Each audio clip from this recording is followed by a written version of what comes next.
pull up a She's chair gonna too. say something. We can both be here.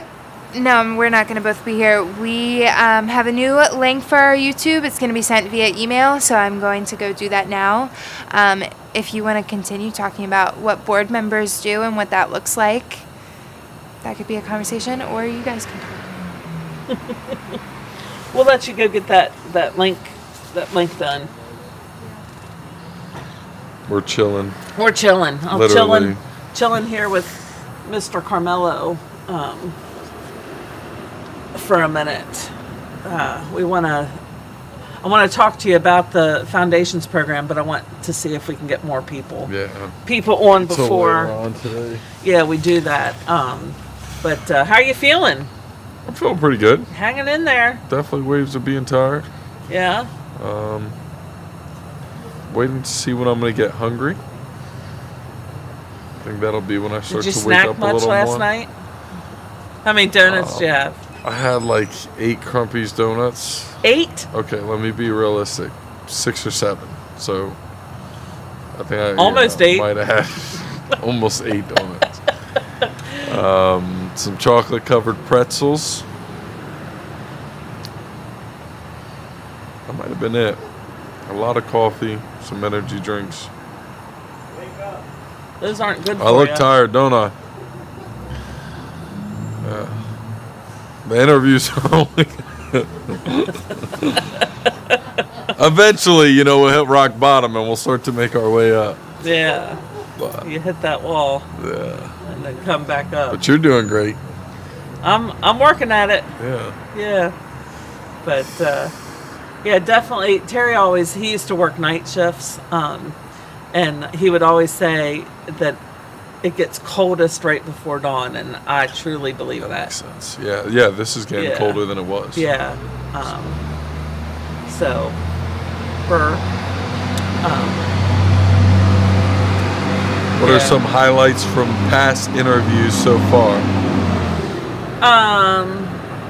Highlights from past interviews. I really, again, Steven had Did asked someone that ask you this He already? did. He asked me that Oh. question a while ago, but we can repeat it. It's all right. The 4 gentlemen who are staying in our shelter, hearing their stories, Yeah. I really appreciated.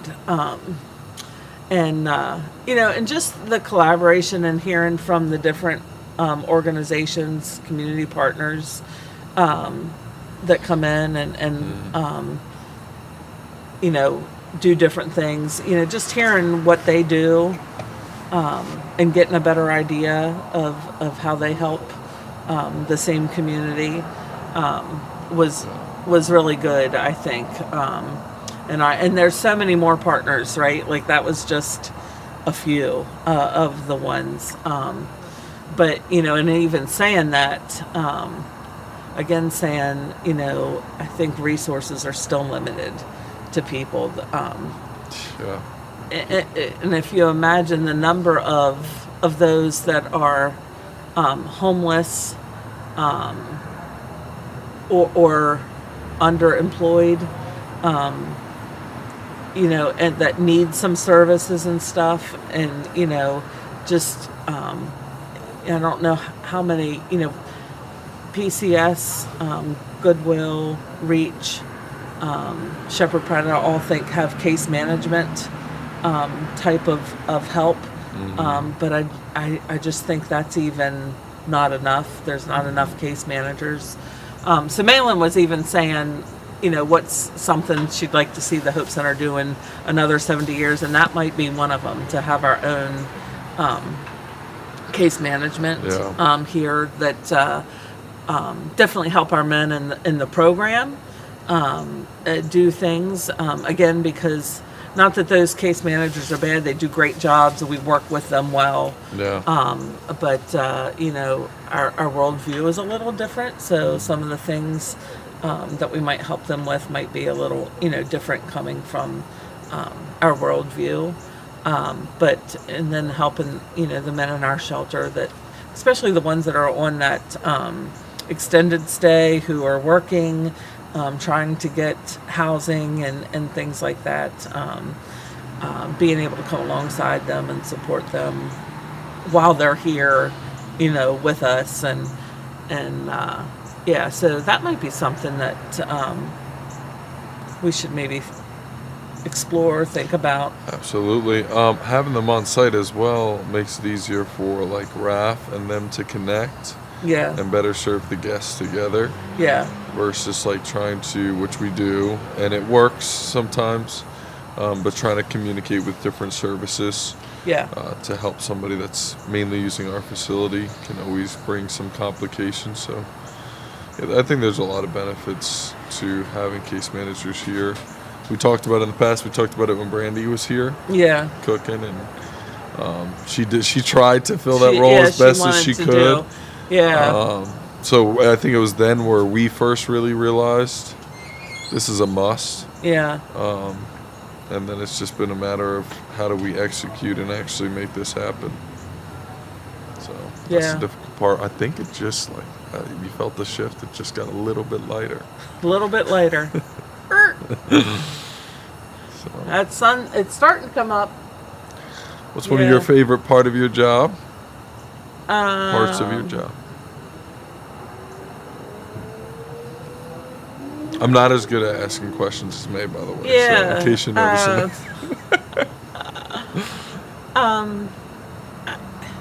Just serving the Lord, just doing work for Him. I think, getting to be and getting to know the men in the program, and just watching them grow is up there, and working with my husband every day. Oh yeah. So it's a blessing. It's a blessing. Sometimes, we can get frustrated with each other, but for the most part, it's nice to just be together. And we're not together all that much. Yeah. While we're at work, he's very busy with his things, and I'm busy with mine. But yeah, just knowing he's around, Yeah. it's cool. I definitely understand that. Yeah. I get to work with a gorgeous lady that's been doing most of the conversations with her. Naylin Cologne is my wife, and so we get to work together as well. Similarly, you can sometimes only get so much interaction together, Yeah. even in the same building when you're trying to fulfill different roles. So, but it's nice to see her. It's nice Yeah. to know she's there. It's nice to know if I need to say something to her, I can get to her. Yeah, it's unique. Yeah. And it's most beautiful because we're doing ministry together. Right. And there is nothing that is more attractive to me about her than getting to see her serve the Lord, getting to see her love for people.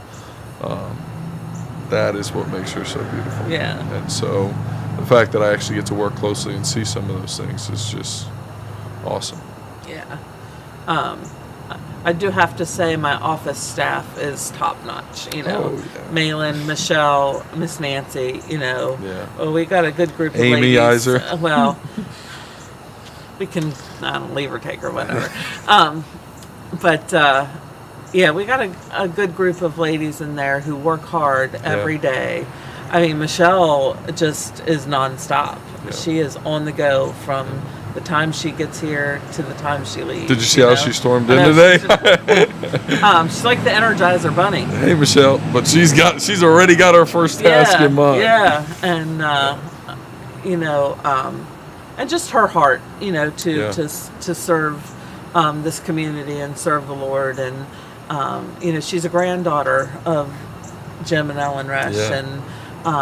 and just continuing the work that her grandparents started. She's happy to do and excited to be a part of that, and she just and she loves to, so not in her job description necessarily, but she loves going over and helping to serve lunch, and Yes. and being a part and just getting that that tangible connection with the guests every day is important to her, and looking them in the eye and serving them food and seeing them face to face. So, and like you said with Malin, watching her have ladies come to the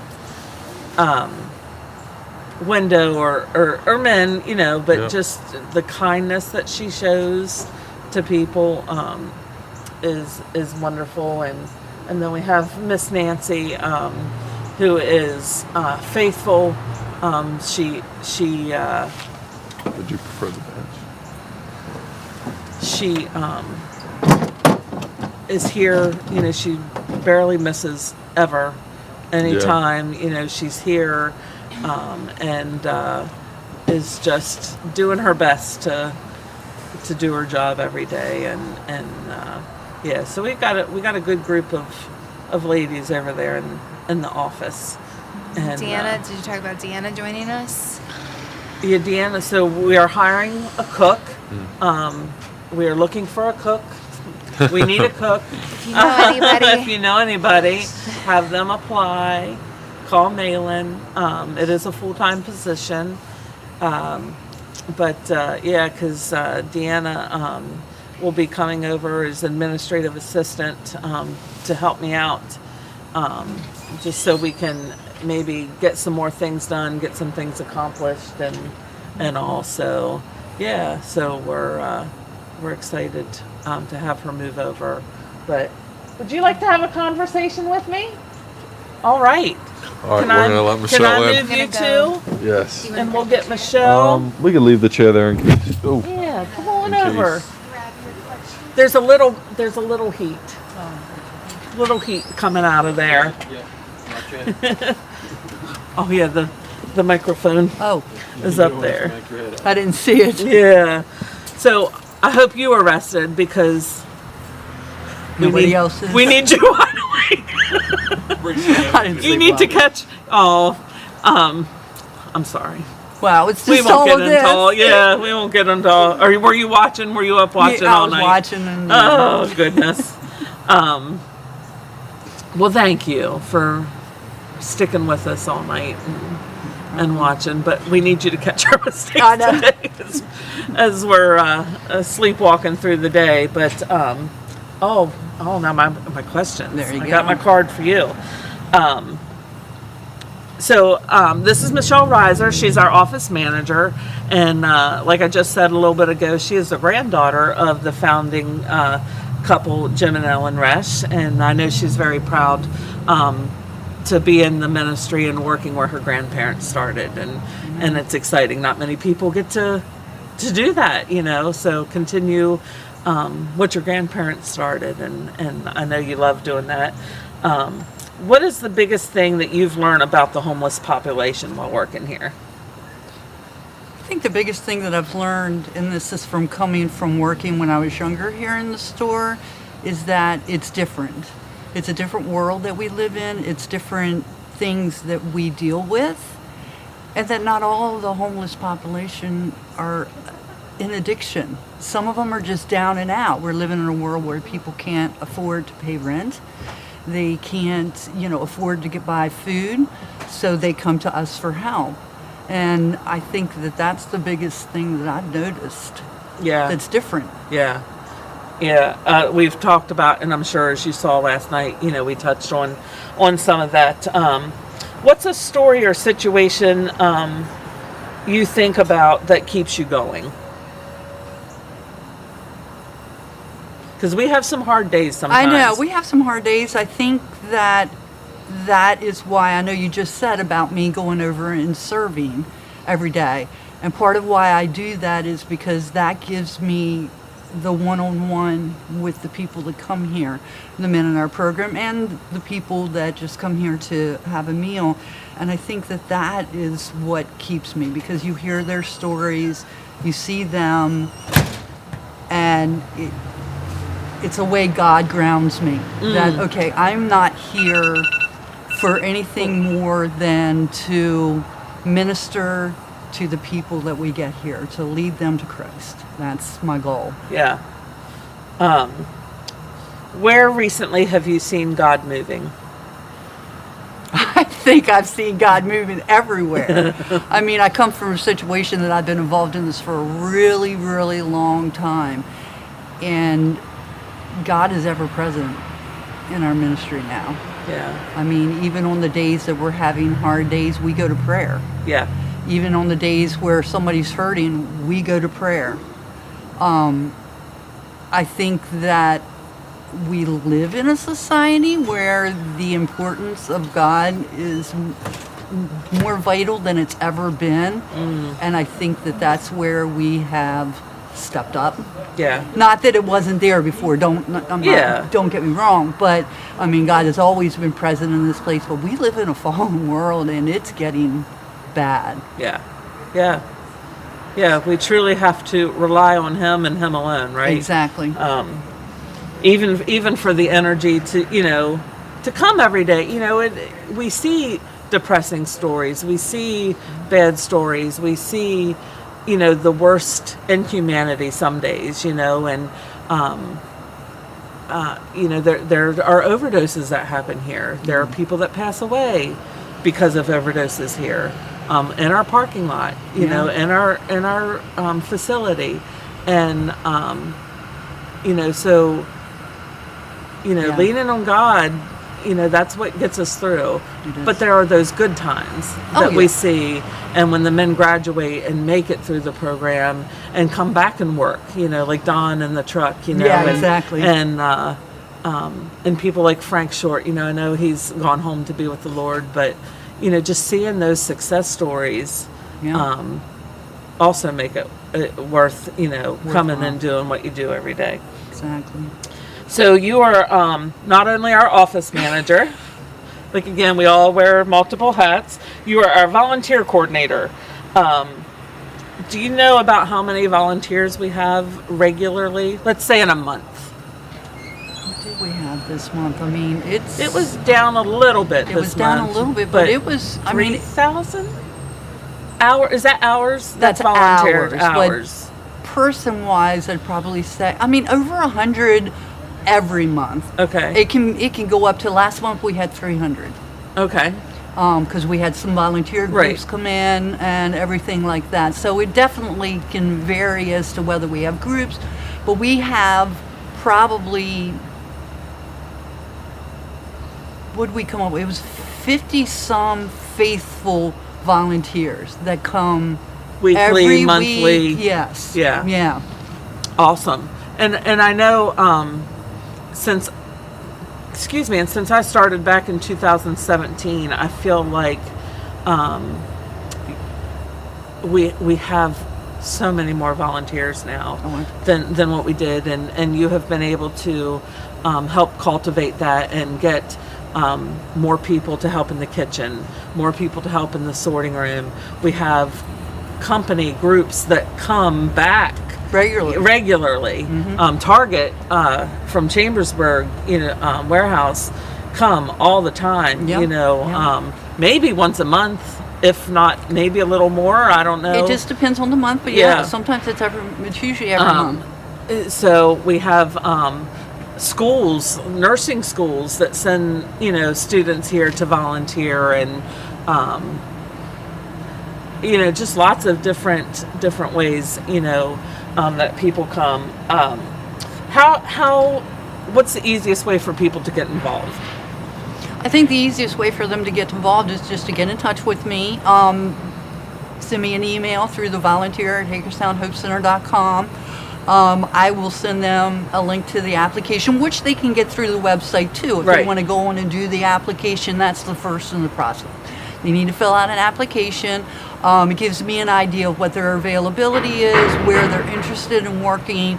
I will then reply back to them, let them know what we have available, and I'll set up an interview to bring them in, show them around our facility. We want everyone, have them go through paperwork, and then we'll see about getting them where scheduled where they want to be. Yeah, and because we have like the farm and we have maintenance things, so if people have set skills, we can use those Yeah, set anytime I skills. get one that has like Yeah. a skill like that, it goes right to Terry, who is more in charge of all Right. that, and he's very good at getting back with them and maybe place them in Yeah. a role that they can do so.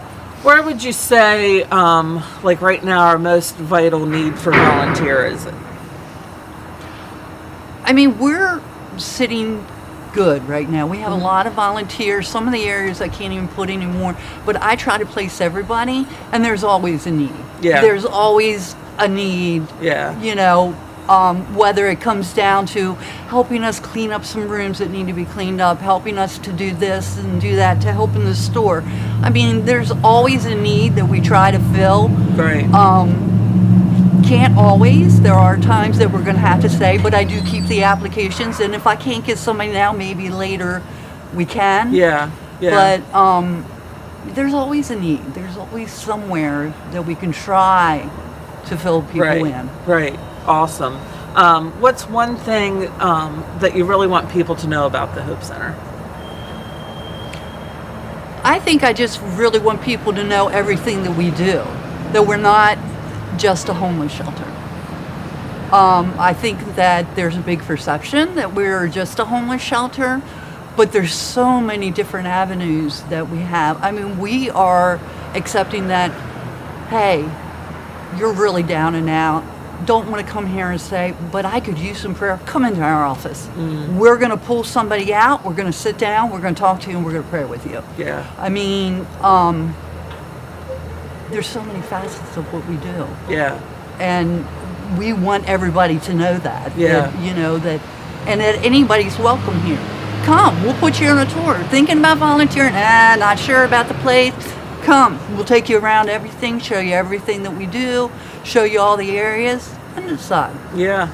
Yeah. shivering. She's shivering. She's cold. It's like, and I've said this a couple times, you know, I think like this time of day, you would think like in the middle of the night it'd be the coldest, but I think daybreak is the coldest time of the day. So yeah, it's a little nippy out here, you know. So I wish it was last week this time. It might not be. It would have been 20 degrees warmer. But I'm trying to think if there was something else I wanted to ask you. It'll come to me, and I'll pull you out. Think what I'll else you holler had out. said. Is there something else that you think's important that we haven't touched on? I mean, just the pantry. That I Yeah. run the pantry, and Yeah, that do that too. Yeah, well, yeah. But, you know, that's an important thing, because I do know that so many people in our community can't afford groceries Yeah. right now. And it is something that we do. And I'm sure you've talked about it Yeah, overnight. yeah. But, Because I think It's- those numbers have gone way up, you know, and I talked about how we used to do the community giveaways, but we felt like more people needed help more often. Yeah. So we increased food bags, but like, I think yeah. it's like over, I think that's the 200% increase I think was the so. food bags. Because we're Maitland giving, thought we're it may have giving been out, the vouchers, we're giving but they're close. 6 bags Yeah. out a day. Yeah. 6 bags out a day, and my only plug-in with that, because I run the pantry, is that the need is great for people to give and donate to Yeah. the pantry.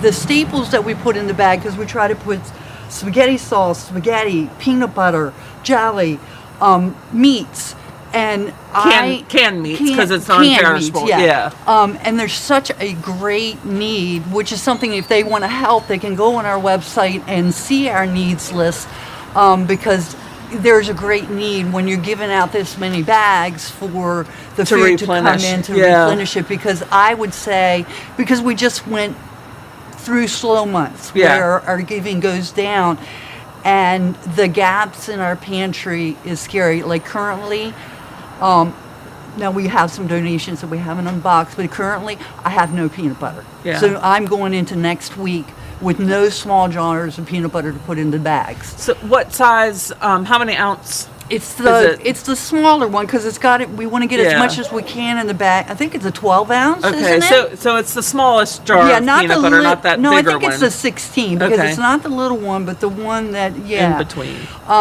because it's such a great need, and we want to make sure that the people are getting staples that Yeah. they can use. Yeah. We try really hard not to just put.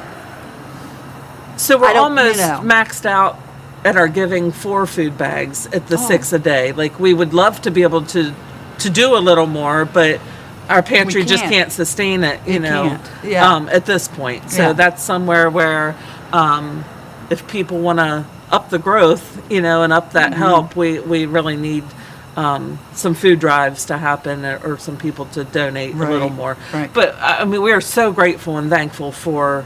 Oh, we have dedicated givers Yes. every month go on Amazon or come in with donations, and our pantry would be empty if it wasn't for people like that are dedicated to giving, to keeping this program going. I'm trying not to shiver. That's okay.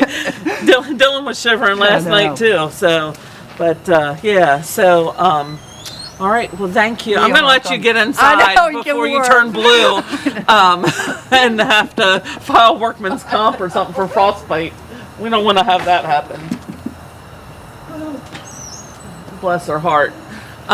Yeah. So the food pantry is. You know, such a big help to the community, and the ability to give those food bags out. We you know, sometimes there's some weeks, so we ask for a 24-hour advance notice on a food bag. Just have to call into the office, and we'll put you on the list. But, you know, there's, and we try to keep it like one day at a time, but sometimes the influx of phone calls that come in for food bags, you know, we get backed up, and we get, you know, people, just, the need is just so great for those food bags. And, yeah, so if you're able to help with food drives, or just looking at those lists and giving those monthly pantry items, lots of people use Amazon, and they send it directly in through Amazon, so they don't have to leave their home. They can just sit on their phone at their computer and just order it and send it in. Walmart delivers. We've had people order through Walmart and they deliver here. So, yeah, we excited and just so appreciate the help of the community. So next we're going to have Raphael Rupert, who has been helping behind the scenes with our technical group. We'll have him come here and going to ask him some questions. He needs something to do. Like he doesn't have enough to do. He needs something to do. Good morning, Ruff. Hey, How are ya? good. My parents are gonna kill me that I didn't text them that I. Oh, text parents. Hey, your dad messaged on Facebook last night. Oh yeah. Yeah. My mom, my So dad, yeah, yeah. he sent us a Facebook message. And so yeah, I'm excited because we're I get to meet your parents next weekend at the banquet. They're going to be at the banquet, and so excited. that's exciting because you are originally from New Jersey, Yes, ma'am. born and raised New Jersey, but you Well, born Manhattan, but close enough. Manhattan. The Jersey side of Manhattan. No. Is that a thing? I don't know. Oh no, New York would hate that. Oh, okay. Sorry. But you, your dad ministers at Times Square Church, or is involved there. Yeah, now he's an elder now at Times Square Church Summit campus, which is Okay. affiliated with their Bible school. Okay. But you grew up going to Times Square Church, correct? Yes, ma'am. And so you had, you grew up in church. So you had a lot of experience from that church and outreach into like New York City. Yeah. And so a true urban environment, street ministry and things. Yeah. Tell us a little bit about what that was like. Oh man, that was interesting. Memories go back to like when I was little. I mean, my parents used to say I was almost born in the backstage, just because of how often they were there. Right.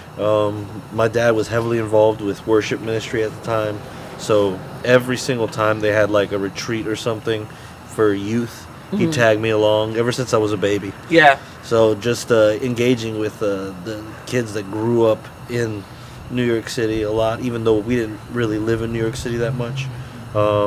Even when I got older, my dad would take me when he went and did other things. Like I remember going with him in what they called Raven Ministry at the time, which was their homeless outreach. Oh, okay. Yeah, so at that time they still had that, and we would walk the streets, hand out sandwiches, and I remember at 8 years old, I don't know why it's such a vivid memory for me, but I walked up to one guy and I gave him a little one of those tracts that had a verse on it, and I heard a pastor say it once, so I was just repeating what I heard, but pastor said, "One verse can change your life." So I told that guy, and all I remember is him looking at the verse, and I have no idea where he is now, whatever happened to him, but God only knows if that was a seed planted. Yeah, absolutely. So at 8 years old, you're out with your dad ministering to homeless people. My two grandsons are 8 years old and here with their parents ministering to homeless people. Do you think that doing that with your dad then has kind of led you to where you are now and where you're working? Definitely. My childhood definitely has massively influenced me to be here. I think doing that then created a comfort around homeless people that I feel like most people don't have. Right. I feel like depending on what crowd within the homeless community you're engaging with, it could be pretty difficult to feel comfortable. New York City had a very diverse homeless population. I can't imagine. I mean? Yeah. So I even remember going back when I went to Summit International School of Ministry with Carmela. We both attended. When me and him were there, I went back to New York City and Times Square Church, North Jersey campus to kind of give back to the church as my missions trip with the school. And while I was there, I had the opportunity to once again do homeless ministry, but be more intentional about actually having conversations, talking with them about how I was talking with one person. He said, "Yeah, there's no reason for a homeless person to go hungry in New York City as a homeless person." He was like, "We know all the places. If they talk with the community, they can figure out all the places to get food. It's no big deal to get food." And he said then the least that people could do is listen and speak with those that are handing out the food and hear what they have to say and interact with them. So it was really interesting to hear his perspective. And then I also, my North Jersey campus, we would go to the rescue mission in the Bowery. Oh, okay, Bowery, yeah. Bowery Rescue Mission. I think that's like the oldest rescue mission. No? Oh, I don't know. I think it is. I think it's, yeah. Yeah, so we used to... It's been around forever. Oh my gosh, we used to go there a fair bit, and we would do chapel, and I had a chance to like preach there growing up too. Awesome. And, and talk with guys there, and that opened my eyes for the first time ever that people chose to be homeless. Some people. Yeah. I didn't... In my mind, that was just unfathomable. Like, why would you choose that kind of lifestyle? And now working here, I've seen some people who are far more active in that, and then you also see the opposite. I feel like a lot of people tend to associate homelessness with, oh, they're choosing that. Right. Or, oh, drugs got them there. When there's more options than just those two to what leads them to homelessness. Yeah. So what is your role here at the Hope Center? So my role is, my title is the men's ministry supervisor, one of the men's ministry supervisors. Share that title with Carmelo. We both work and engage with the men in the 13-month program, the recovery program, but mainly I focus on the guest experience and the extension program, though I do also teach classes for the 13-month guys. So a lot of counseling is involved with that, a lot of creating goals and goal-oriented planning for the guys in the extension specifically. Whenever I get a chance to, I try to have the conversation of what got you to this point, to just see if that leads to opportunities for counsel, for prayer, for opportunities of bringing up the gospel. If it doesn't, we keep talking. Yeah. It's hopefully I have the time to chat. It feels like lately I'm running around everywhere, but Right. definitely something I aim to do is make it more than just a here's your goal, okay, let's move on Right, kind of conversation. Right. More intentional. Yes. So, in the shelter, with our guests that stay, what range do you see in the shelter right now? So, when I say that, as far as working, age range, mental health, disability, like what do you see? Well, I do have to say I'm surprised. I don't know if I should say I'm surprised, but I didn't expect coming in there to be so many elderly people here. Mm-hmm. I feel like there's more of an elderly homeless population here than there was in New York City that when I engaged with it. Definitely a lot more people here are losing housing, possibly due to inflation or things of that nature, where they were living in a place, they had an apartment for sometimes 15, 20 years, and then the rent goes up and they can't afford to go up because their checks don't go up at the same time, at the same rate, which obviously makes it difficult for them to survive. So to some degree, sure, that there are people who didn't plan well for retirement, but I also think to another degree it's just the system and how it works for not trying not to get political here, but Right. the system and how it works for those that are retired. It's not great. It's scary. Yeah. Even just having conversations with people who are looking to be retired in the future, they're questioning if there'll be anything left for them by the time they retire, and they're trying to plan for it not to be there. Right. So I try to get the guys who do come here to budget, look for lower income housing. I send them over to Goodwill to Reach to get housing a lot, who already spoke with us. If you haven't Right. seen that, run it back and watch Right. it again. But that's mainly what I've been noticing is the elderly, and even those, a lot of young guys lately who came here for a girl and got kicked out by the girl. If anybody hears this message, I don't know if anybody is gonna hear this message that this is gonna matter for, but don't chase a girl Yeah. and end up kicked out of the place. Not worth it. Not worth it. If we would follow God's design, right, and do things the way God instructs us to do, Oh yeah. we wouldn't find ourselves in those situations. So, spiritual wisdom and practical wisdom Right. in that, right? Commitment actually matters. Yeah, yeah. So what misconceptions did you have before working here? I guess one of my main misconceptions, coming from like New York, New Jersey, I didn't even realize that this was a conception that I really had, but I was so used to the homeless community being filled with minority groups that I didn't expect to see as many just white guys Yeah. in this environment here.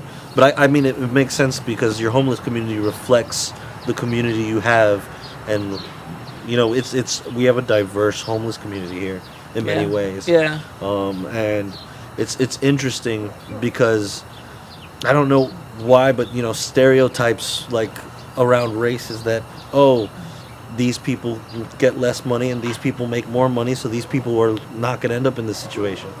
So I feel like that stereotype that misconception was shattered coming here, seeing, I'd say, almost half of our population being Caucasian versus being black or Hispanic. How have you seen God work here at the Hope Center? By God's grace, I've seen him work in some incredible ways.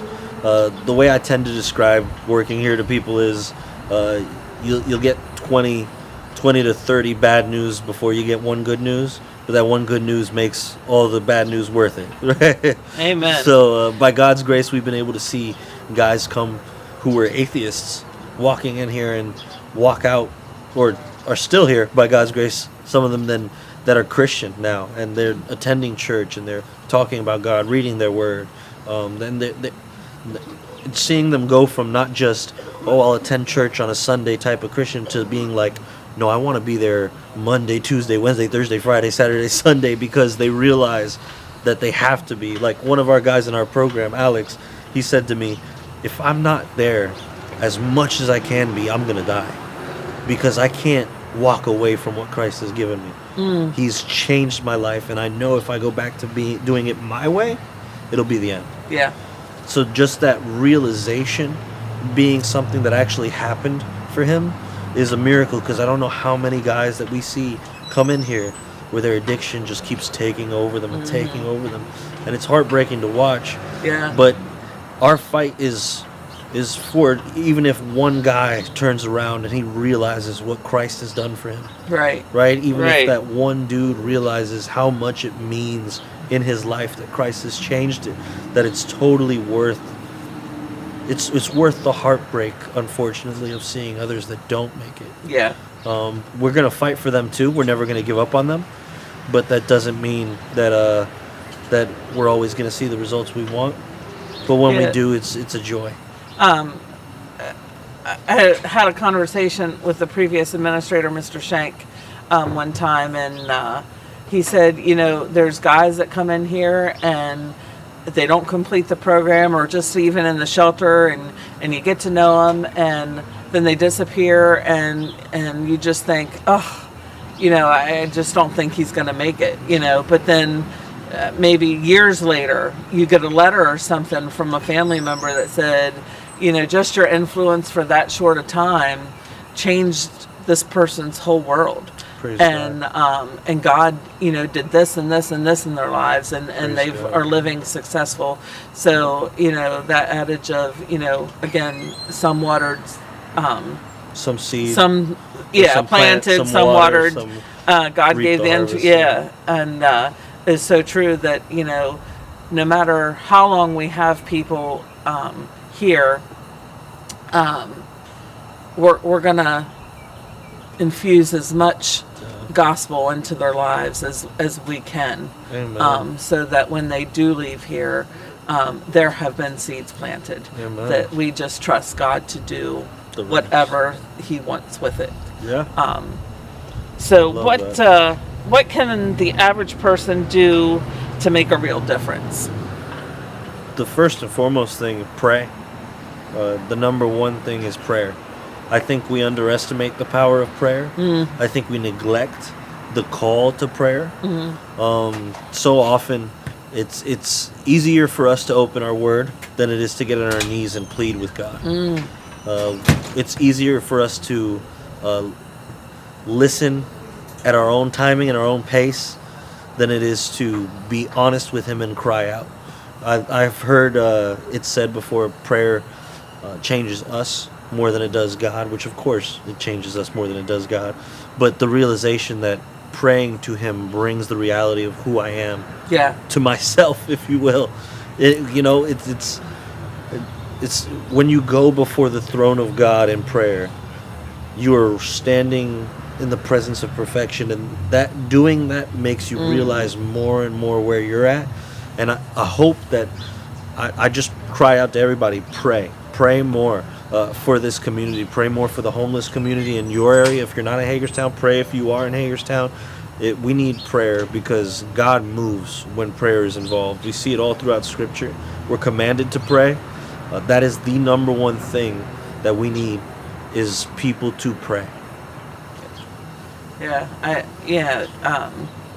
And that's another way you can support the Hope Center too, just by praying for us. We've talked about financial support, volunteer support, food donations, in-kind donations like clothing and stuff to the for the thrift stores and stuff. But definitely prayer is the number one way that you can help the Hope Center. And we covet the prayers of our community, of those that have anything to do with the Hope Center, or because that's how God moves, right? Amen. Through the power of prayer. Well, thank you, sir, for taking a minute and having a conversation on the bench with me. No I problem. appreciate it. Hey, come on over.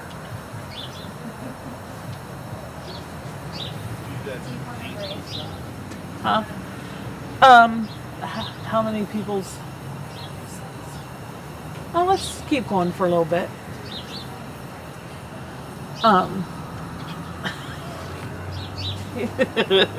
He's not ready right now. We're good.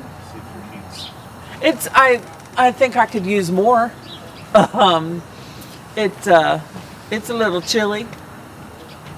Oh, it's on high. Chilly Billy. Is the gas running out? Is Carmelo back? I'm back. Carmelo's back.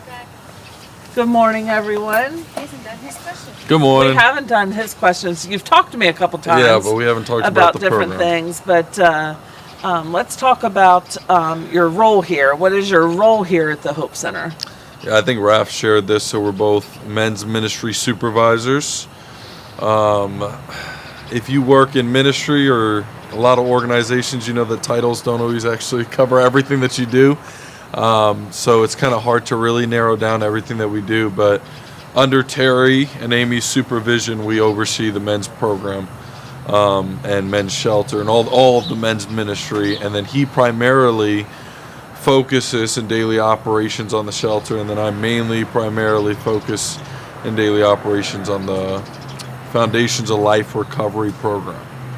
And you know, you kind of head that up, right? Or take that role on. But it's a big role. You know, the whole Foundations program. So we don't just have you and Raph and of course Terry as the superintendent over it all. Tell us a little bit about some other people that come in and help support that program.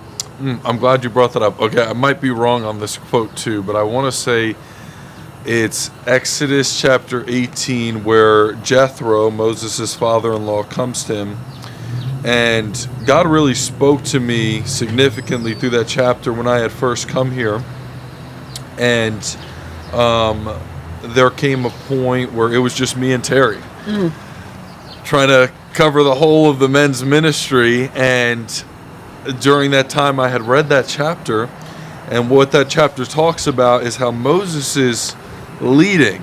And when I summarize our job, in a lot of ways I say it's just ministering and keeping order. And what's interesting is when Moses' job is summarized there, it's pretty much ministering to the people and keeping order over the affairs that are going on in the people and the tribes of Israel, and every matter is being brought to Moses. And Jethro, Moses' father-in-law, observes this, and he goes to him after and he says, it's very unwise for you to try and take all the burdens of the people. And his advice is you need to find other men, and he gives some qualifications for those men too, that fear God, that won't take a bribe, and there's another qualification, but he says basically equipped men that can also lead and handle some of these matters. And then he says men that can care for thousands, men that can care for hundreds, men that can care for 50s, and men that can oversee 10s. And so he even gives we need some men for bigger positions Right. and lower positions, but you need to get other men. And so my prayer became, God, I realize I can't, right? And that we're trying to do too much, and so please bring other men. And so when you bring up other positions, what is amazing to me is just think about from that day to where we're at now. And so we always had chaplains, and we've always had desmans, which are two of the other positions. Chaplains would be the guys who minister and keep order in the evening when us supervisors and the superintendent are gone. And then you have desmen who work alongside them and kind of help them out. But we've since then been able to get on a lot of nights 2 chaplains on. So 2 people in a higher position. And then we've gotten a guy who not only is a chaplain, but has helped us with IT stuff. And then Raph came on because it was me and Terry at that time. And then Raph came on. And God just continued to answer these prayers. And Raph came right into my role as well. So basically we then had 2 supervisors now. And just God continued to answer that prayer. So we got a lot of men that are doing some awesome things, and we got men that are over thousands, men that are over hundreds, men that are over 50s, and that are well trained and equipped to serve in the men's ministry. But we have so Pastor Jerry, Yes, who is a chaplain, and he does that duty, but he has faithfully come and taught classes with the men in the program, right? Oh, that's another good Yeah. point. Yeah. So 20 plus one, just to speak to Pastor Jerry a little bit, 20 plus years, he leads his own church. So he's a shepherd. So he could carry the weight of thousands. So we have guys also that could carry that weight and are in a role where they're not having to carry that weight, but just have that character and ability, which is great. But then, yes, we had men as well, as we were saying these prayers, step up for classes and devotions. So one of my friends from Bible college started coming in and doing devotions. Once Raph came on, one of his friends from Bible college, from Moody actually, not the one we went to together, came on and started helping us with devotions before the guests eat the meal. And then, yeah, we had board members come on and help teach classes. Pastor Jerry, some of our chaplains were teaching classes. So just God has continued, and still is, continuing to bring more men, faithful brothers that are helping out. Yeah. In ways, Yeah, that's awesome. So what range of people do you see in our program? We see all types. I mean, ages. So we've had 70-year-olds in our program. We recently had an 18-year-old in our program who was in a wheelchair. Please keep him in your prayers. As for right now, he's left the program. We'd love to see him come back. So please keep him in your prayers. But so we've had from 18, the minimum, all the way to 70s. And I'm sure that's just under my leadership. I'm sure they've had even older than that prior to me. And we've had different ethnicities. We've had people from different cultures, different backgrounds, different walks of life, different experiences. So all types of people. Right. Have come through And so it is a recovery program. So that's we good. do have a lot of people dealing with addictions, but it's not just drug addiction or alcohol addiction. Correct. We have some that struggle with sexual type addictions or depression. Not that depression's an addiction, but there's just different things. It's not, again, a one size fits all. Lots of different things can come in under recovery, not just drug and alcohol. Yeah, that's such a good point. So we don't want to step on the toes of the church. We have really tried to push a strong ecclesiology, which is just a study of the church. So teaching sound doctrine about how important the church is. And as a parachurch ministry, we want to come alongside the church, not replace it. And so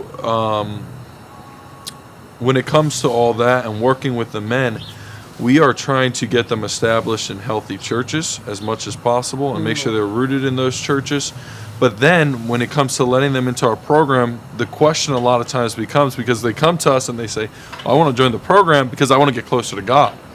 And typically if a man says that, we're not actually going to let them into our program, because we say, if you want to get closer to God, God has established an institution for you to get closer to him, and it's the church. And so please find yourself in a rooted church, and we'll try and get them connected in a church. Where we try and come in and say, okay, maybe there's a way that we can help the church, is if a man has a particular area in his life, and it doesn't have to just be addiction, and it doesn't even just have to be sexual sin. It can just be a particular area of brokenness that they recognize is wrecking their life. It could be an anger problem.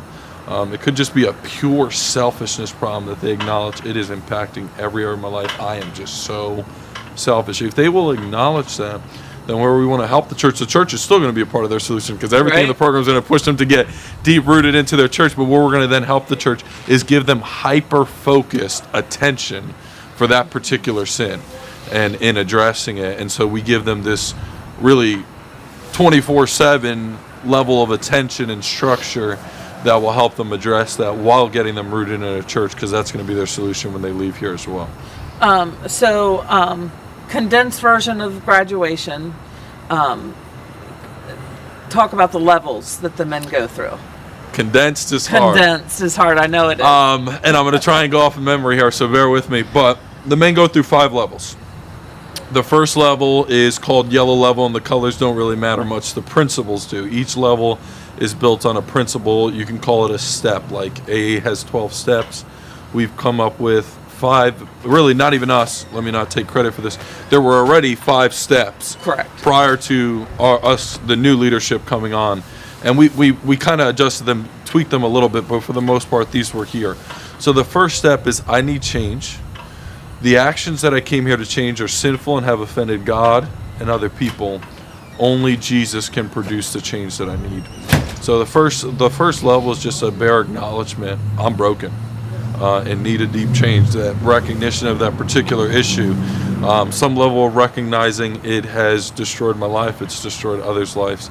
And some level of recognition. We're not asking everyone to be a believer when they come into the program, a born-again believer. But we're asking them to at least to some level recognize Jesus might be the only solution to their problem. Because if they can't even consider that, then our program isn't for them, because that's the main solution we're here to give. Right. And so if they're not even at least willing, if they're willing to open their mind, okay, I think that you're possibly right on that, okay, we'll let you in and we'll find out if it sticks. But if they say, like, I'm just not going to buy into that, then I'm sorry, this isn't for you, because that's the foundation we're building upon. There is no other foundation you can lay that is going to be a rock that can sustain you in life than Jesus Christ. And so we're going to push that. If they move from yellow, they go to red. Red level is, I desire to no longer continue my old offensive behaviors. So they acknowledge some offensive behaviors at the beginning. Now they want to say, I desire to no longer continue those old offensive behaviors, but instead desire to live for God's glory. We want to make graduates that live for the glory of God. All people were created for God's glory. It's a shock to our selfishness when we believe the world revolves around us. And what the Bible clearly teaches is, no, it revolves around the God who made it. And our lives will be better when we revolve them around the God who made us for himself. And so that is the repentance stage of the level. If you know the gospel and you're listening, then you can start to see pretty quickly this is really just the gospel in some steps. And so the first one was just an acknowledgement of sin, which you can't come to Christ and understand the gospel if you don't realize first you're a sinner in need of saving. So sometimes you have to get people unsaved before you can get them saved. So we preach sin, then we preach repentance from that sin. And if they move from that, they go into white, and white is, I'm 100% responsible for my behavior. I need accountability from God, his word, and his people to live a life that glorifies him. So the Spirit of God, the word of God, and the people of God are the solution to our problem, not ourselves. We tend to look inward, but we need to look outward to God, his word, and his people. And so we get them accountable. So you've acknowledged your sin, you've repented of it, at least you've said that. We've seen fruit of that, so we moved you up in all these stages, and now you get to white, and it's okay. Now let's get accountable. After that, it goes to green level. The leadership and I can see visible growth in the areas that I came here to change, so we tailor that to each individual. They came here for specific issues, whether it be sexual sin, anger, addiction. So we're looking for visible growth in the areas you came here to change. And lastly, the part of that review is, and we can see the fruit of the Spirit operating in my life. And so we go through all the fruit of the Spirit: love, joy, peace, patience, kindness, goodness, faithfulness, gentleness, and self-control in Galatians chapter 5. And we walk them through each of those, and we teach them classes on all these principles. And then we evaluate their lives by those fruit. Because the Bible says if you're led by the Spirit of God, this is what's going to come out naturally. And so we check, are you really, you said you acknowledged your sin, you said you repented, you said you're accountable now to all those things. Let's see some fruit from that. And then finally comes gold level, the final level, which is... To live for the glory of God. It's all about living for the glory of God, but I'm trying to, if I can get it started, I'll go. I am daily living out the Great Commandments and the Great Commission. My thoughts are centered around God, his purposes, and his will. And everything I do, I want to bring him glory.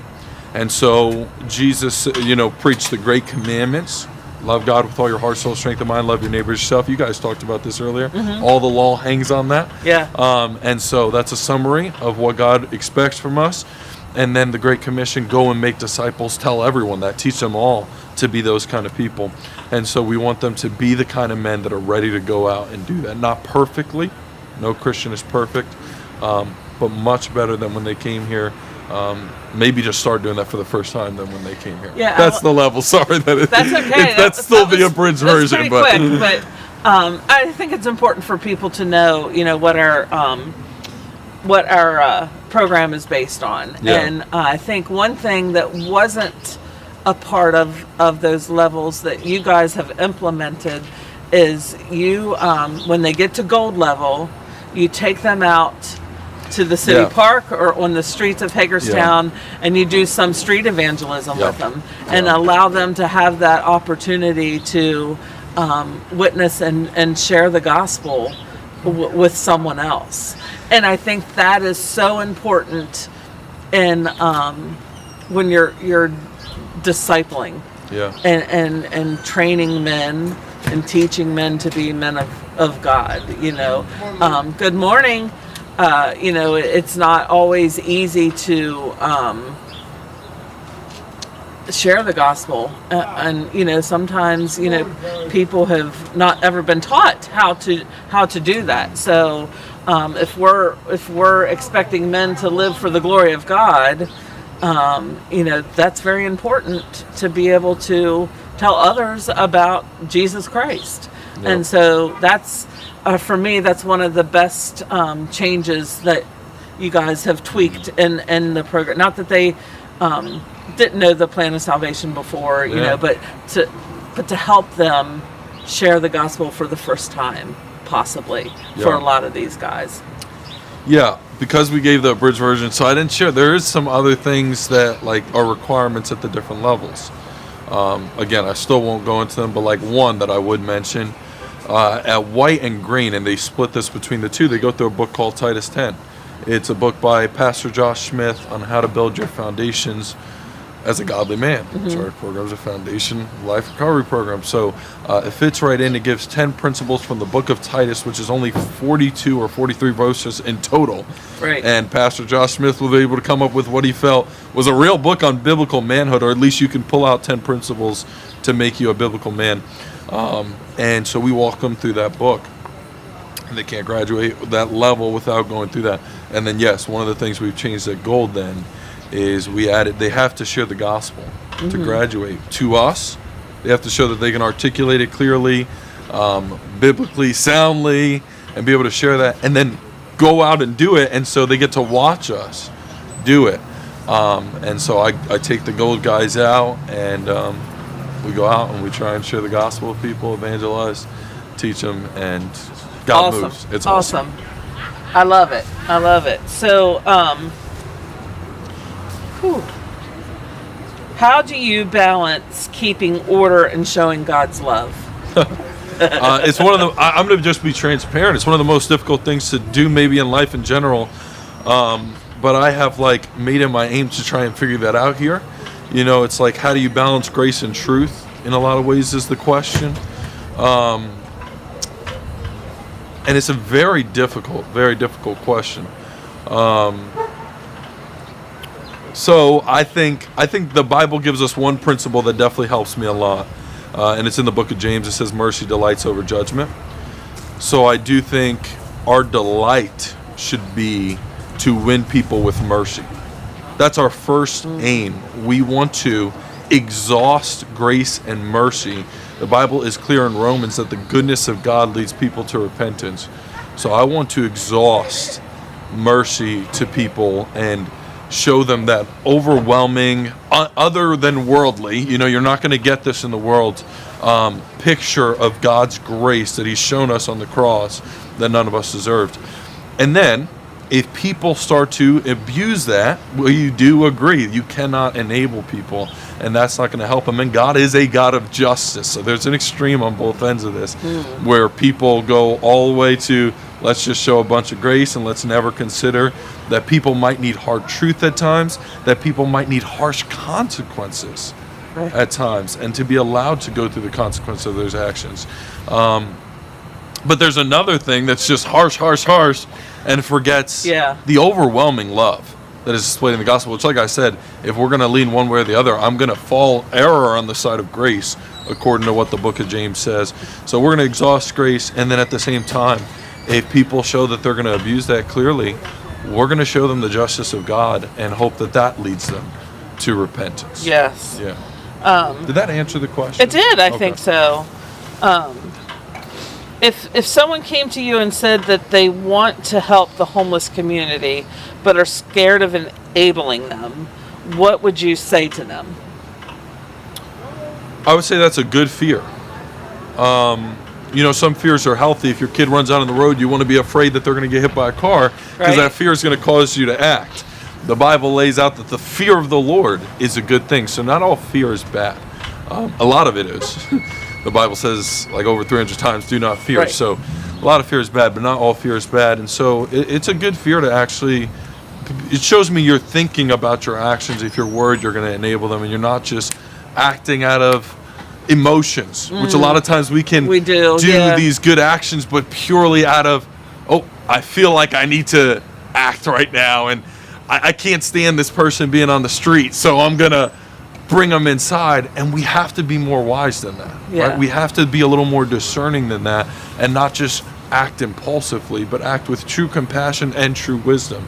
And so I would say to that person, like, keep thinking about that. One, I don't have all the answers, nor can I pastor you over a video call, and we should all be seeking our pastor's advice on these things. We're not pastors. I'm just an everyday Christian like you, trying to figure all this out. But as you're thinking through those things, like, continue to serve people, right? But pay attention to what happens with their actions. So I really do think there is room for amazing grace. And that means that in the beginning, it might look like enabling. And you even have to maybe go through a bridge of time where you're not for sure that you're enabling them yet, but it almost seems that way. But see if the grace is going to soften their heart. Right. Because at first they might take advantage. We all like to do that when we get Sure. something that we want. Well, and if that's all they know, like Exactly. these people live Yeah. on the street, right? So they have become equipped with certain character traits Yep. that are not necessarily good ones, but it's survival. Yep. So manipulation is a big one when you're on the street, Yeah. just trying to survive. Yeah. I'm not saying that it's okay to do that, but you yeah. can have an understanding of how this has become now a character trait in a homeless person because of the situation they find themselves in. Totally agree. Totally agree. So yeah. So show them grace. Yeah. It might look a little bit like you're enabling at first, but if you are truly willing to think hard about your actions, you will see over time if they are just intentionally out to abuse the grace. And then at that point, you don't give up on them then either.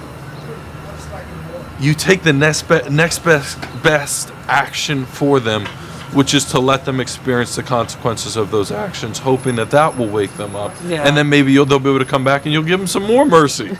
Because it would be mercy to then receive them back and continue to help with them. Yes. And so the way we would deal with that here is eventually we would put them out of our program, which means they're on the street, something we hate doing. And I do have to say, I just want to interrupt real quick. I have seen the struggle when you guys are sitting and thinking through what is best for this person. Yeah. And you come to that very difficult decision to say, not being here right now is what we feel is ultimately for your best. Yeah. And that is not an easy decision, and you guys do not take that decision lightly. Not at all.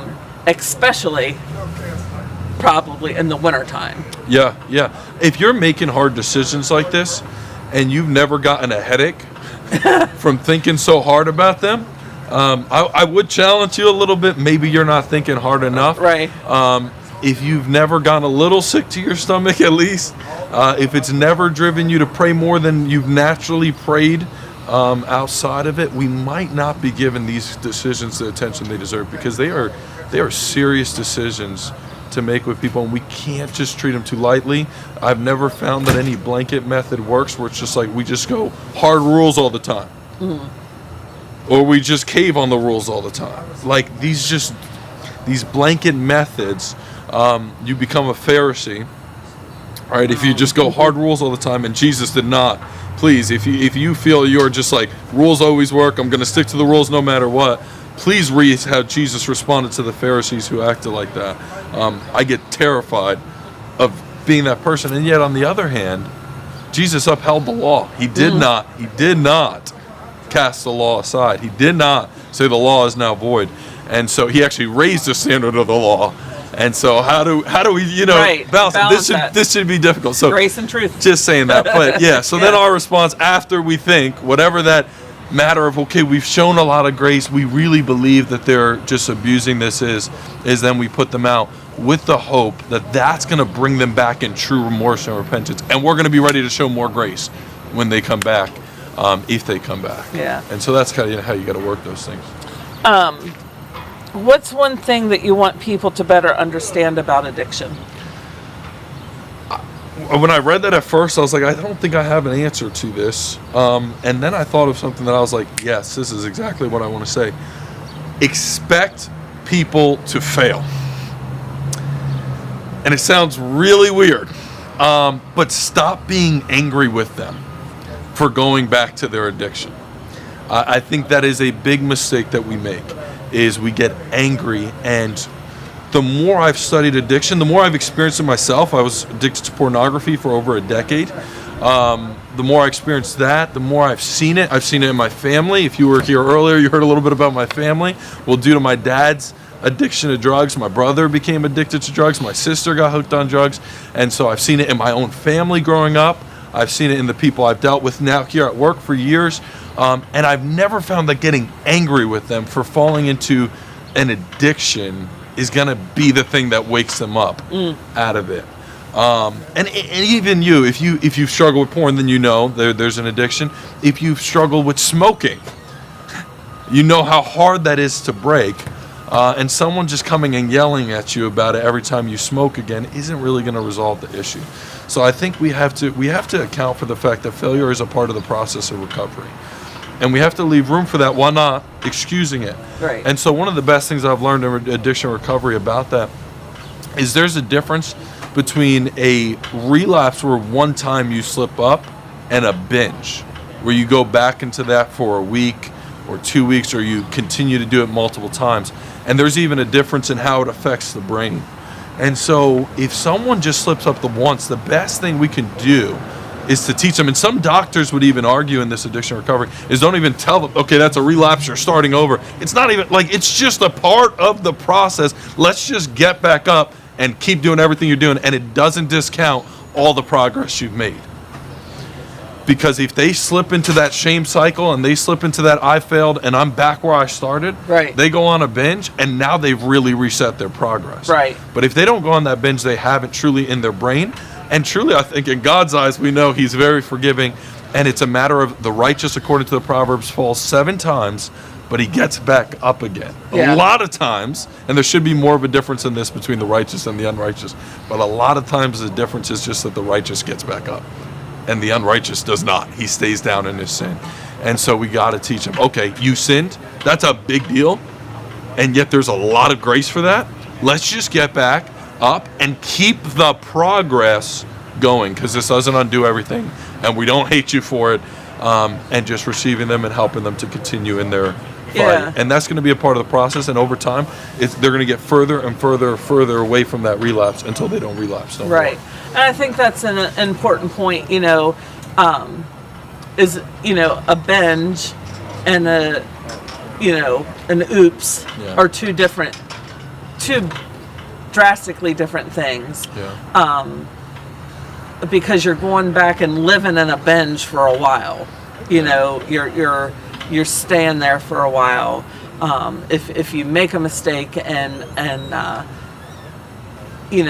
relapse, or just have a one-time thing, but are immediately like, Continuing, I think there's a difference of it being a whole reset or not, and that you can see how slipping up here doesn't necessarily set you way back here. Yeah. But we have to get up and move on, and continue on that journey. Yeah.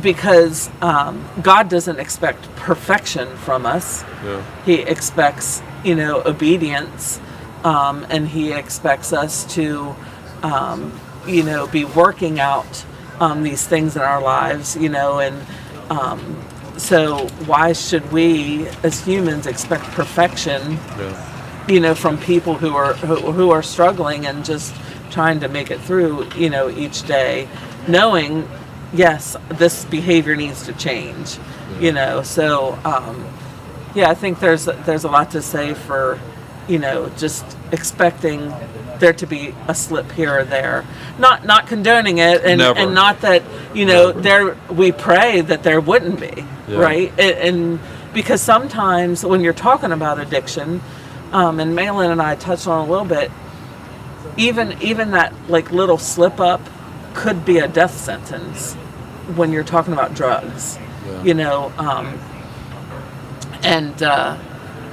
so we hope that they don't, have a slip. Yeah. But again, don't write someone off just because, and get angry. Even sin in our lives, now there are those miraculous times where God just takes it away from us, completely. Yeah. But He doesn't always do that. Yeah. And there's lessons that we're learning, in that process. Jonah, he ran.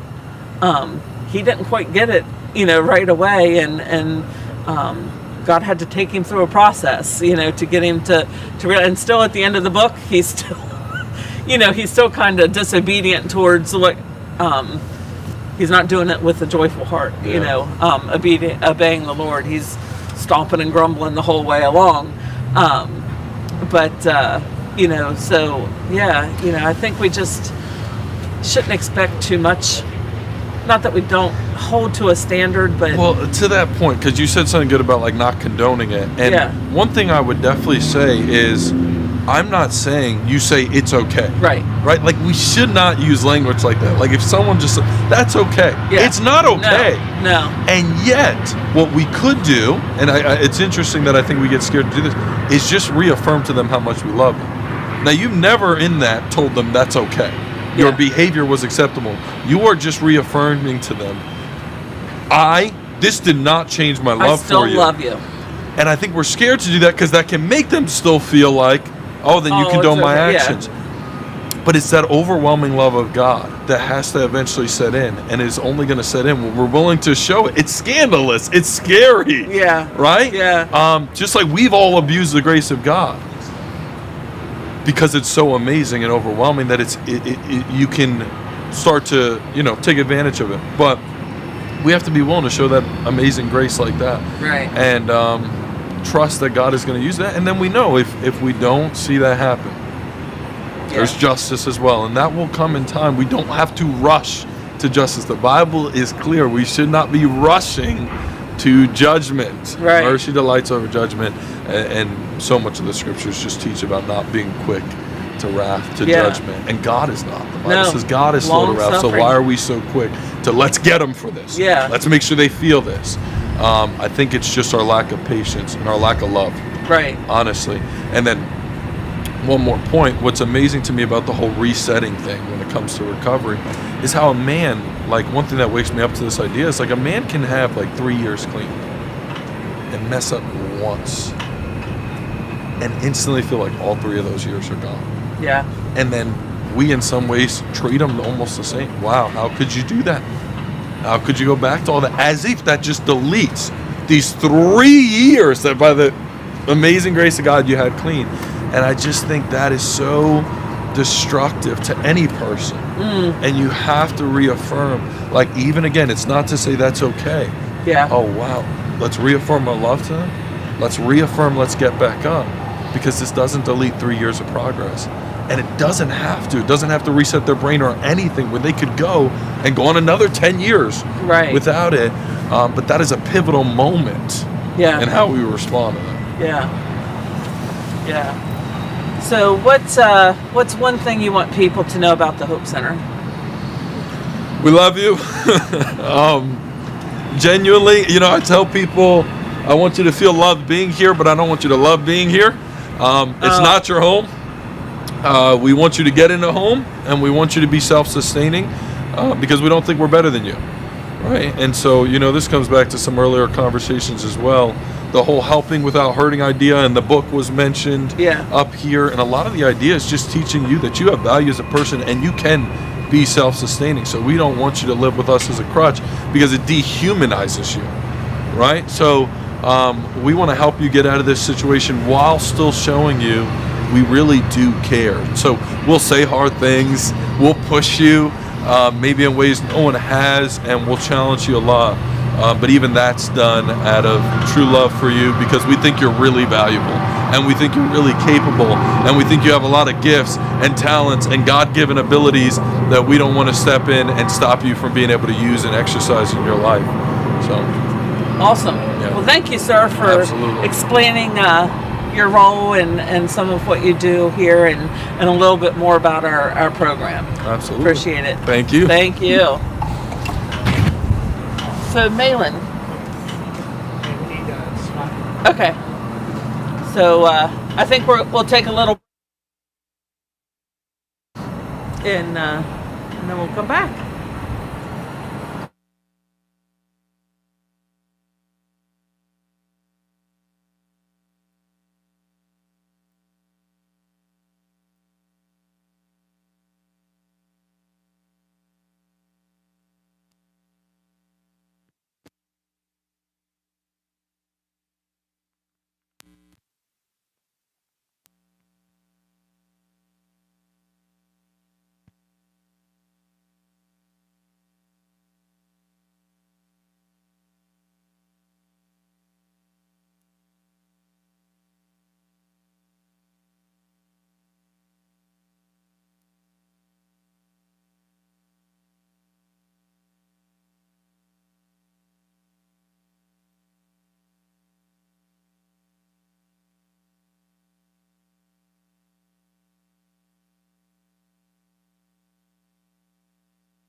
So there's two, so you get audio levels for both.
to at that site, be able to get clean, and so when you take them out, didn't you go to Joyce Myers, down in St. Louis, that?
Can make a difference and spark hope for the journey ahead. Visit our office and bring an ID or something with your name on it to get a voucher today. Want to help keep this program running? Continue to donate your clothes to our thrift store. We would not be able to give if you didn't give first. More information can be found at our website, hopecenterhagerstown.org. At the Hope Center, a simple grocery bag delivers more than food. It brings hope right into homes. Each 20-pound bag, handed out by appointment, offers families meals and a little relief during tough seasons. On average, 5 families a day leave with this practical act of care. Over the past 5 years, need has skyrocketed by 213%. And just last year, we distributed 965 bags. Every bag reminds a family that they're not alone and that someone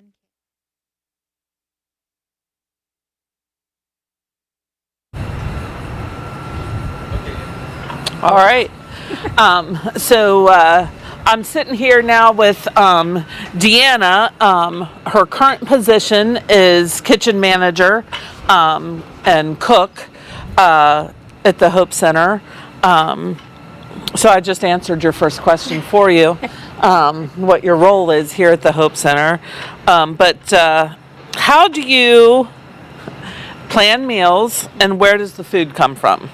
So, I'm going to answer the second part of that question first. The majority of our food is donated. Oh, there's the card. The majority of the food is donated. So sometimes it's whole meals, sometimes it's just like certain items.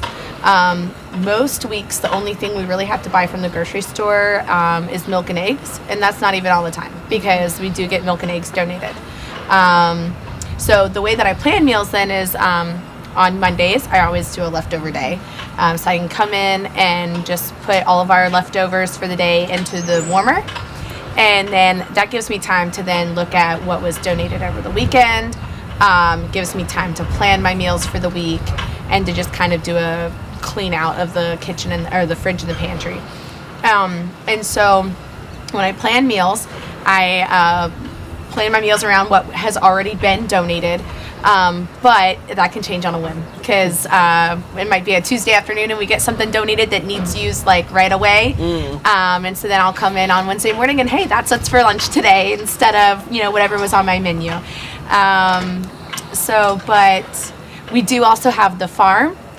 So we've had a lot of beef from our cows that we've raised there. And then there's sometimes people who will donate beef or other meat as well. So a lot of my meals right now are based around ground beef because we have one of our cows butchered. So, what is one of the oddest thing that's been donated, meal-wise, would you say? Well, so just not a full meal. I've had like goat and was it oysters? That was oysters, yes. Oysters and goat have been donated, and then I'm kind of stuck with the conundrum of okay, I've never made this before. What do I need to do? Like, how do I utilize this? So it's a lot of trial and error, testing new recipes, and sometimes the guests really like it, and sometimes they're like, "What did you just give me?" But as far as meals go, I'm not sure that we've had any like full meals that were too odd that we've been donated. Yeah.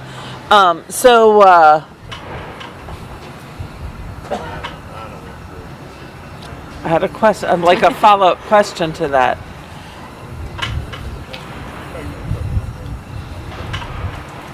Okay. We'll come back to it if I think of it before. So how many people do you serve? And what is the range of people that you see coming for meals? So, depends on the time of year and the weather and which meal it is. There's all sorts of different answers for that. But generally for breakfast, we just serve our shelter guests and our program men. So it's usually somewhere between like 25 and 35 because not everybody will come in for breakfast. And then for lunch, on average, is normally about 35 to 45. I've seen it as high as like in the mid 60s. I've seen it as low as like 17. And so there's, like I said, all different factors that depend on, or that depends on. And then for dinner, I think our range is usually in like the 50s to 60s, but it can be higher or lower as well. But that is not me. I don't serve those usually. But You do sometimes. Sometimes. And then the range, I'd say we see everybody. We see young, we see old, we see disabled people, we see completely healthy people who work full-time jobs, just a little bit of everybody. Do we see children at meals? Yes, not often, but we do. At least at lunch, probably. Yes. We probably see that more in the evenings. I would think so, yeah. What is a misconception you had before becoming part of the Hope Center? So I was listening to all the videos and listening to other people's answers because I was like, I don't even know how to answer that. So I've been thinking about that a lot. And I think the big thing is I grew up with the mindset of like downtown's not a safe area. And like, so even driving through downtown, I wouldn't drive with my windows down. And if I didn't come to downtown for anything, but if I had to for some reason, it was like lock your doors, carry your purse under your arm, like just way extreme, like Growing up, right? Okay. Yes. And anyway, now like being in this area is one of my favorite places to be. And I never used to think that Hagerstown was beautiful, and maybe being away for a while and then coming back home changed that. But I think that Hagerstown is beautiful, and I actually enjoy driving downtown and being like, oh, I know that person. Oh, I see that person. Oh, this person told me about this about their life, right? And just like thinking about those people. So I was going to say, because you, in your adult years, you've been all over the world, and you've lived all over the world. So you've probably been in a lot unsafer places, and some way safer places than Hagerstown, as well. So, what? How can the average person make a difference? Do you think? I think a lot of times we think just like if we're just one person, so what we do is just a drop in the bucket, and that it doesn't really matter. But anything, like if we're all doing just one little drop in the bucket, like we're eventually gonna make waves. And so I think like the biggest way that you can tangibly make change here is by coming and being a part of it, coming and volunteering. I utilize volunteers so much in the kitchen, and even just like talking with some of the volunteers, just how their perceptions have changed of this area since being here, or people that I've had people that have been in this area their whole life. I've had people that are newer to this area, and both of them are just like, wow, I didn't know this about your services, or about whatever. And so I think the biggest way to make change is just knowing about it, and then doing one small thing about it, even if it's just one time. Yeah. So I remembered what I was going to say. So you were saying when you make food, and a lot of times people love what you make. You're a good cook.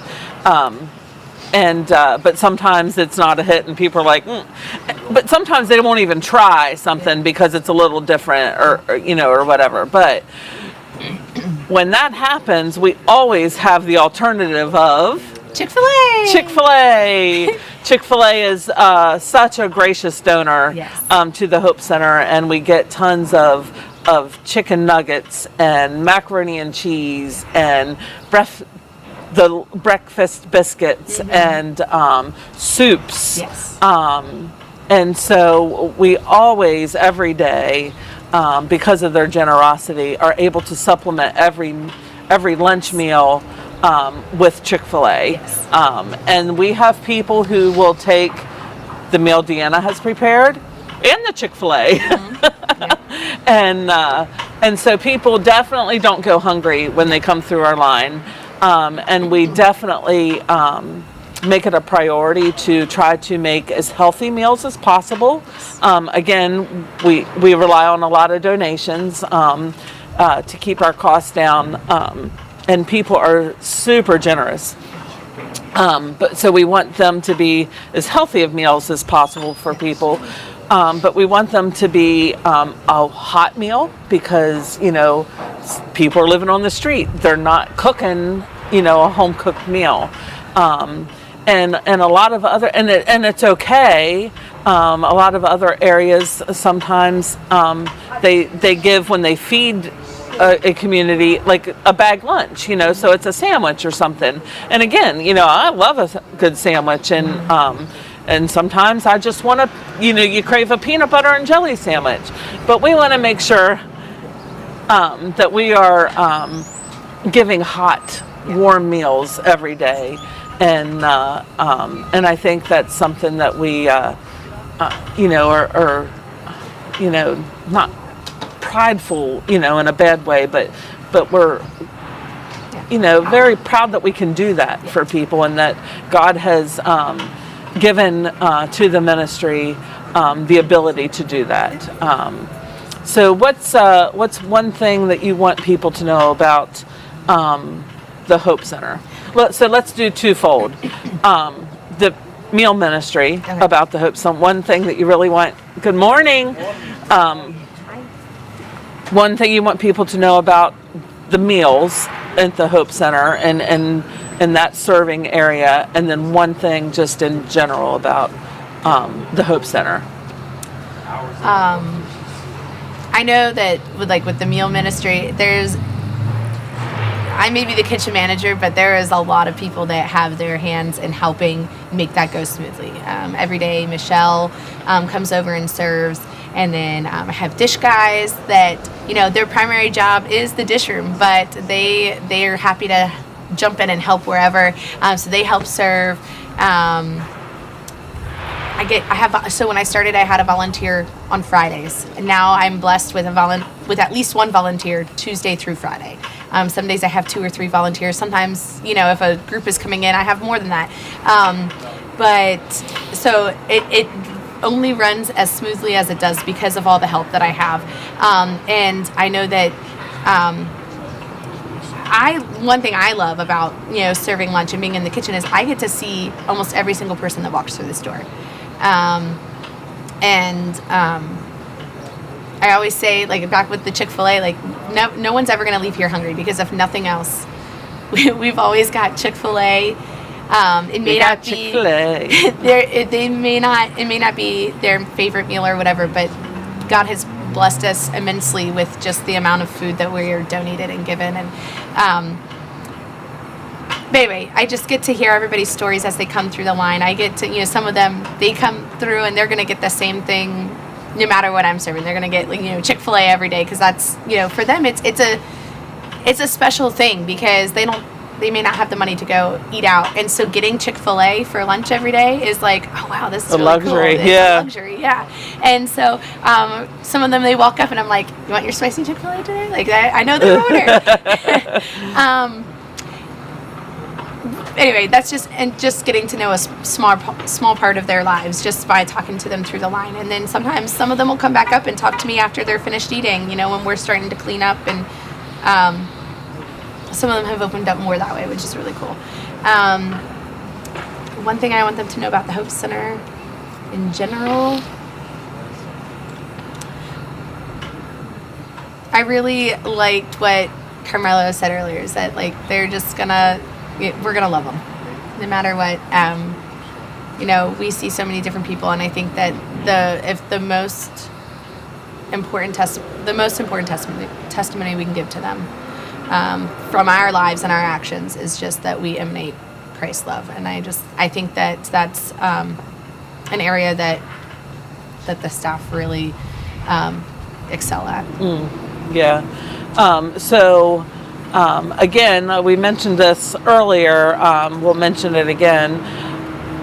We're moving Deanna out of the kitchen, so we are looking for a cook to replace her. So if you are looking for a full-time job in a ministry, again, we are a nonprofit ministry.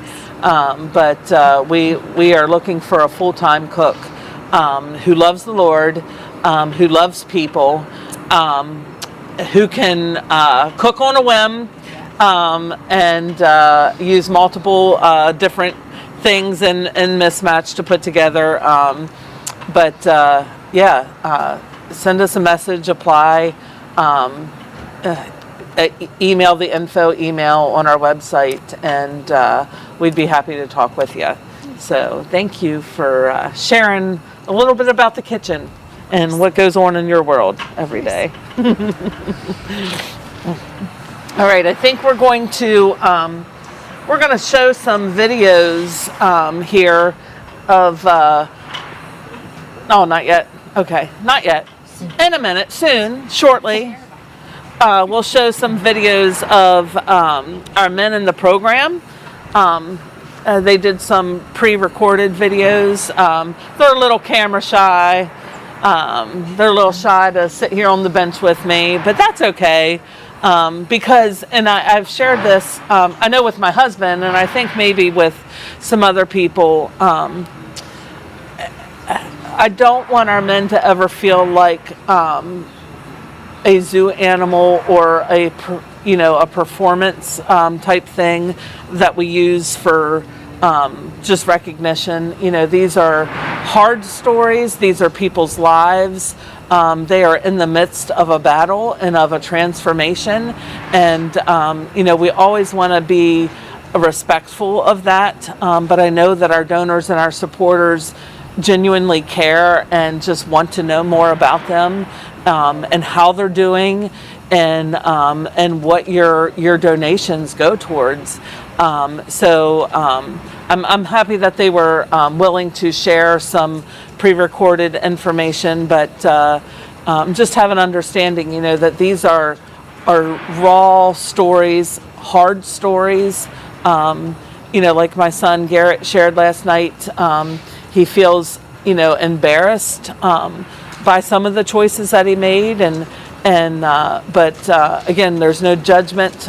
We just want to share Christ's love, Christ's redemption with people, and so when you hear these stories, just remember that these are individuals that are still going through that transformation process, and working on allowing the Lord to rebuild their lives.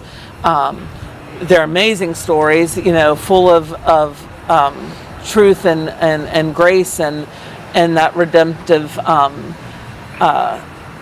power of the Holy Spirit working in their lives. The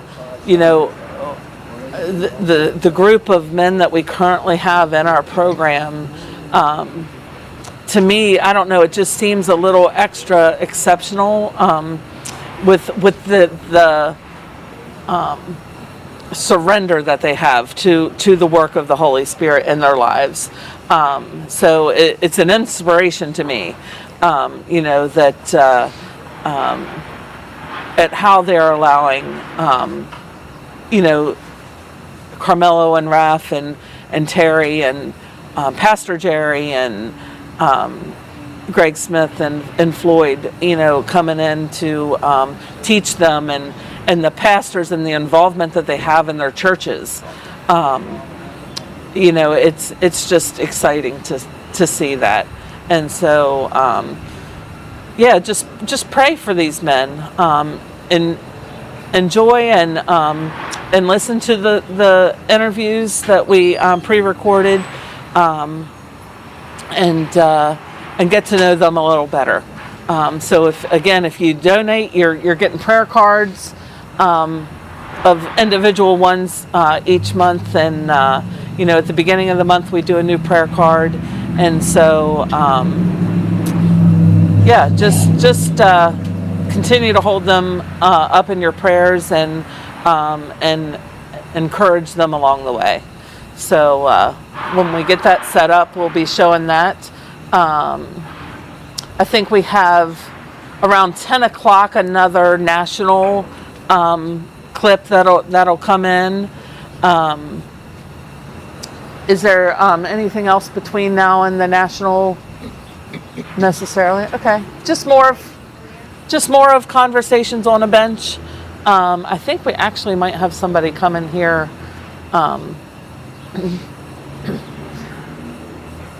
Now.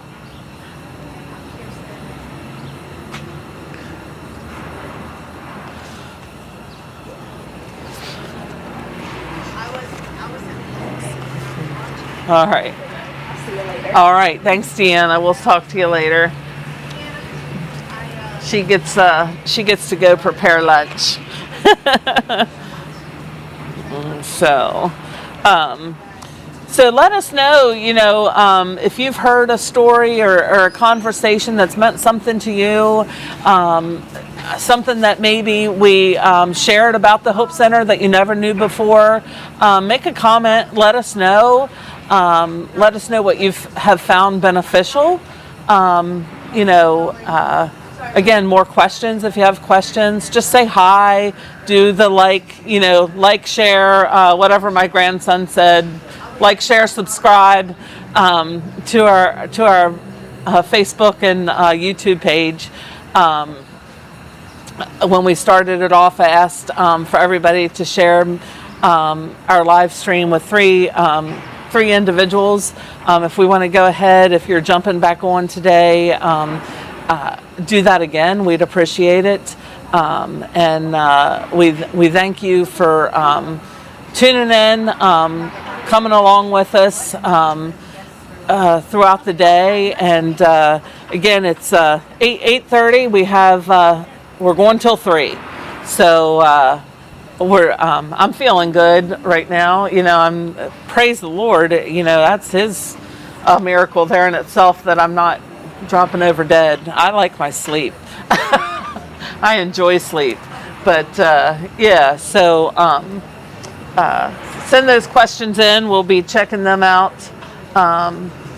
Just to hear, I can, while we're waiting on some things, I can share the total people experiencing homelessness in the entire U.S. in 2024 was 771,480 people. Again, we've talked about that pick count that we do in January. Hagerstown recorded at least 212 people in January. 59% of those were sheltered, but 30% were not. They were on the streets. Factors that have been contributing to homelessness have included the lack of affordable housing, low income, evictions or loss of housing due to rents rising, inflation, domestic violence, disability, mental health, and substance abuse. So we have a lady here that's come to talk with us.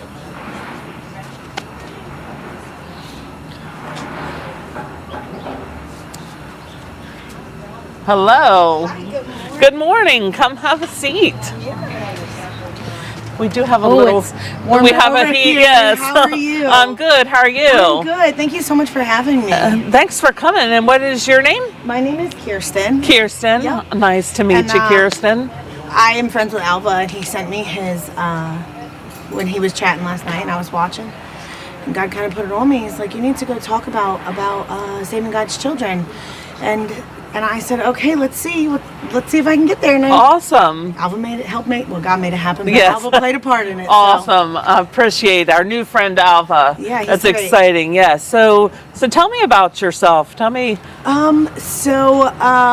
My testimony is a little long and kind of that's a whole other story, right? But long story short, I was saved in July of 2024 through deliverance, right? And so I led a interesting life, broken household, broken childhood. I dabbled with drugs, I dabbled with alcohol, but by the grace of God, I never became like addicted, right? I never had to go to like recovery or anything like that, but I battled with anger, and I lived in those toxic cycles for a long time. And so I had my oldest daughter when I was 18, married her dad, got divorced, then had another child. Then had 4 more children after that, and so, but I was stuck in this cycle of really toxic relationships, right? So I exchanged the drugs and alcohol as a teenager, right, for this terrible cycle of toxic relationships. You know, being toxic myself, right? I'm not going to say it was all them, right? It takes 2 to tango in a relationship for it not to work, and so I just was in this really difficult cycle of getting a relationship, and then it would go bad, and it was me, and this and that. And so in May of 2024, my husband and I separated, and that one really, really broke me. You know, that was the marriage that I had my dream wedding, and it was supposed to be forever, right? And so that really broke me, and I called on my spiritual parents, and at that time, they're just like really close family friends, right? I met them about 15 years ago through horses. We have horses, and so we met them through horses, and it just became friends, longtime friends, like a mentor. She was like always like a mom to me I could go to, and they're really Christian people, really, really strong in their faith, and so anytime I had a crisis in my life, you know, that's who I called. And they would talk to me about God and God's love. And I was raised to know God. I was raised in a Catholic household, but I fell so far away from him that they would talk about God and I'd be like, yeah, you know, whatever. Right. And it was actually my spiritual dad, so there was a pull when I went to go get married for him to be the one to officiate my wedding. I really wanted him to do it. And he did. And so he preached the Lord over our wedding and whatnot. And so, you know, all of this to say, like, it all came full circle, right? So I was broken. They started, I stayed with them for a while. I have 6 kids. I'm a single mom with 6 kids. So me and all my kids stayed with them for a little while we were working out the details of the separation and stuff. And they encouraged me to go to church. And they pointed me in the direction of Hub City Vineyard, which I thought I'd really like the music, kind of fit my style, you know, kind of my personality. And I liked it. And I can tell you that probably the first, 3 months that I went to that church, I just cried. They would strum the guitar and I cried, and I didn't know. At first I thought it was because I was sad because my relationship was over, and then I didn't know, and then I would just cry, and I was like, well, I don't know why I'm crying. And so, but it was in July of 2024 that I had restarted that toxic cycle, right? Like, I had ended a relationship, my marriage that devastated me. I was broken, I was sad, but what did I do? I distracted myself. So instead of leaning into drugs or leaning into alcohol, I just leaned right back into being promiscuous, right? And so I was on dating apps, and I found this guy, and I started dating this guy. And one day I was working. I worked from home, I'm a tech recruiter at the time. And I just was talking to him on the phone, and I was like, I hung up, and I was like, I want to ruin his day. Like, no reason, no thought, just this really terrible thought of I just would love to ruin this man's day for no reason. And I broke right there, and I was like, why would, I was having this internal battle of why would I want to do this? And it was a push to do it. And so I called Pam, my spiritual mom, and I said, what is wrong with me? You know, what is going on? And she was like, you have a demon, and it's got to go. Are you ready? And I said, yes. And so the next, 6 hours, my spiritual mom and dad were there, and bless them and praise Jesus that, you know, it was a long process, but he literally reached out his hand and pulled me out, and I've been on fire for him ever since. Awesome. He really, truly saved my life. Yeah. So that I'm grateful for. But in that, you know, I started working with my spiritual parents, right? Our connection got even so much deeper. They really have led me in my faith and pointed me in the direction of how to talk to God and how to seek God and how to listen to God and be obedient. And so that's part of how I got here, right? God said, go. Talk. And I said, okay. And so in that, though, my spiritual dad, God put on him a few years back about the problem with child trafficking, especially in our area, right? And a lot of people don't realize that we live in a hub, right? I mean, we're the hub city, right? Right. But we're in this hub where we can be in Pennsylvania, West Virginia, Maryland, in minutes. We can be in all those places. And so that makes this a really easy target location for individuals to traffic children, because they can be in any state, on a highway, and gone. And so he put together Saving God's Children. And Saving God's Children is a mission that he's on to bring awareness to child trafficking, how we can play a part in stopping it, right? So God put on him about being a watchman, right? They talk in the Bible about being a watchman on the wall. And being a watchman on the wall, you know, you're a warrior for the Lord in the sense of you're seeing things, right? And you're calling them out and you're bringing them to light, so that way we can as a community do something. And so Saving God's Children is not necessarily just about awareness, but it's also about resources to teach our community how prevalent child trafficking is and what you can do to protect your children, especially online. So we have a website called savinggodschildren.com, and there's one of my favorite things to point people to as a mom, right, is the Parents Toolbox. Because on the Parents Toolbox there is trainings, there is resources, and there is just information on how to keep your child safe. Because online, our kids are online all the time. I mean, I have 6 kids, and like, we have daily arguments over how much tablet time they can have, you know? Like, no. And so things like Snapchat, right? Oh, there's so many parents out there that don't realize that your kid is sharing their location with the world, not just their friends, not just you. They're sharing their location with the world. There's other children, teenagers, their age, that are groomed, that are a part of this whole thing. And so many people, and I think they're naive to it, and it's not intentional. They just don't know. Right. And for me, for the longest time, I was like, I didn't want to believe it. You know, I wanted to believe that this was it's someplace else. This isn't here, you know, until my own daughter, she was doing the Snapchat thing and sharing her location. And I find she's got, this was years ago, she's got people that I've never even met and know, and she's having full conversation with them. They can see right where we live. And so, you know, it's out there. Roblox, Minecraft, all these things where our young kids are online and they're chatting with strangers, and we don't know who they are, and people can lie, you know. So that's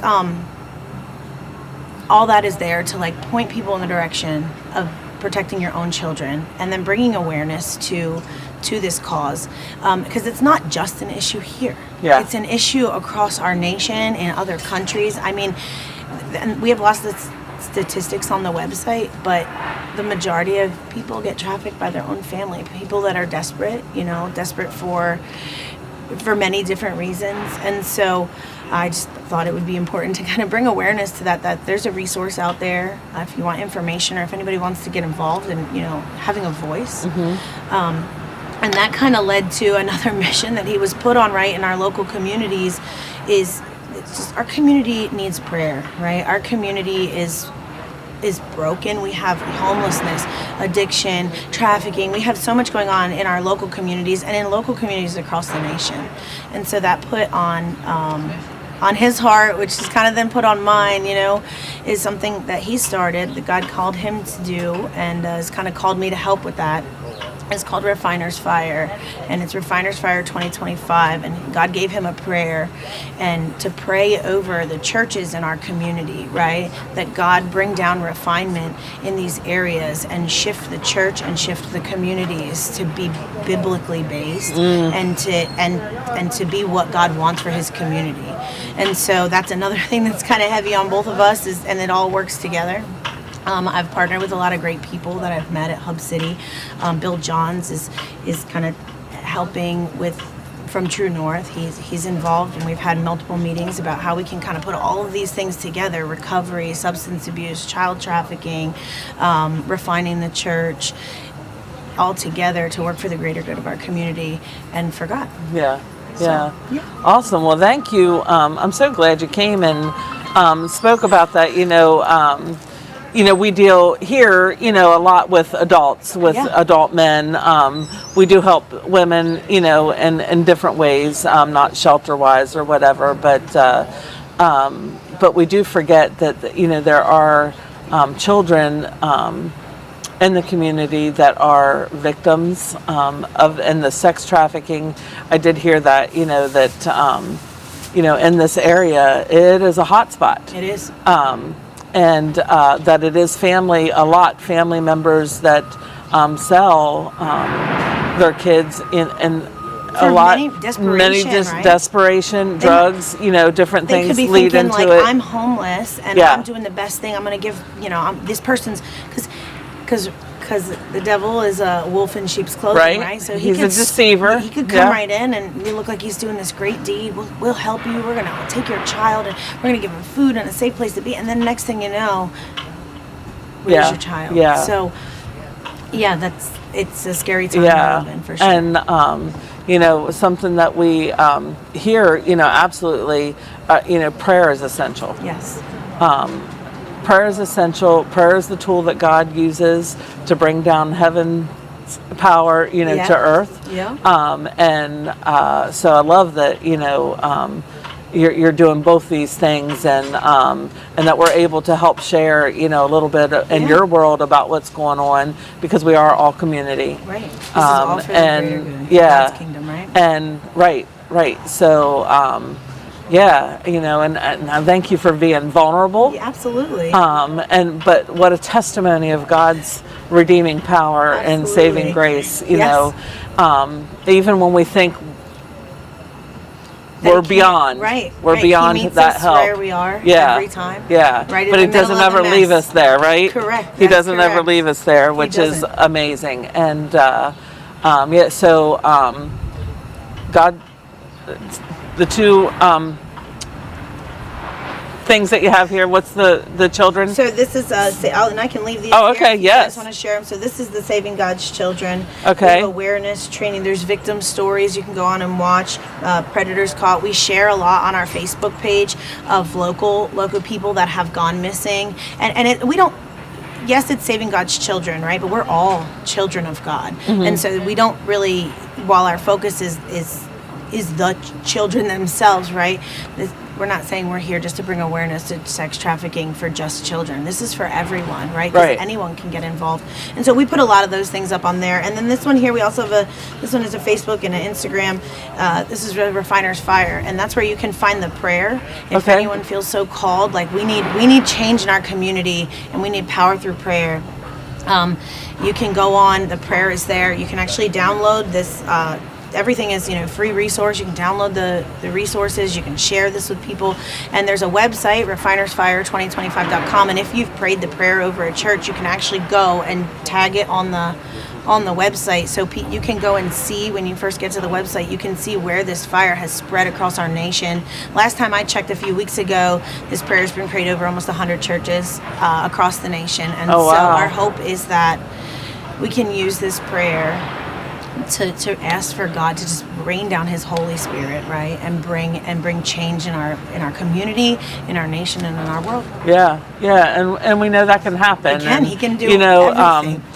Revival is real, and it starts with the individual. It does. But it can spread quickly. So awesome. Well, thank you so much. RefinersFire2025.com and Saving God's Children is a website as well. So thank you for leaving these with me, and I'm glad that you were able to come share. Yes, thank you so much. Have All a right, good one. you Bye-bye. too. Bye bye.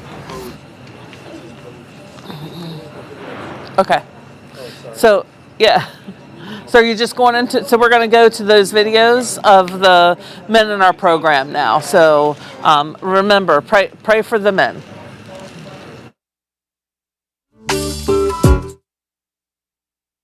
Thank you for sitting down with me. No problem. What was your life like before you came to the Hope Center? In a nutshell, I'd say it was just chaotic in a way. I had an organization, I had a job and was doing things like that, but just everything outside of it was always chaotic. So where nothing was in order, just constantly going in and out of living situations or jobs or things like that. So basically, just in a nutshell, just out of control. Was that due to internal factors, external factors? Honestly, I'd say internal. Okay. Just kind of just dealing with my own personal demons in a sense too, just that kind of thing, and just not really knowing how to overcome those things. Yeah. You know, without some kind of help, but having too much pride to ask for help. And then how did you come to the Hope Center? Easiest question. God. One day I was literally walking to a job interview, and I was, as of this point right now, I'm 2 years clean and sober. But I was walking to a job interview because I was at the time living in a situation where they were people were actively using drugs and alcohol and stuff like that, and I didn't fall back into it, but I kind of felt myself, like getting pressured where I recognized it, saying, hey, I got to get out of this situation.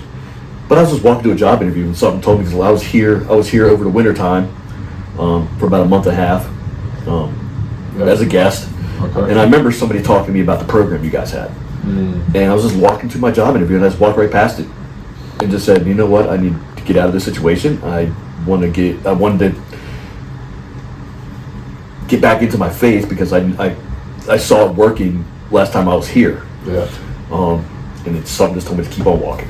And next thing I know, I'm at the doors. So good.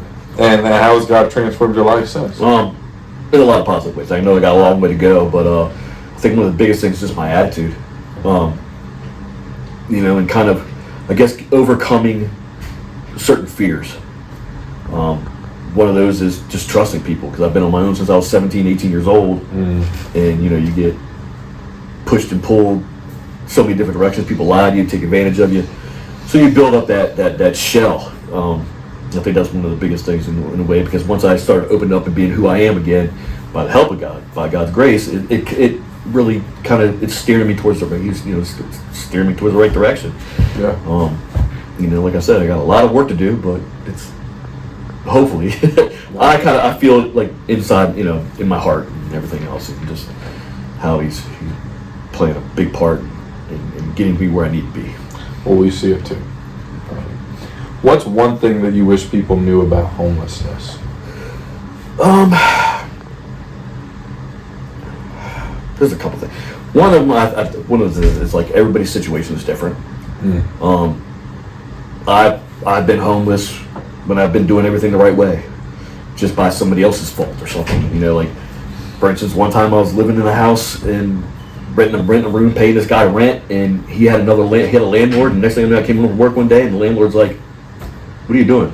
This house is, So you never know what somebody else's situation really is. And not everybody. Yeah, it's not always a drug issue or alcohol abuse issue or nothing like that. And I think a lot of it has to do with mental health issues. People just get stuck and they don't know what to do. They don't know how to they don't know how to find help.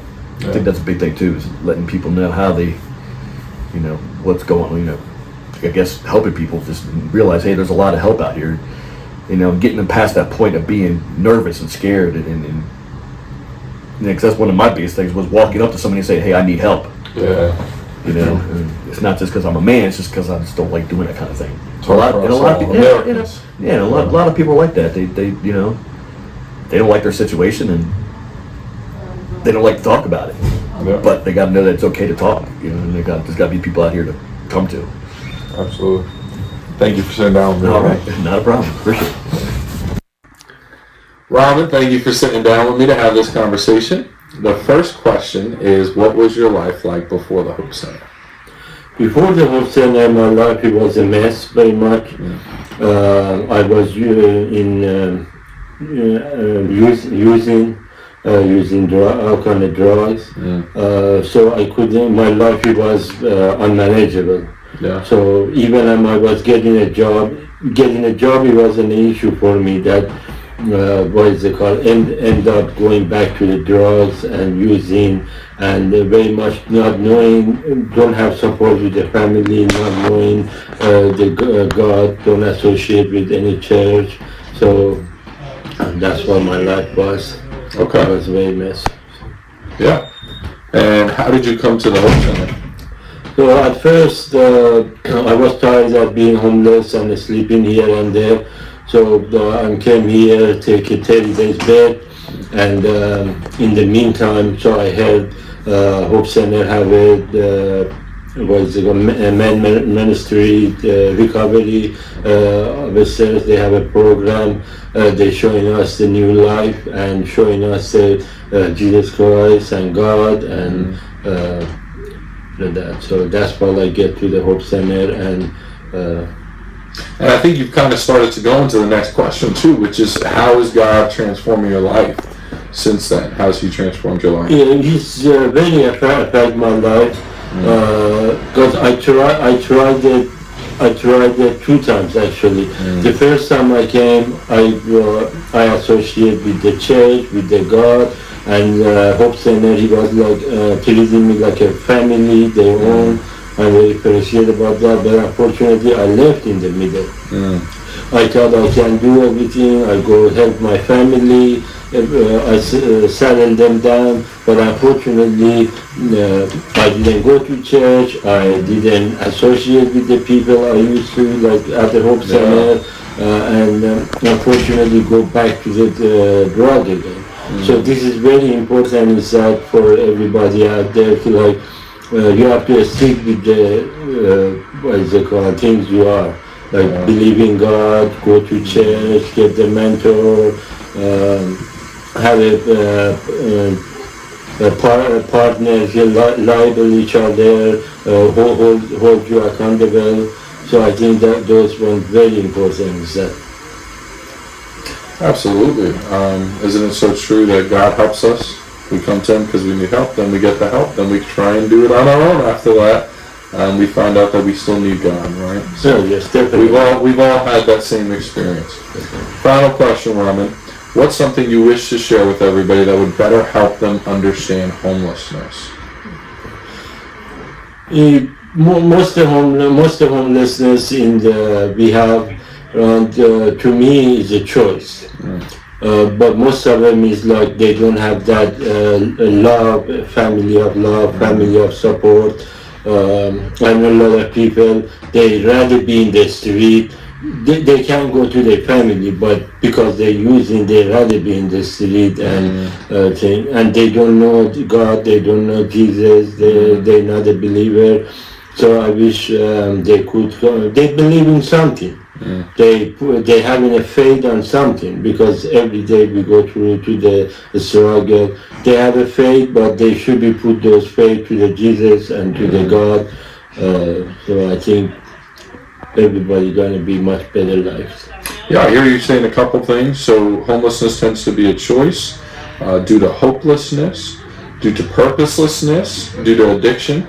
But also some people struggle because they don't have family or things to lean on when we all go through those random life chaoses that can happen and things like that. Yes, I have to put that out there. Not all the homeless, they addicts. Yeah. So I have to. Absolutely. I have to put it out there too. But still we need to be more, be careful, more beyond what we're doing in life. And absolutely. Because our life is like a wind, is that if we let that wind throw us around, we be in trouble. So. Absolutely. And then we got to remember God can still that wind, right? Yes. Amen. It's been a pleasure talking with you, Raman. Thank you for sitting down. Thank you for having me. Justin, thank you for sitting down with me for this interview. Well, thank you for having me.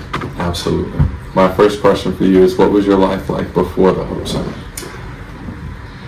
No pressure, right? No pressure. Before the Hope Center, there was a lot of idols in my life. Money was a big one. Money was a main idol. Lust was another one. And the Hope Center, before the Hope Center, I was struggling with money and lust. Money, there was just never enough. No matter, I would work for it, steal for it, lie for it, and it did nothing for me. I was a slave there. Yeah. Absolutely. Slave to money and lust. And then how did that work out with you coming to the Hope Center? I lived right down the road. I was staying with a friend right down the road here, and I would pass by and I would see, the word hope. I was like, I probably need some of that. Some hope is great. And so I stopped in, and then I came to the knowledge that, they serve lunch and supper. And so I would come for lunch and supper and talk. I met you, and Raph, and some of the other people here, and it just seemed like there was something here that I wanted too. There was a joy in your face, a smile, even being just around a bunch of unfortunate situationals. And you had a joy, Raph had a joy, and I really, I wanted some of that. I needed some hope. Wow. And it seems like you bought in, and so how has God transformed your life since then? Yeah, well, when you let God in, when you let Christ in, He'll transform your whole life. It's amazing when you. It's not my way anymore. It's Yahweh. Yes. Yes. Amen. So Christ really saved me from the shame that I had. Bunches and bunches of shame in my ear, in my head all the time, saying, "Hey, remember this thing you did? Shame, shame, naughty. Nobody wants you because of that. You never made enough money. You were not enough." That was the shame and the pains that I felt, and that was before Christ. In Christ, I am enough. Thank you, Lord. New creation in Christ. I am enough. Yes. Amen. Amen. My final question for you, Justin, is what is one thing you wish people better understood about homelessness? That it's not illegal. Homelessness is not illegal. Some people think that homelessness is due to maybe sins in someone's life, or addiction, or just poor choices. And while some of that might be true, a lot of it is also the effect of living in a sin-cursed world, and the suffering that we go through living in a sin-cursed world. Yeah. Some external factors. Not everything is sin. Lots of things are suffering. Yeah. And then in suffering, of course, then we continue to sin. And the cycle perpetuates. And the cycle perpetuates. Absolutely. But it's not illegal. I don't believe in that at all. I don't believe that's illegal. And people shouldn't be just arrested for being homeless. Especially then you have a home, and then they got to let you go. If you have an address, right? If you get arrested, then there's an address for you, and you're not homeless. And then they let you go, and you're homeless again. It seems like, well, I don't know. There's a problem there. Yeah. There's an issue. A lot of things to be worked out there. Things to be worked for sure. out. I appreciate your perspective, and I thank you for sitting down with me, Justin. Thank you for having me. At the Hope Center, a simple $15 clothing voucher does more than provide clothes. It offers a fresh start and a hand of care. Guests use their vouchers to shop our thrift store, picking items that meet their needs and help them feel confident as they face life's challenges. Over the past 3 years, the number of people we've helped has grown by 148%. Last year alone, over 3,500 individuals received assistance. Each voucher is a practical way to show compassion, reminding every person that they are seen, valued, and supported. One small voucher can make a difference and spark hope for the journey ahead. Visit our office and bring an ID or something with your name on it to get a voucher today. Want to help keep this program running? Continue to donate your clothes to our thrift store. We would not be able to give if you didn't give first. More information can be found at our website, hopecenterhagerstown.org. At the Hope Center, a simple grocery bag delivers more than food. It brings hope right into homes. Each 20-pound bag, handed out by appointment, offers families meals and a little relief during tough seasons. On average, 5 families a day leave with this practical act of care. Over the past 5 years, need has skyrocketed by 213%. And just last year, we distributed 965 bags. Every bag reminds a family that they're not alone and that someone cares. Would you like to make an appointment? Visit our office or call us at 301-739-1165. Interested in supporting our grocery assistance program? Donate sturdy bags, canned or boxed goods, or volunteer in our food pantry. More information can be found at our website, hopecenterhagerstown.org. At the Hope Center, every meal is more than just food. It's a lifeline of hope and compassion. Before each plate is served, a message of God's love is shared, reminding guests that the real hope is found in Christ. We serve faithfully 365 days a year, never missing a single day, because hunger doesn't take a break. Each meal nourishes the body, strengthens the spirit, and offers a fresh start for tomorrow. Over the past 5 years, need has grown by 64%, and just last year, we served over 57,000 meals. Every single plate makes a difference. Want to come eat with us? Our doors lock at 12:30 for lunch and at 7 for dinner. Not hungry but interested in helping? You can donate food to our kitchen, or you can email our volunteer coordinator to find a time to come in and serve. Her email is volunteer@hagerstownhopecenter.com. For more information, visit our website at hopecenterhagerstown.org. At the Hope Center, our recovery program is where brokenness meets new life. Men are worn down by addiction and hardship, but through Christ-centered teaching, accountability, and community, they begin to discover freedom, purpose, and a fresh start. This is not a quick fix. It's a 13-month plus journey that builds stability, strengthens faith, and sparks lasting change. Over the years, 50 men have graduated, each one a living testament to God's transforming power. The recovery program is where chains fall away and hope takes hold. Interested in joining the program? It is completely free, no insurance needed. Just fill out our application and send it to one of our advisors. All the information can be found at our website at hopecenterhagerstown.org. Want to get involved? Call our office today to find out how. 301-739-1165. At the Hope Center, our shelter is more than a roof. It's a place where safety meets new beginnings. Every bed offers rest, renewal, and a reminder that someone cares.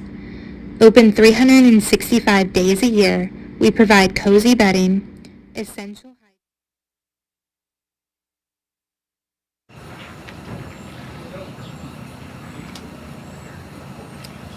Are we good? Okay. So we are back, and I have Kevin here with me. Yes, ma'am. And Kevin, tell us a little bit about yourself. Well, my name is Kevin. I'm from Philadelphia, Pennsylvania. Moved in Hagerstown about 6 months ago, and God-fearing man. You know, yeah. Awesome. So you volunteer in our thrift store, correct? Yes, ma'am. All right. Yes. So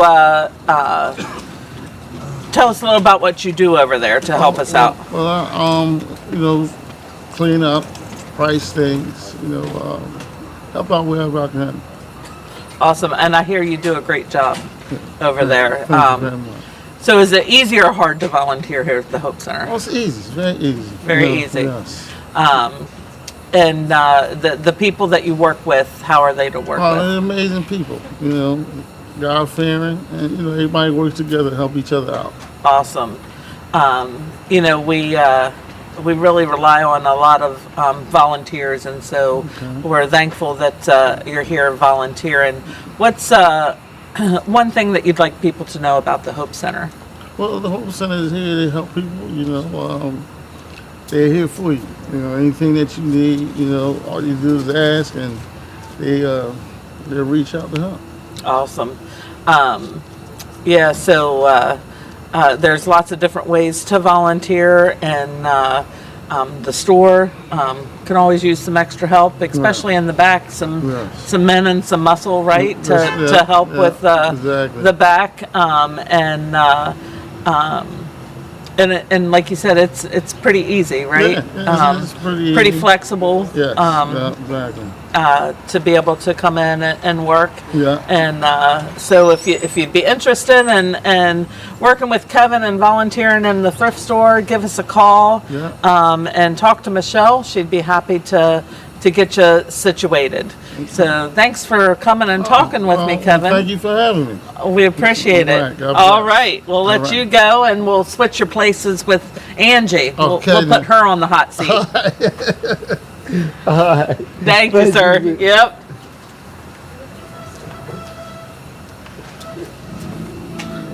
Hi, Miss Angie. Good morning. Good morning. How are you? Fabulous. Fabulous. So this is Angie. She is our store manager here in Hagerstown. And tell us what brought you to the Hope Center. I came to the Hope Center because my brother and my husband recently passed away from a drug overdose, and I came here with my mom, and I met Amy and Judy, and I spoke with them, and they made me see that I needed to get Jesus in my life before I could overcome the things that I was trying to overcome. And since I've done that, my life has been amazing. Yeah, we've seen a lot of growth in you, Angie, and you just being obedient to the Lord and His leading and allowing Him to do work in your life. Back when that happened, it was back to back. Yes, you 2 lost weeks your apart. husband and brother all at the same time, and you have a young child. Yes, she was 8 when this had happened. Yeah, but you had worked previously at other places, but you were struggling with Yes. with all that loss, I came to the Hope Center and to start to get some normalcy, with a job in the store back in your life, I believe, I came here.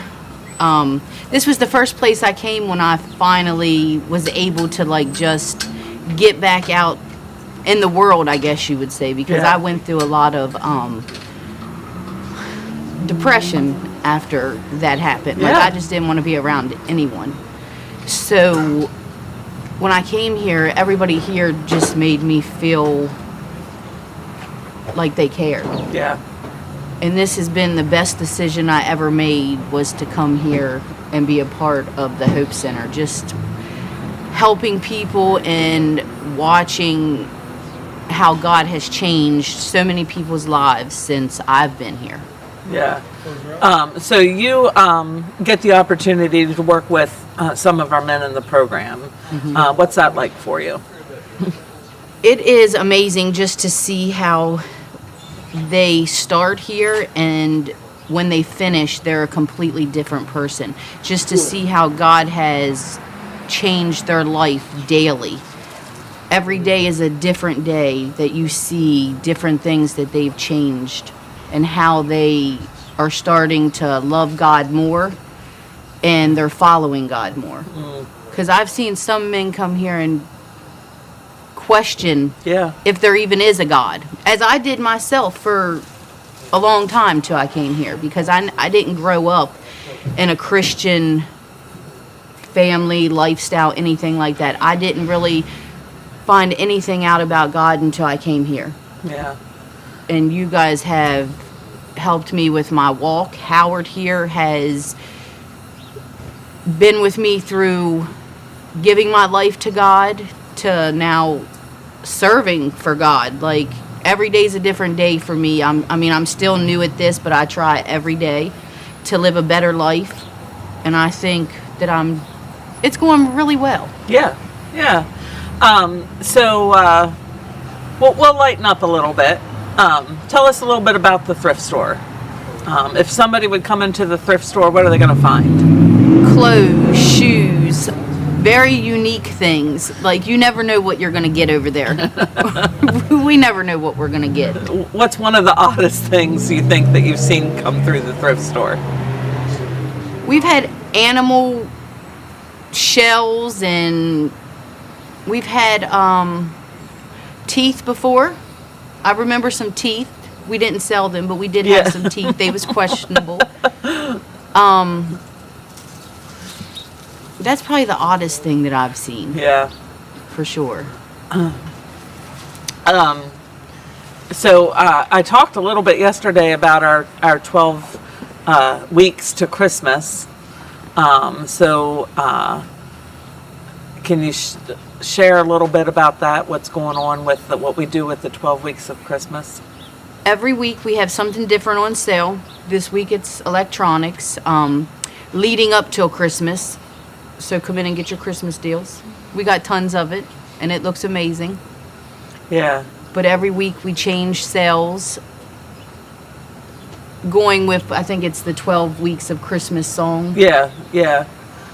So we try to do a play on the rhyme, and 11 pipers piping. So we did electronics, music, thinking, along those lines. But we do have Christmas out in the thrift store now, right? Yes, and they put it out daily, and it looks amazing. You have to stop in and see the store if you haven't been to the store yet. Yeah. I was sharing my house, as my husband calls it, thrift store chic, from working here and getting all the cool things and items. When you're working in the sorting room and thrift store, you probably are leaving daily with a little bit of something. Absolutely. You don't go to Walmart no more. Right? Nope. No need for that. But what's one thing that you want people to know about the community that we serve? If you need anything, we're here for you. Whether it's a shirt, a meal, just someone to talk to, we're always here. Amy, Terry, May, they are amazing, and everybody here works together to try to help the community in any way that we can, no matter what you need. If we can help, we will. Yeah, I do have to say that our staff, of their own choice, of their own desire, are very giving as well. And that's not to say everybody come in and take advantage of my staff. Right. But I have seen staff members take the shoes off their own feet to give to someone who needs a pair of shoes, and or take the belt off, their pants, to give someone a belt, so they're not, above, humbling themselves. And I think most of our staff is that way. Sometimes they just see a need and they get together on their own to, fill a need. And that is truly, of their own accord. Terry, we've had to advise staff members not to carry cash on them. Yes. To not hand out, to cash and things to people. Number one, because it's not always beneficial, right, to just give cash to people when they ask for it. And you can grow broke doing that out of the goodness of your heart. But like someone said, if you feel the Lord prompting you to do something, you should do it. You should do it. We're called to obey, and it's not. My pastor one time, he said, if the Lord tells you to give somebody $20, give them the $20. Don't worry what they're going to do with it. That's for the Lord to decide. You have to be obedient to what the Lord calls you to do.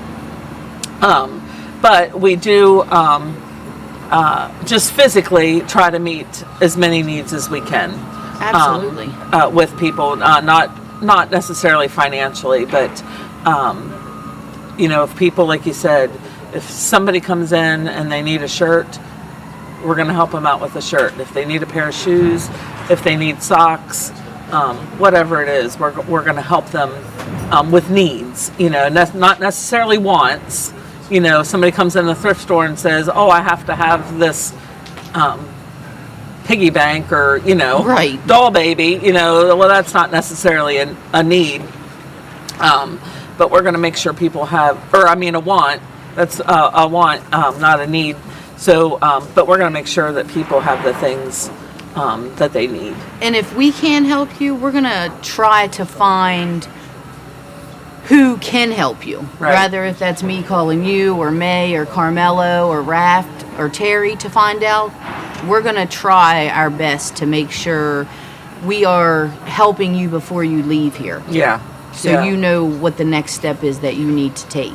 Yeah. So tell us, just share a little bit about how the store begins their day. We pray every morning before we start our day. Yeah. Every morning Howard prays with us.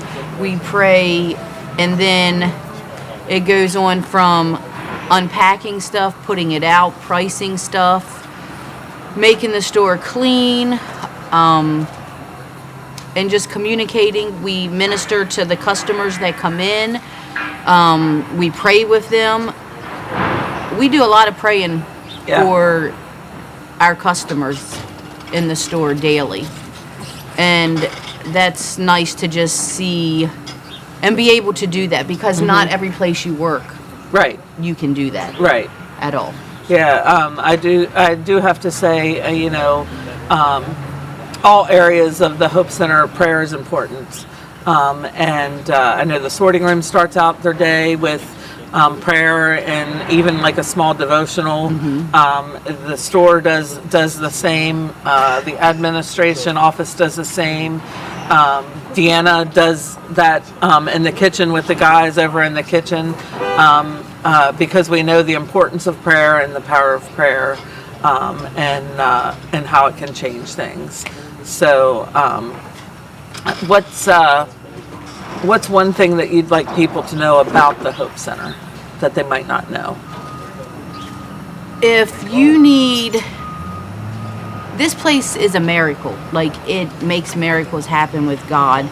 If you need anything, they'll go above and beyond to help you get that. If you're lost, broken, you come here, we're going to try to figure out a way that we can help. If you're hungry, no matter what it is that you need, you can come here, and everyone here is going to make you feel welcomed. Like, this is the most loving place I've ever been. I never have questioned the love that I receive from here. That's awesome. That's good. Like, you and Terry are just amazing. I can't say that enough. You guys have helped me tremendously. I'll pay you later. No. Thank you. No, we do care. We care about the people we serve, and we care about the staff that works here. And we're brothers and sisters in Christ. We're here to bear one another's burdens, and to be there for each other. Same with you. You're here for your staff in the store, to help and partner with the sorting room to do things. You help out in the office if we need extra help. You and your family come to the different events and help support us, and that's real important, and it means a lot. And they love coming here, serving and helping, and even just donating things. Like, my family loves to be involved. Yes. With and the Hope donations Center. that your family has helped us get for the men in the program, for just any needs around the Hope Center, it has been amazing, and we really appreciate that. And later I'm going to talk to you about serving opportunity, you and your family. But we'll save that for off camera. So, but I'll let you go. I know it's a busy day. Yes. You have lots to do. It's a load day, so that means Come see new us. items coming out today in the store. So, yeah, get on it. Thank you very All much. right, Have thanks, a good Angie. day. Yeah, so our store is open Monday through Saturday from 9 to 4:30 here in Hagerstown and in Chambersburg. So make sure you come out and check us out. Go shopping in the thrift store. Check out those Christmas sales that are going on and happening. And just support the Hope Center that way. We are just so excited. Get excited this time of year with those sales and different things, and I know the girls would be happy to help you along the way. So we are 9:30. We have a couple minutes, about 30 minutes before our next national feed that'll be coming on. So again, I just encourage you to maybe not check out, but to stay and watch those feeds. It might not personally or directly impact you and your world, but it's just a great opportunity to learn more about the homeless community as a whole, as a country, as a nation, of different ways that things are going down across the country. Malin, is anybody commented in on the Facebook? We need to get people to say hey, what they've liked about our conversations on a bench, if they've found it informative. Would love to know, your thoughts on. Have you learned something new? If so, what was it? What's been your favorite part of these conversations? Did you catch our men's in the program, their interviews that were pre-recorded? Tell us what you think about that as well. The day here at the Hope Center Ministry, and just everyday work is raring. It's underway. We got a lot of cars in the parking lot. Stores open, so people are coming, checking that out, coming to our donation dock, making donations. Hey Terry, could you come here for a minute? I have a question for you.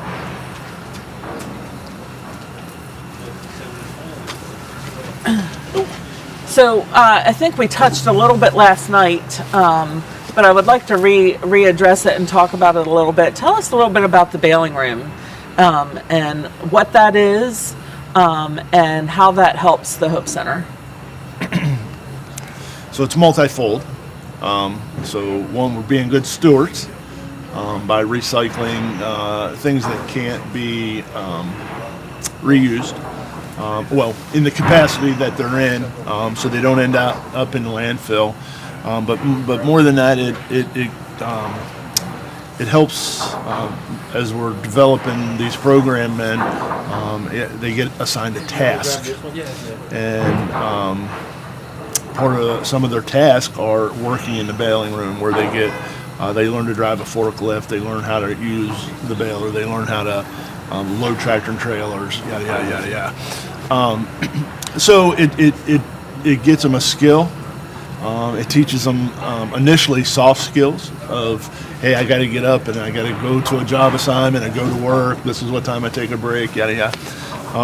But ultimately, anybody in the community can bring cardboard here to our recycling center, and we recycle it.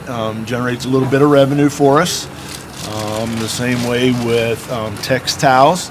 We recycle any textiles that are unsellable, in our thrift stores. But again, we want to be good stewards, so instead of just throwing them away, we recycle them. They get sold to another entity, and then they're broken down and made into new products. To donate cardboard, how do people go about doing that? So our location is straight across the street from us at 128 North Prospect Street. So the Hope Center is on the one side of the street, the recycling facility is on the other side at 128 North Prospect. You can just stop in anytime between 8:30 and 1:45. Our gates are open. You just pull in, and there's some boxes out there where you can drop off your cardboard. We do ask if people are bringing their cardboard that there not be unrecyclable stuff, plastic, trash. Sometimes we see that. So as much as we're using that as a resource for income, a small income, when we have to dig out trash and get that costs us money. So right, takes away from. So what if someone has like clothing that is not sellable? What do they do with that? Yeah, so if they have something that's just not sellable, it's really worn out, tore up, and they still don't want to see it go to the landfill, which is responsible. They can put it in plastic bag, mark it as rag on the bag, drop it off at our donation dock, here at our normal donation dock, and then we'll make sure it gets over and get recycled. Awesome. Yeah, it's, I was saying, not that, we're, I don't want to say like environmental, like it's a bad thing, but, sometimes people take things to extremes, but God does call us to take care of the earth. And like you said, just being good stewards of things and not adding to the landfill, which is a cost to us. Our trash bill can get, pretty high sometimes depending on what's been donated. So we try our best to find ways to keep that trash bill down. And recycling is one of them. I think it's, again, being a good steward of things that come through here. We do get lots of cardboard boxes in the sorting room, but like just with donations, people bring food in. It's sometimes if they do an Amazon delivery, it's in a cardboard box. Just being able to be, good with things and how we handle things. And like I said, it's about stewardship, right?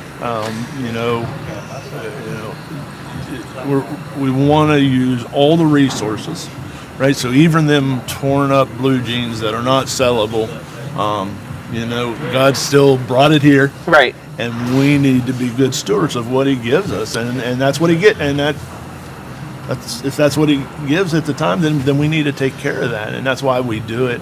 And ultimately, it's helping teach these men skills and responsibilities and understanding what stewardship of God's resources look like. Right. So let's talk a little bit more about that, because I don't think we've touched on that very much, is actually the work side of the program. Can you explain a little bit to everybody what that is, why we do that, and how that works in their day? Yeah. So part of the Foundations program is there's a vocational side to it. We find that a lot of these guys that come in here, now not everybody, but some of them have very limited work experience or work skills. And we believe that it's important that a man works and understands them skills. So initially, for some of these men, it's just teaching them the soft skills, right? I have to get up at a certain time to fulfill my responsibilities to my job. I got my break time is at this time, and that's what time I go, and I have to return from my break. Stuff that I take for granted as people, because I've been taught that at a young age. Right. But not all these folks have been taught that from a young age and don't know that. So a lot of times we do that. We start this out as just teaching them the soft skills of what work looks like.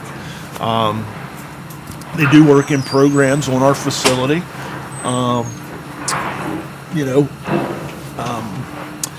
But it's not about what we get out of them. It's about what they get out of us. Right. Right. And it's teaching them the things that they need, right? Along with the biblical principles. It's about, work is biblical. Mm-hmm. And, like I said, we need to sometimes teach guys from square one of what that looks like. So let's go over, I got a couple more questions. So let's go over their schedule. What's their schedule like? Their work schedule or overall schedule? Overall schedule throughout the week, Monday through Friday. So typically wake ups at 7 o'clock. Our lights on at 7 o'clock. Breakfast at 7:30. Morning devotions from 8 to 8:30. 8:30 is when they report to their job assignment. So they go to their job assignment from 8:30 to 10 o'clock. They get a 15-minute break. They return to their job assignment at 10:15. Then they go to then they come back to lunch at 11:45 to 12:15. And then return back at 12:15 to 1:45. And then that finishes up the work part of their program. Now I will allot to, in amongst there, the men get pulled out of their job assignments to have independent one-on-one time with one of the leaders in the men's ministry. There's special one-on-one classes for each of them, so depending where they're at in the program, they might get pulled out for an hour or two during that work program. And then they get about a half an hour of free time between 1:45, and then we start our afternoon classes and sessions. So every day there's 2 class periods where they're group sessions where we teach them biblical principles. We cover addictions. We cover a lot of stuff, a lot of deep stuff. To help prepare these men to serve God and be men in God. And that runs through about 4 p.m. From 4 p.m. to about 6:30 p.m. They kind of got free time. Free time doesn't necessarily look what you and I would think free time was. Pretty much remain on the property, remain in the facility, because it's about accountability. And then 7 p.m. or evening chapel services start. Chapel service when it's complete, evening meal, and then they head to bed. Now they're allowed up until 10 p.m. Lights go out at 9 p.m. But technically they're allowed up to 10 or till 10 p.m. So that's kind of what the day is. It's very important for structure. Mm-hmm. I know sometimes it sounds like a little overwhelming, especially to some of the folks that we serve initially. But structure in men's lives, especially a lot of the folks that we serve who have, they didn't grow up in homes with structure. They didn't grow up having to be responsible for anything, having to be accountable to anything. So to be able to create that structure, it sets them up for success better. So while they're, a lot of them when they come in and they're first battling that,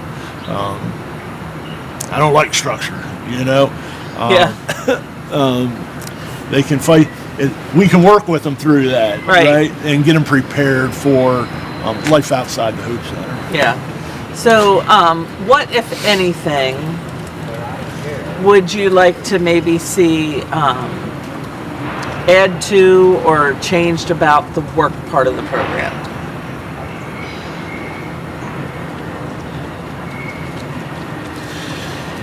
So we train. So like we teach them the soft skills. And some of the men that's where they're going to get with it, right? There's other men that I would like us to be able to do a more in-depth job training. Because after you've been in in this situation or in this, our program's a minimum of 13 months. Most men don't complete it with, in 2 years plus. So, even if you did work when you got here, you got a gap in your resume.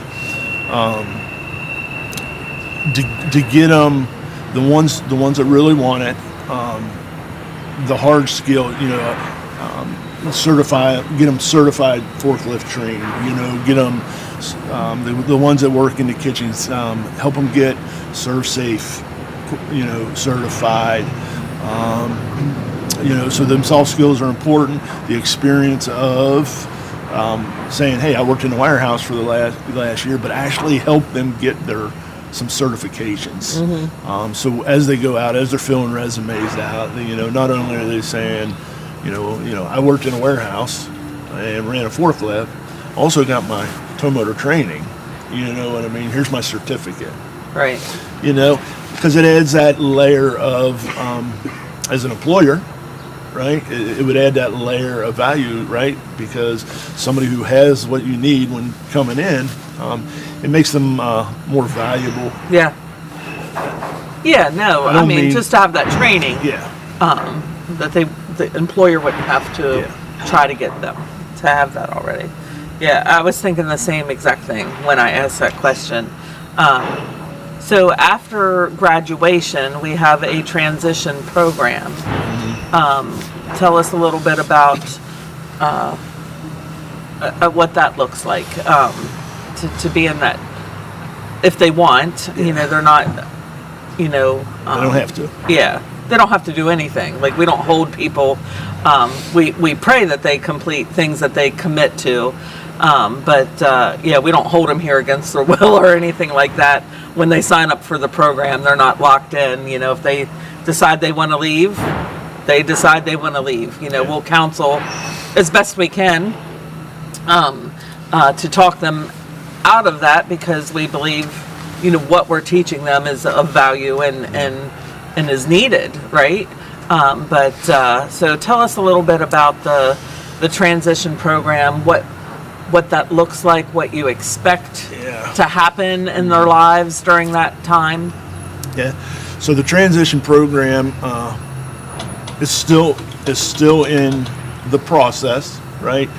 Still in. So we, honing it down to what it really needs to be. But we recognized before we had the transition program, we recognized that men were graduating, right? And then they were moving on, and a lot of them were failing. They were returning to drugs, returning to the lifestyle that they were. We teach accountability here, right? It's about accountability. I think what we discovered was that we needed to take part longer in that accountability. I read a statistic one time that said that the 5 years after somebody recovers from an addiction are the most critical time in the process, or that they have the most opportunity to return to that addiction. So we decided we start a transition program. So what that looks like, so after our guys go through the program, they get all the tools, all the resources that we can give them as far as that initial stage, and they graduate the program. Then they have the opportunity to move into our in-house transition program. So what that looks like is they don't really participate in the classes anymore. Now they're required to be seeking employment, because when they're in the program, they don't work. Right. They don't have jobs outside of here. It's 100% Everything's structured. in-house. Everything is in house. So now it gives them a chance to start looking for jobs, saving some money once they get the job. Maybe looking for a car. Putting money aside for housing, so with budgeting and things, to just give them an opportunity to get on their feet while still being accountable to us, right? So they still live here. We have meetings. We not as at the same level as the program. It's more intense. So we stretch the rope a little bit, and then so there's still a lot of accountability, but there's now also freedom. So when them things arise that could possibly make them struggle, we're still here to hold them accountable, right? And help guide them through that process, right?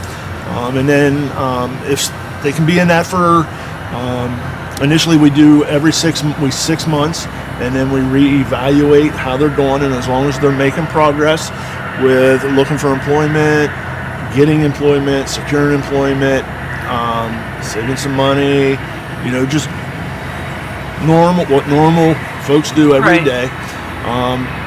Every 6 months, we evaluate that, and as long as they are continuing to progress, they can get extended for another 6 months. And we'll do that multiple times, right? And then we encourage, once they get in that process, we have a transition lodge. So we have a farm just outside of town. It's half of it is our youth camp, half of it is our farm, but we have a 14-bed transition house there as well. So as guys graduate the program, they transition into the initial in-house transition program where they're still living on site, 24-hour supervision, yada, yada, yada, yada. So once they make progress through that part of it,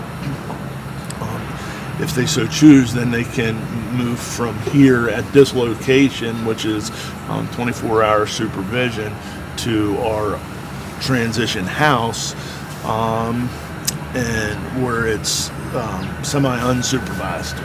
Right. They pretty much facilitate themselves in the house. I check in with them. We still meet, but I check in with them. But ultimately, they gain a lot more, I don't want to say freedom, but independence. Self-accountability. But they still have us for accountability. Right. So, I mean, is it a perfect program? Not at all, because it was something that we recognized. Say, okay, what are we going to do with the resources that we have? How can we make this happen? Mm-hmm. So we came up with a plan. It needs some refining. Yeah. It's not perfect, but God will get us there. And I think it'll greatly enhance, because of the level of accountability for a longer duration of time, the success rate of individuals. We want them tied into the local church, right? That's one of the things you in our program. You have to be tied into a Bible believing, Bible teaching, gospel preaching, theologically, doctrinally sound church. Right. Because that's where, after they leave us, after they no longer have, we want the church, or we as the church should be the community that support each other, right? Right. These guys are tied into the church. Hopefully the churches are holding them accountable and being there for them. But it also allows us to continue to walk with that journey with them. Just to get true success. Yeah. And Pastor Josh talked on that on community and being invited in and being family. and that's important. And it's important for all of us, not just people who are struggling with an addiction or whatever. As we walk the Christian walk, that is important. Yeah, we should be doing life together. We should be doing church. life together as a church, and be that involved in each other's lives. Right. We don't always do that well, but that's what we should strive to do.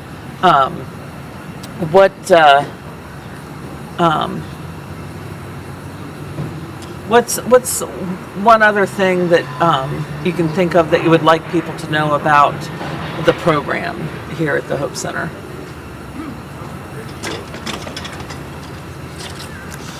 One thing I would like people to know about the program. I think, so oftentimes we hear, especially when you're dealing with addictions, right? I'm going to a rehab. We're going to a rehab. We're going to a rehab, right? We're not a rehab. We're a recovery center. Right.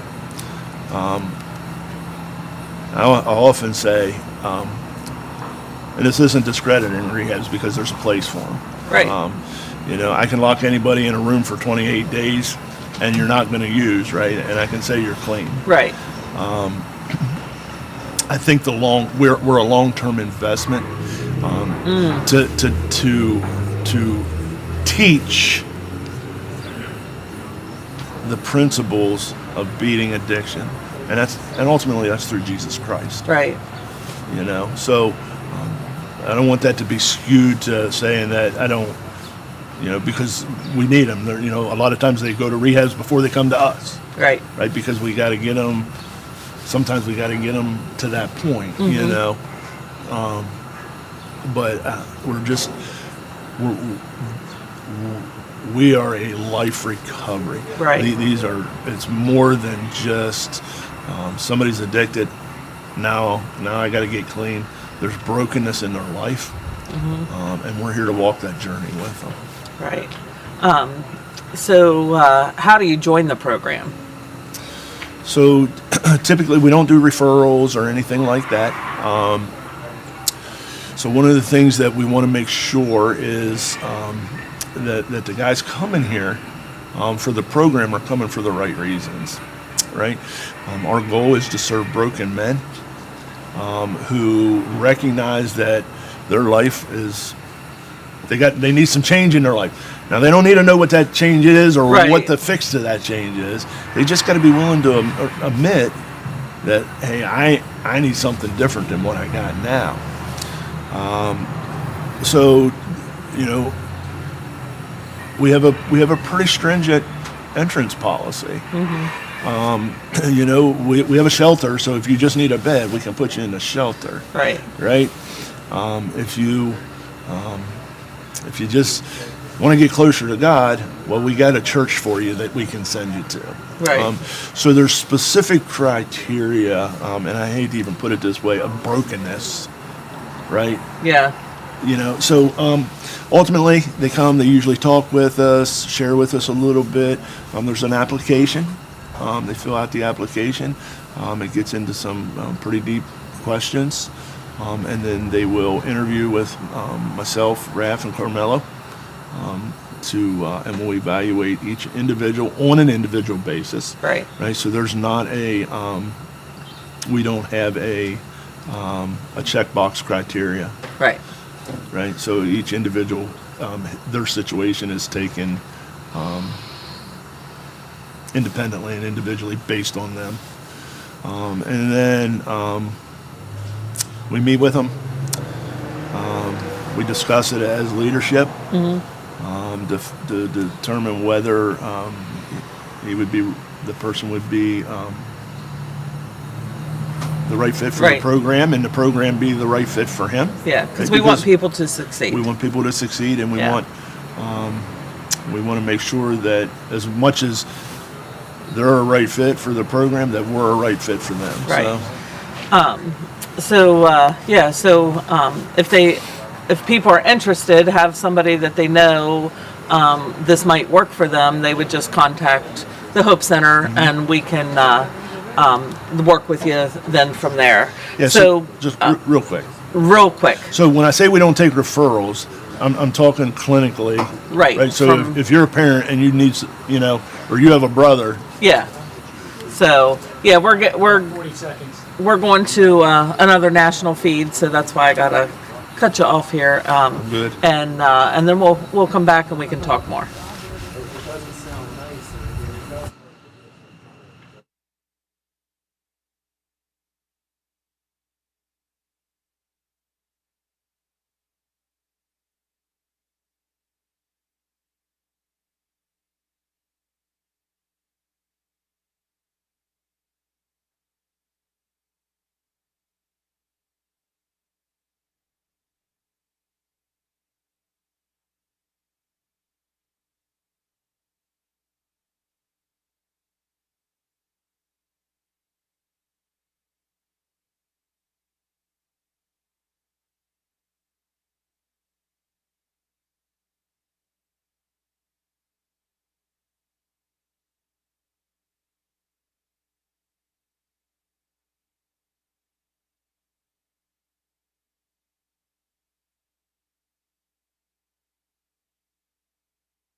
And a reminder that someone cares.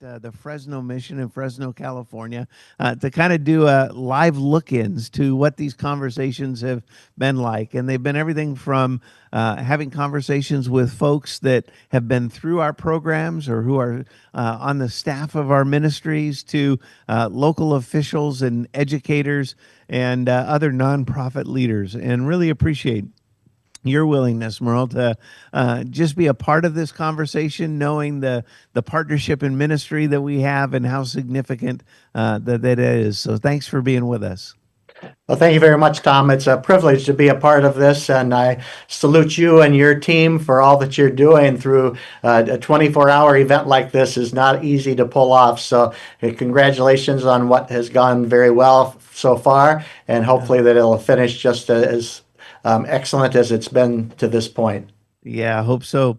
Hope so too. Well, know that you've been in your role for about the last 6 or 7 months, and we got to meet each other just really recently after you came into that position. And it'd be great, I think, for some of our folks in Citygate Network to hear a little bit about your background and how you kind of got into your position, and maybe a little bit about what you hope in serving in that role as you stepped in for Ken Hodder now. Sure. Well, I was more or less born into the Salvation Army. My parents were Salvation Army officers, and my wife's parents were also Salvation Army officers. So we both grew up as being a part of the Salvation Army's ministry, primarily in the Midwest. I was born in Kansas, she was born in Nebraska. That our parents were always in the Midwest region of the country.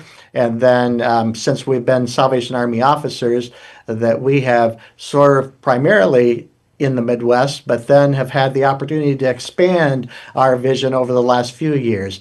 that we started out as when we became Salvation Army officers ourselves, which was 41 years ago now, that we had the opportunity to serve in 3 different communities, one in Minnesota, one in Illinois, and one in Kansas, as our what we would term core officers, which would be the pastor of the local congregation and overseeing the Salvation Army's ministries in that particular community.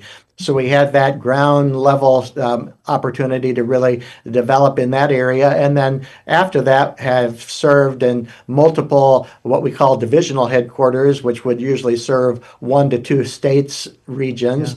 And then also on our territorial headquarters in the Chicago area that oversees the 11 central states. Then we had one previous opportunity to be here at our national headquarters in Alexandria, Virginia, for a relatively short time before we were then appointed to be on the staff at our international headquarters in London, England.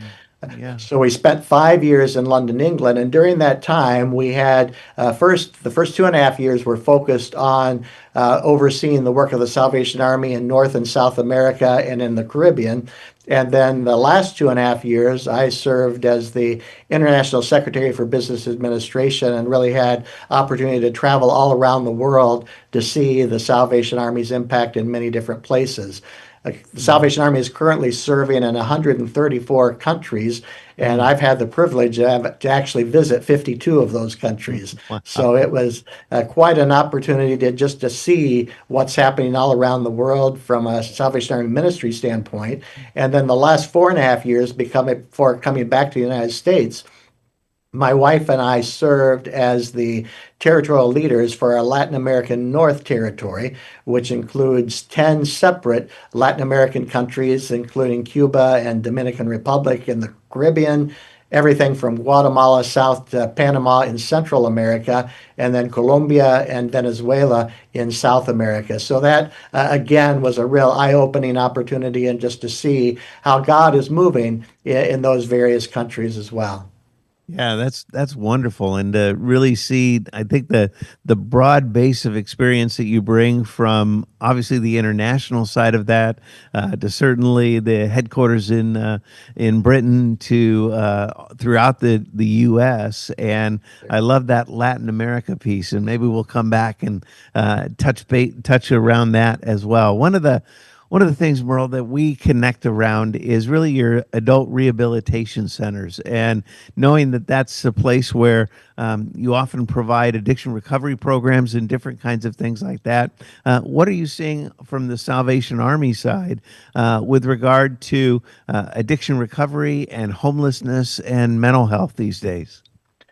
Well, one of the things that we have always been actively involved in is being a part of the whole continuum of care process, that we have certain isolated centers that actually do addiction services, where then once somebody has been through those types of services, we then have our adult rehabilitation centers, which give people not just dealing with substance abuse disorders, but also in many other situations, the opportunity just to get back on their feet, to have the kind of support that will give them opportunities for counseling, give them opportunities for work therapy, give them opportunities to really develop life skills that they may have lost along the way, and to reunite them with families and get them able to go back into society and find good working jobs. And we've just seen some real tremendous results from that. And one of the results that is always very encouraging is when you see a life transformed by... Recording stopped.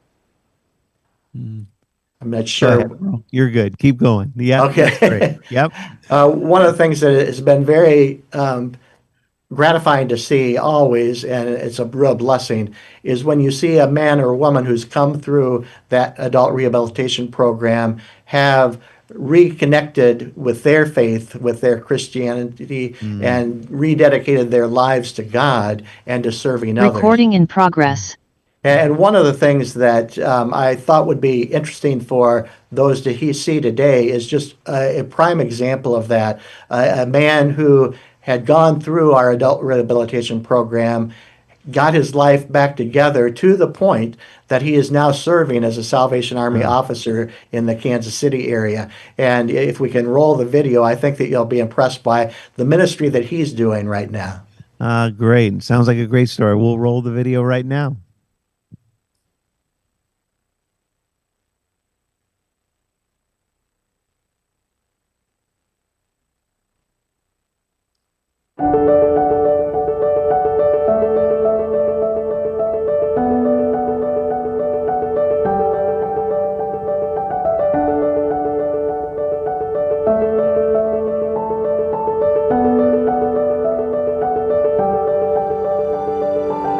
We prep all week what we're going to do, and then Sunday happens and we just let the Holy Spirit take over. Conventional church, you have a lot of structure.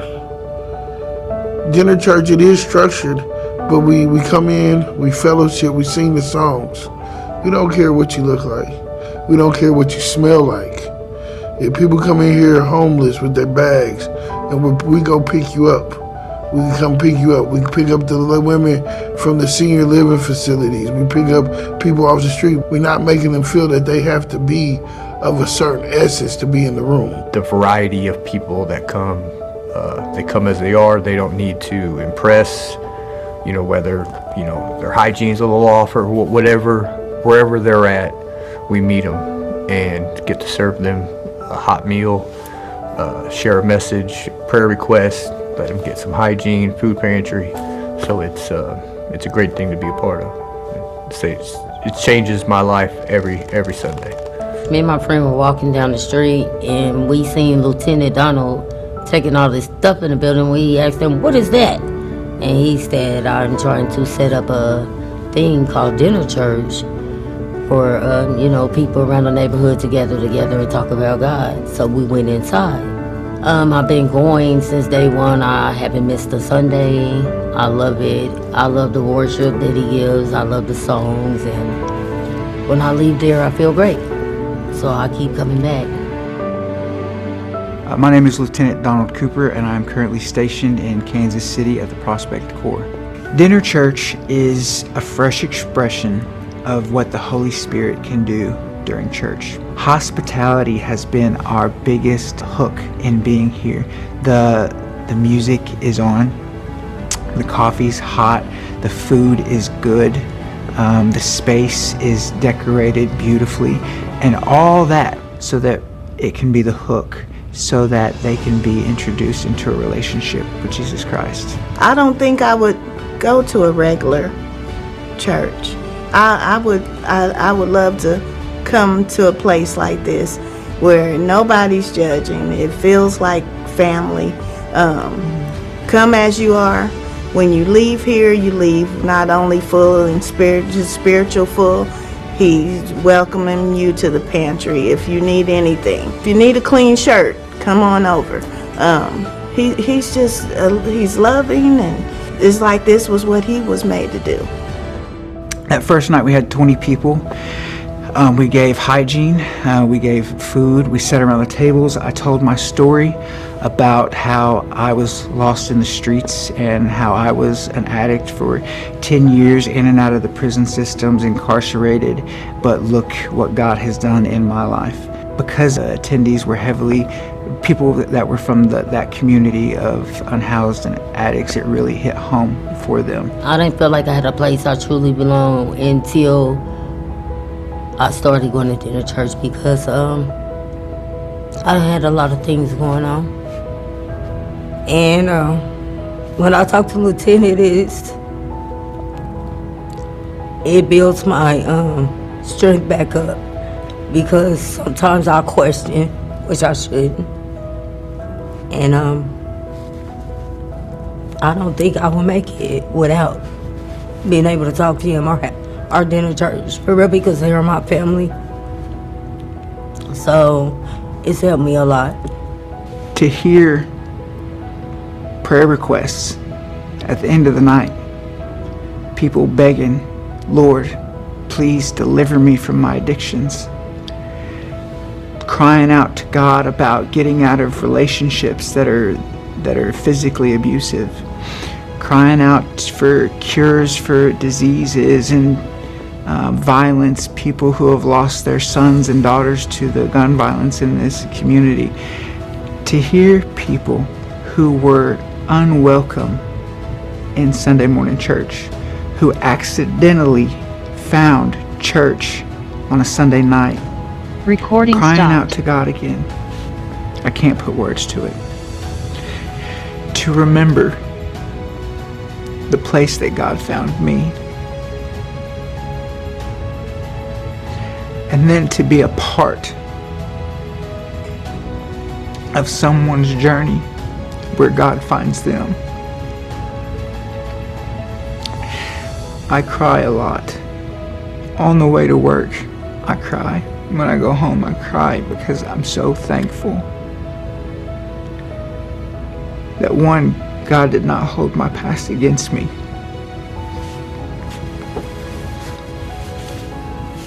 But two, that He has used everything that I've ever been through to move people out of their circumstances. And sometimes I still don't believe it. It's more than I could have ever hoped, dreamed, or imagined God's plan for me. And then to be able to witness God doing the same thing over and over again, I know that I'm experiencing revival. I know that in hearts, not in a building, not in a program. We experience revival in hearts, sitting around dinner church tables.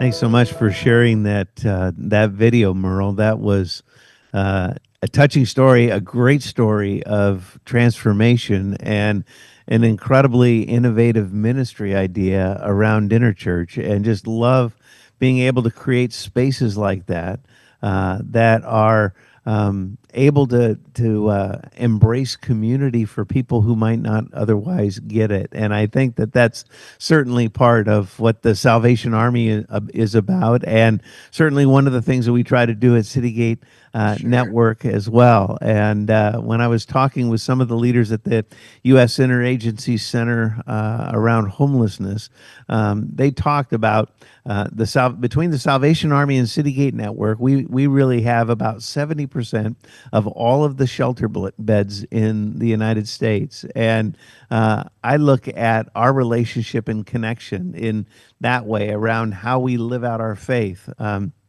Also, that we both have connected roots coming out of England with the booths with the Salvation Army, and as we look at the multiple connections and how we're trying to do what we do, and now we've actually had a memorandum, an official memorandum of understanding where we're working together. What might be your hope in being able to partner into the future as we journey together, Merle? Well, I think my hope is always that between the two organizations that we can have the kind of impact that we saw in the life of Lieutenant Donald Cooper. I mean, if you saw those before and after pictures, you know that that is not just an isolated event, but it's through our work that our volunteers, our staff people do on a daily basis that lives are being transformed. And I think anything that we can do to work together to make sure that the needs are being met in all the communities where we serve. Obviously, that no one organization can do everything. And so it's so much better when we can collaborate and work together to accomplish what God wants to accomplish through our ministries. And if that's finding ways to collaborate on different projects that will benefit those that we serve, finding ways that we can support each other through prayer and just in sharing some of the struggles that naturally arise as a part of that.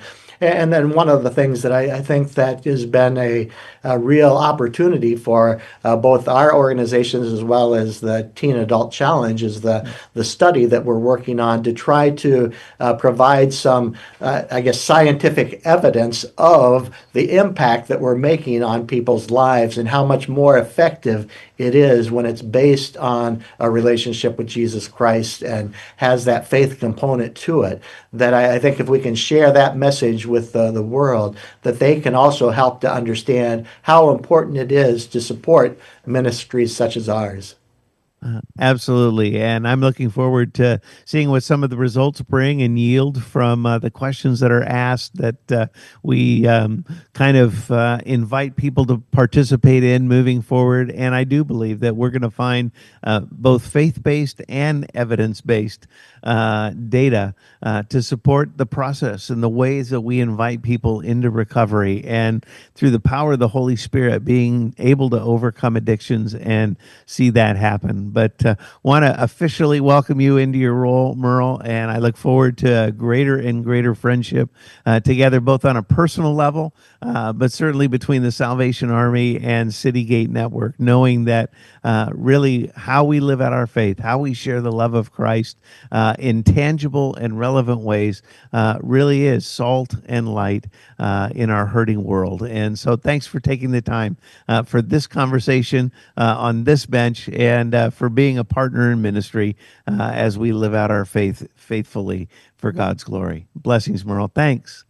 Thank you very much, and God bless you and your ministry as well. And I look forward to us continuing to work together into the future. All right. Thanks so much. Bye-bye. Thank you.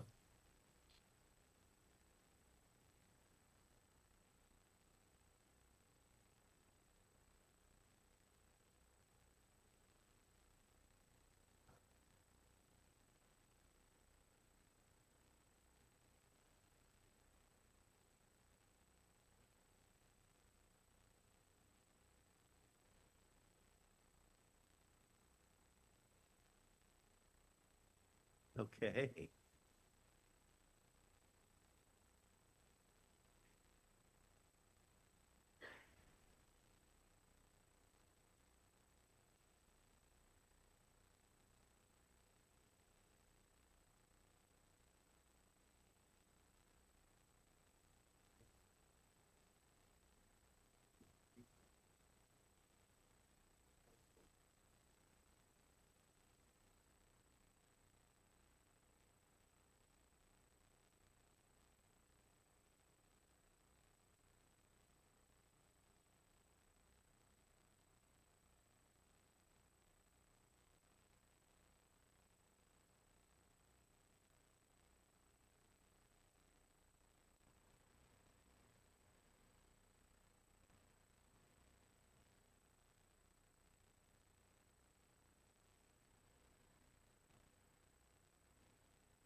Hey, Kate, can you see me and hear me?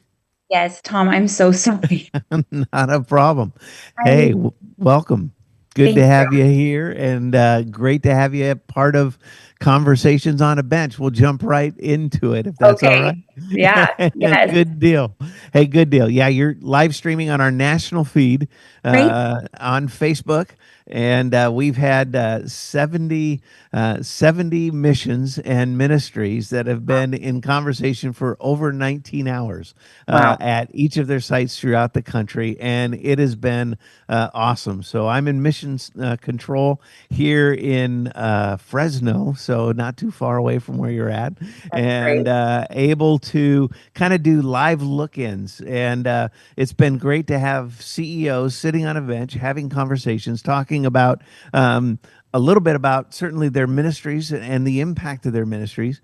But in addition to that, they've been able to kind of have conversations with folks that have been through their programs, staff maybe even that have been through their programs and now are working on in their mission or in their ministry.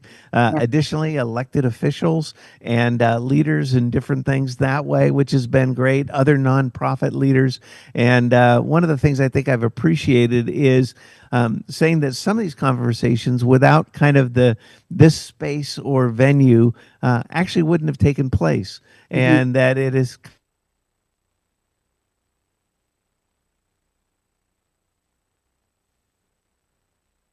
Tom, I'm not hearing you just for a second. Can you hear me now? Yes, I can hear you now. Great, great.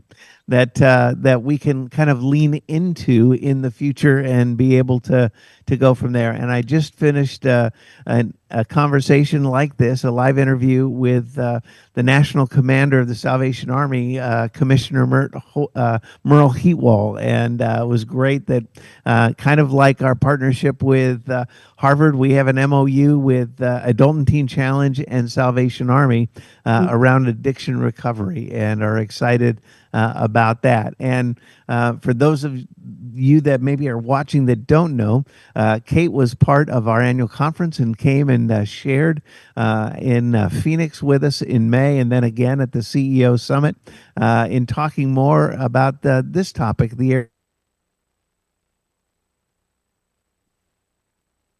I lost you again, Tom. Might just be me. How about now? Can you hear There me you now?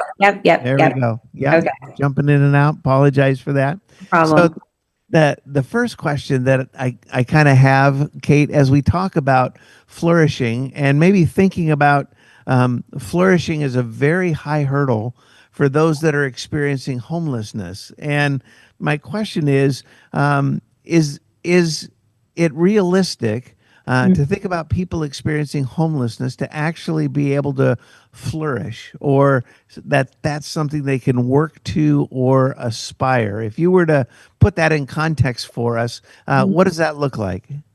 Oh, that's a really great and a very hard question to answer. Yeah. We think that all people can flourish. When we talk about flourishing, we say that it's all aspects of a person's life going well, including the context where that person lives. So for someone experiencing homelessness, of course, you would say, in many ways, they're likely not flourishing in very meaningful ways. They don't have a home. They don't have regular food. They might have severed relationships in their life. And all of those things can set a person back. But we would also say the way that we study flourishing has 6 domains. So we think about it as broken into 6 pieces. We wouldn't say that that's all there is to flourishing, but it's a starting point in the conversation. So it includes things like happiness and life satisfaction, meaning and purpose, character and virtue, physical and mental health, close social relationships, and material and financial stability. And you could imagine in each one of those domains, with someone experiencing homelessness, a way that they can take a step forward. For example, finding a sense of meaning in their life or a sense of purpose. What is their why, and how can they move towards that why?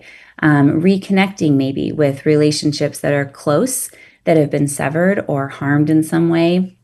Fixing those pieces or addressing those pieces, of course, wouldn't say, and now they're flourishing, but it helps move people forward. And I think the framework also just helps us think a little bit more broadly about what it means to be human and how we can support people in different ways in those different domains of flourishing. and maybe think through it as a way of meeting people where they're at. What is the domain in their life that they're most able to think about today, and helping them take that next step? And I think Citygate does that so beautifully. Yeah, I love that. And the fact is that, again, as you define what flourishing looks like, that just about anybody has the potential to begin to live into those domains more deeply and more effectively, and to have that greater sense of flourishing in what they're experiencing in their life, maybe not even dependent on some of the conditions that surround them or that they're a part of in some way. Yeah, and we would think about this as a both and. It's like to attend to one is not to attend to the other. It's Yeah. just that there's many ways that we can be attending to one another as we work to, make where we're living better. Or these are things that can happen in concert with one another, but attending to the needs of the individual, there's always opportunity to do that, even as we think through, well, what structures will they move into, and what are the systems they're going to be involved in? And so I think it's hopeful in that sense. It's not a zero sum about where we direct our energy. Yeah, and you kind of went where my next question is, then maybe a little bit for some of our mission leaders and our missions themselves as they think about structure and function. Are there certain things maybe that they can be doing that would help? Help people to be able to flourish more, or be able to get on a track that would take them that direction in a way that would be beneficial or effective for them? Yeah, well, we talk a lot about in the program, like which of the domains might be most important, and we don't have a perfect answer for that. Yeah. I will say, I think one thing that the missions have an opportunity to do that is unique is fostering close social relationships, really building human to human connection. And that's not a need just for our friends that are living on the streets. That's a need for all of us to have deep social connection with another human being. And many people who are in very difficult spots in life have lost someone they love. They have a feeling of loss. And I think that places like these missions that are a concrete place with real human beings can be an opportunity to make that close social relationship, and then use some of the momentum there to attend to those other things. It isn't always easy to ask a person, like, what's your why, when you first meet them? But as you get to know them, those kinds of conversations have more space. And then you can maybe talk about, well, how's your mental health, and how's your physical health? And sometimes we start there, and that's great. But I think the missions have a unique opportunity to really attend to the relational aspect that is such an important part of what it means to be human. Yeah, and I think that's so central again to folks that we serve and love and relate to, is that they have burned through their social safety net. They have, in a lot of ways, abused their relationships. They have very few left, and what we're able to do, I think, within our missions and ministries are help them learn how to have relationship again, and the value of that relationship, and how that is kind of a stepping stone or a starting point to be able to move toward flourishing. So thanks for that. That's really helpful and definitely relevant, I think, in our situations. Maybe give us a little bit, maybe a left turn here, but a lot of your work as a researcher at Harvard is also around spirituality and faith and health. And certainly we know that those experiencing homelessness do have health challenges, especially living on the street and different kinds of things that way. How does that faith, spirituality, and health thing connect, and how might that apply within our contexts? Yeah, that's a great question. So, there's a lot of different ways you can study religion and spirituality. Is it someone who just believes in God? Is it someone who calls themselves a certain religion? What we have found in the research of our program and of the School of Public Health and the School of Medicine as well, is that it's religious community participation. It's participating in specifically religious community that seems to have the biggest impact on physical health and mental health over time. And I think that's a really hopeful thing, because it's concrete in a way. It's not so abstract. It's a thing. It's a place. It's an action people can take. And, I think that all people have a sense of spirituality. And so for those who come from maybe a faith background, that can be good news to hear that participating in your religious community, maybe going back to church, can be a way of taking a step forward for your spiritual health, yes, but also for your mental health or your physical health. And a lot of these studies are done with really big sample sizes, really big populations. So when we talk about religious community being a win, that's on the whole. Those are on averages. Of course, we know that in all of our lives, there's nuance. Maybe someone's been hurt in those contexts, and we have to attend to that. But on the whole, on average, when people engage in communities of faith, they see some really beautiful things unfold in their life. And so I think that for anyone who comes from a faith background, that's not initially a shocking finding, but if you sit with it for a minute, you're like, oh, it is actually interesting that even that science can see things like that. And then for folks who don't come from a spiritual background, I think it's a place of pause to say maybe there are ways to encourage people on their path of faith or on their spirituality, and that's a concrete way or a concrete action people can take, including those who don't have homes. Yeah. And I think there are many congregations around the U.S. that would be very glad to see our friends and neighbors who don't have homes come and worship together. Yeah, I love that, Kate, because that really does bring such incredible alignment to really the assumptions and the faith we bring to our work, which basically says we think that faith-based addiction recovery, for example, actually can be more effective, and there is an evidence base for that in helping people be able to experience freedom and greater health rather than the addictions that oftentimes control them in such significant ways. And I think that gives us a sense of openness and hope for how we continue to engage, knowing that probably there's a scientific rationale as well as a spiritual rationale for what it is we're trying to do and accomplish. Yeah. Good. I know, and maybe the last question to throw it out there is kind of out of that.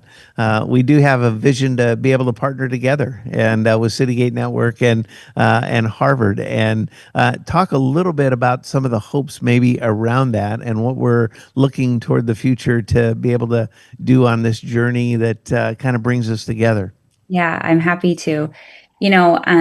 As I've been studying faith-based organizations and thinking about how do you understand the impact of faith-based organizations, how do you write about that? In the scientific community, some of that, the evidence of impact, the evidence of who you are and what you do and the impact you have on people's lives has to kind of show up in a certain way to be a part of a broader conversation. And in my earlier work, I actually did not know about Citygate as well. And so it's been a joy over the last year. I knew about my local mission, Bay Area Rescue Mission, but I didn't know that it was a network of missions that were all connected. And when I found that out, I was just so excited. And I thought, I need to learn more about Citygate and what they do. And so, as our conversations have unfolded, it's kind of a two-prong hope. One is to help Citygate do some work that would allow it to tell its story and understand its impact in slightly more empirical terms so that it can share its story and understand itself with more clarity.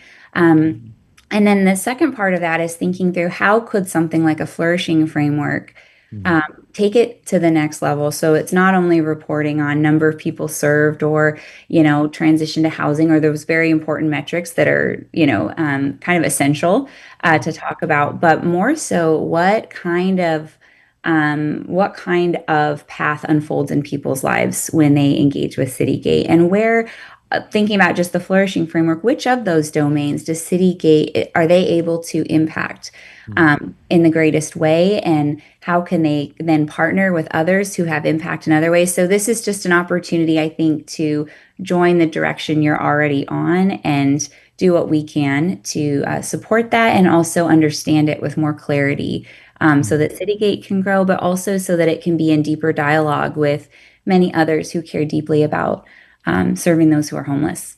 Yeah. Well, I really love that and appreciate it, and I'm excited about the new partnership together and what that's going to do, and being able to integrate some of those things, I think, in a significant way, and being able to have some empirical evidence and also some data that really show how as we've been doing this for now almost over 120 years, that really the effectiveness of what we do really can be understood, I think, in a secular context as well as in a faith-based context, and how important that's going to be. So thanks so much for being willing to have this conversation. We're appreciative that way, and think we have Dr. Coe lined up in a little bit as well. So excited for that, and looking forward to that. But just appreciate just the relationship, Kate, and what you've been able to share with our folks to this point,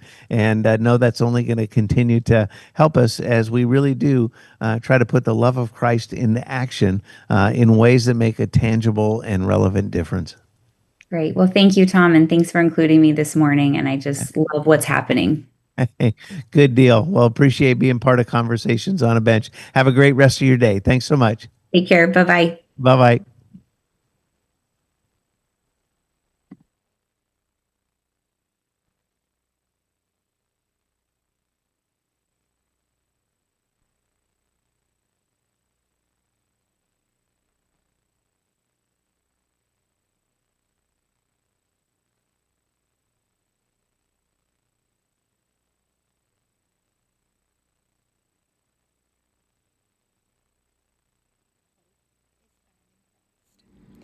We serve faithfully 365 days a year, never missing a single day, because hunger doesn't take a break. Each meal nourishes the body, strengthens the spirit, and offers a fresh start.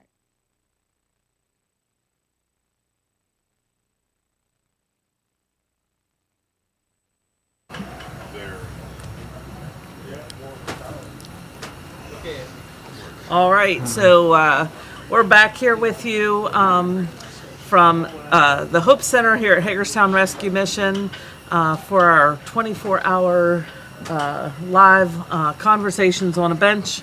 Right now we have Tyler Streets with us. So Tyler, tell us a little bit about yourself and what your position here at the Hope Center is.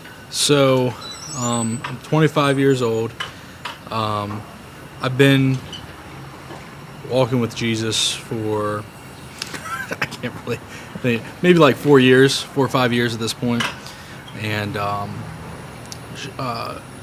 halfway through that time, went on a missions trip, and my heart was just gripped for just making Jesus known.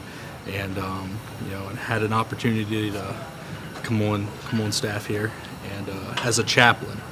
So I'm a full-time chaplain, and I'm on some days, some nights, working with the downstairs guys who come in off the street. So that's where most of my time and effort is spent, is with those guys. Yeah, so we talked to Raph a little about working with our shelter guests on the extension program. Yeah. That we have, because we got a lot of men who are working full-time jobs. We have a lot of men who have an income, and then we talked to Carmelo about the men in the program. But walk us through like the check-in process. Yeah. So if you are a shelter guest and you come to the Hope Center for shelter, what does that process look like? That process looks like coming to a staff member, and it starts at 4 o'clock. So you have to be at the office door at 4 p.m. and saying, hey, I would like a 30-day bed. And then it kind of gets into a really long, complicated process of if we have 30-day beds. If we don't, then they go on something called a one-night bed list. And depending on how long they've been out, let's say they've never been in the shelter before, they would be some of the most eligible people to get a bed just for that night. And one-night beds pop up if there's a guy in a 30-day bed who's out working all night, or there's a guest who just doesn't show up. We still like to use that space, and then we put those guys on the one-night list in their slot for that night. So it's been a long time since we've had an open bed.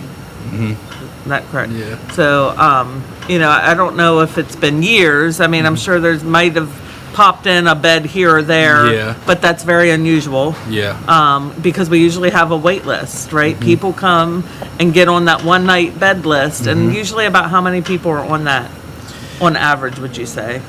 I see anywhere on a busy night, it's probably like 10 to 9 names. On a slow night, maybe you'll see 4 or 5. Okay, so still 4 or 5, Yeah. waiting, and we're still not into cold. Now it was cold last night. Yes. Let me just tell you.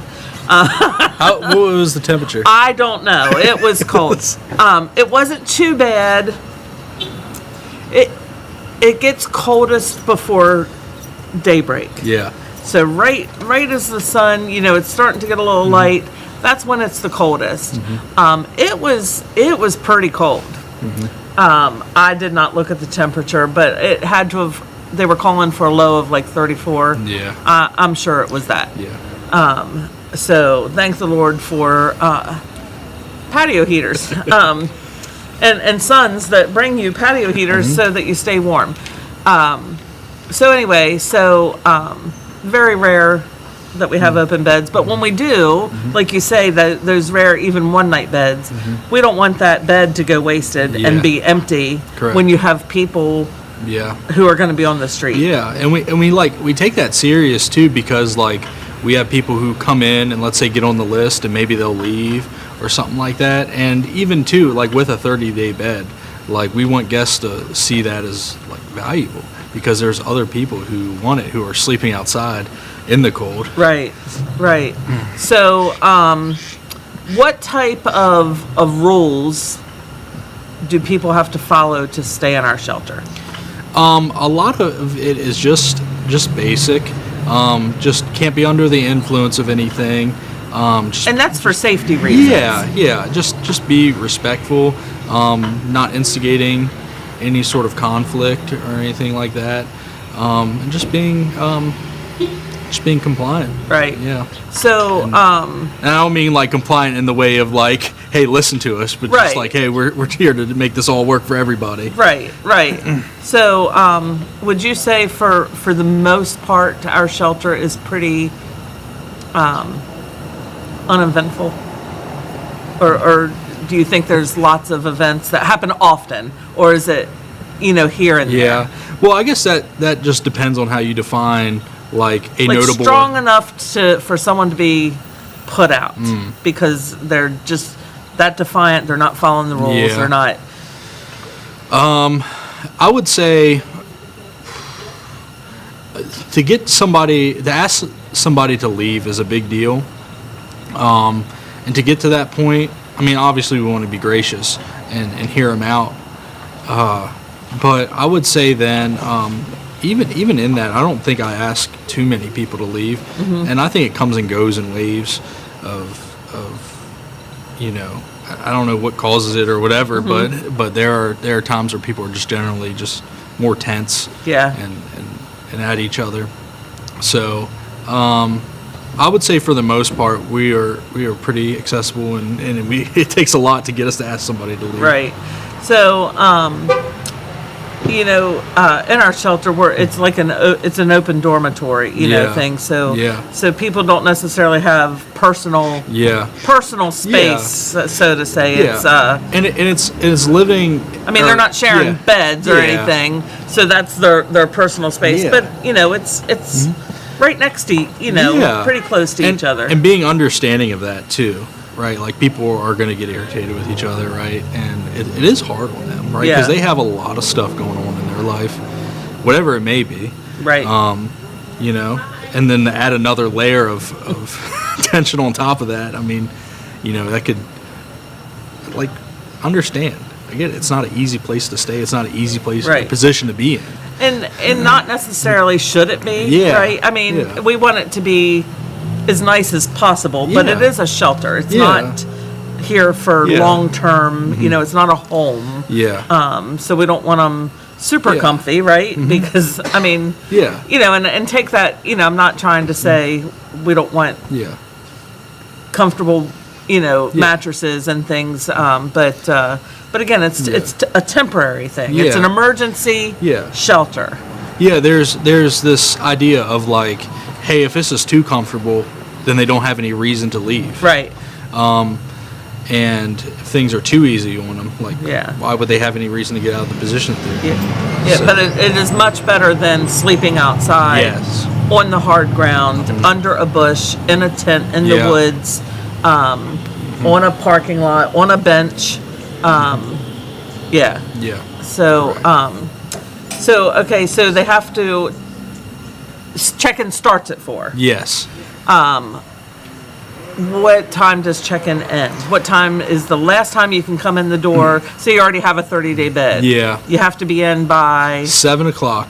The doors will shut, and then we'll start actually going into our system and checking off and putting into the computer who's actually here and who's not. Sorry about that. You're okay.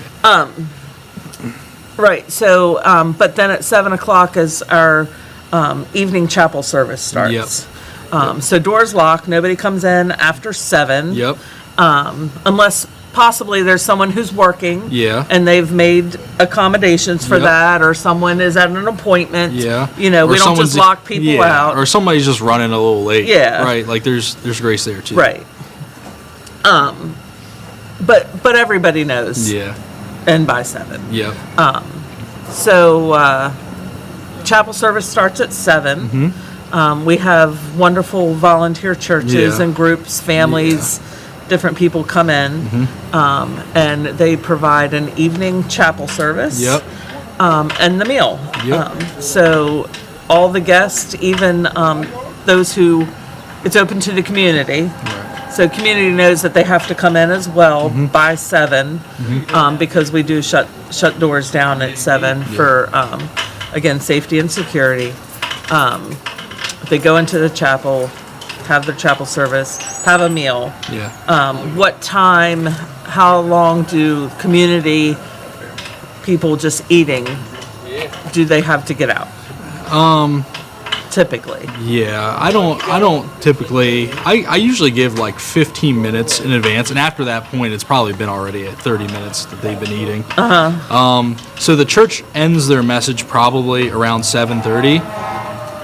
Sometimes before that, like 7:30 is a pretty long message for that environment, and then they line up. And by the time they get their food, it's probably 7:45. And usually around 8:10, like I'm checking, like, and mostly everybody's pretty much gone right now. Yeah. By that point, and there's a couple stragglers. I'm like, hey guys, 15 minutes, please finish up. So. All right. So community guests leave. Yep. And then what happens? So the guys will line up outside of a closet where we store the mattresses. And what they'll do is we wait for all the ladies to exit the building, and then we have all the guys pull out their beds and their bedding and go ahead and start getting ready for bed. And that's when we are just available to them, getting whatever they need. Usually a lot of guys are coming to us for towels for showers, or hey, I need a pillow, or hey, I need some medicine, my back's hurting, stuff like that. Like, it's a really vulnerable time to be with them in, and it's a really cool opportunity to like do life with them in such an intimate way. Right. So 4 to 7 they can check in, and also during that time you are ministering, talking with them about life. You do have a deskman that assists you in the check-in, or a second chaplain is what we're striving towards. But a deskman, second chaplain are helping to check people in, talking, ministering to people, sharing the gospel with people. But they're also allowed to get showers then as well, right?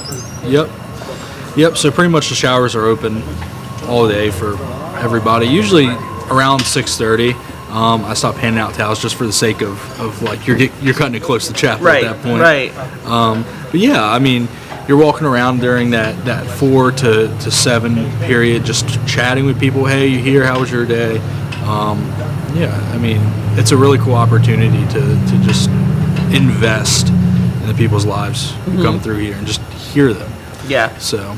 Yeah. And so what time does the lights go out? 9 o'clock. 9 o'clock. 9 o'clock. So that's when a chaplain leaves, and then we go ahead and flip the lights off and let the guys start. Right, and then the overnight person comes in at 9 or 10. Sometimes either or. But somewhere around there.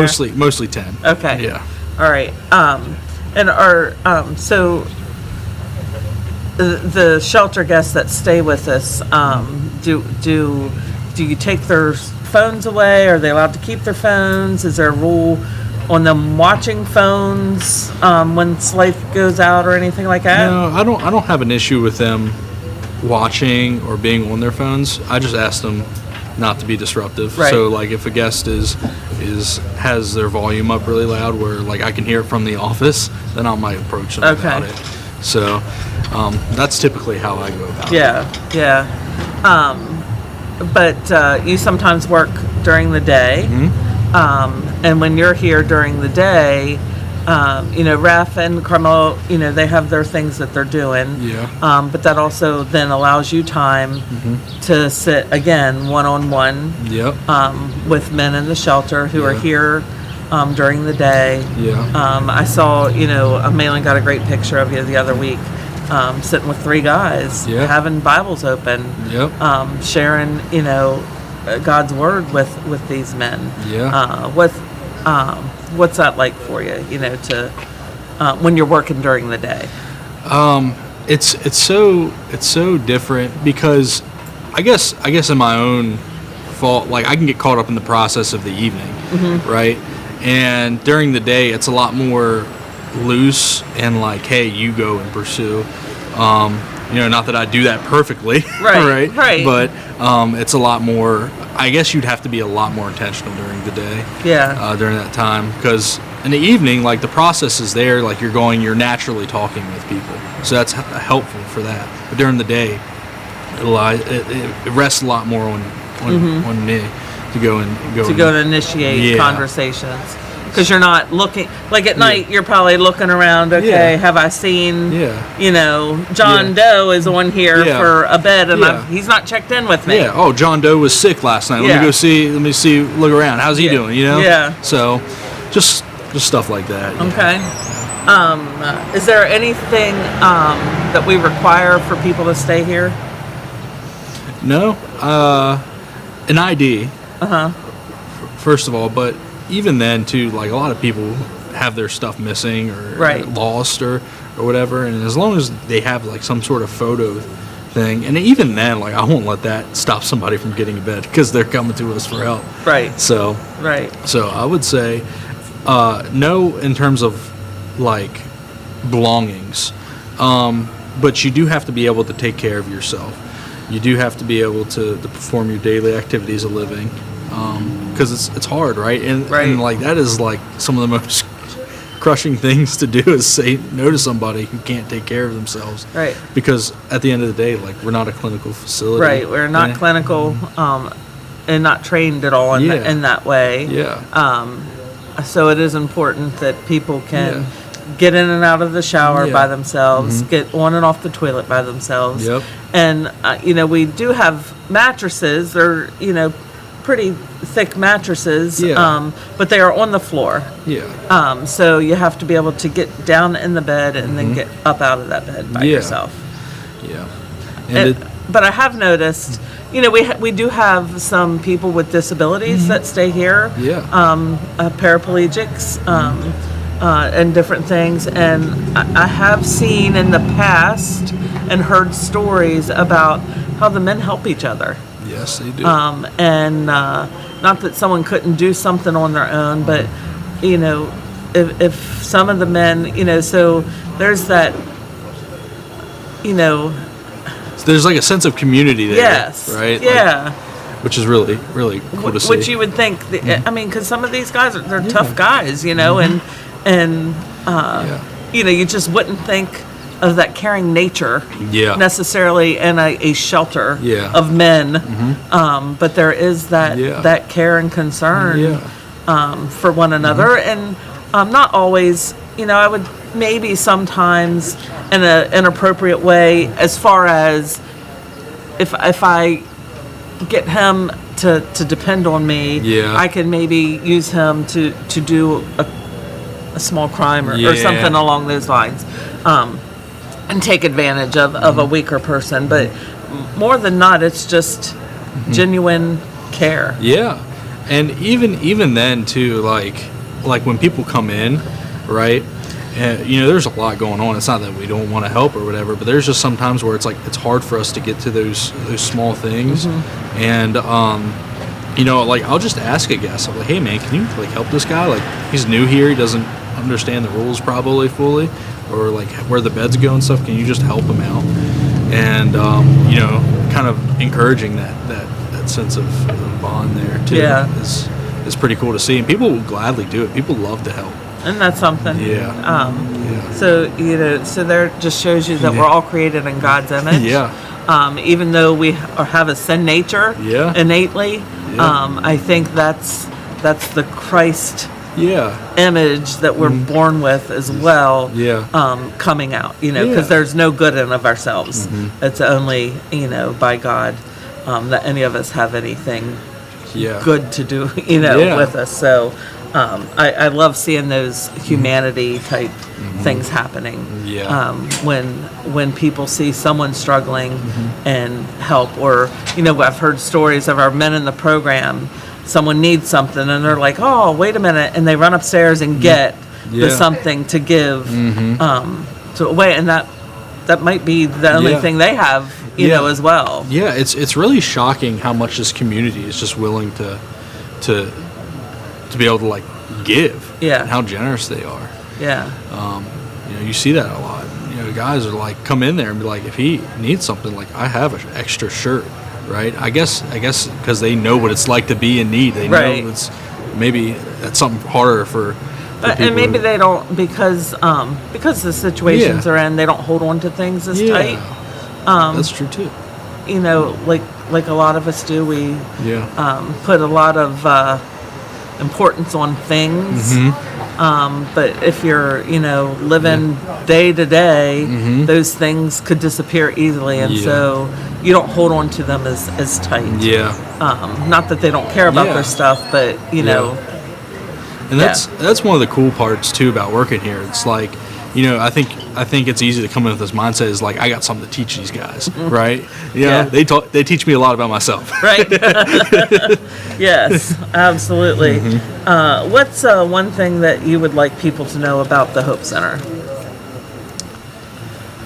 I think it's easy to go throughout our days not showing mercy, right, and not showing kindness, and not being joyful in showing mercy, right? The world is very cutthroat, and if you mess up, that's it, And I would hope that if people would come in here and see how we work with guests, maybe we don't do it perfectly, but just our philosophy of mercy, right? Because the Bible says like mercy triumphs over judgment. So being gracious, being merciful, being loving, I would hope that people would come in here and take that away and then go, and would that be their own disposition, right, as they go out, right?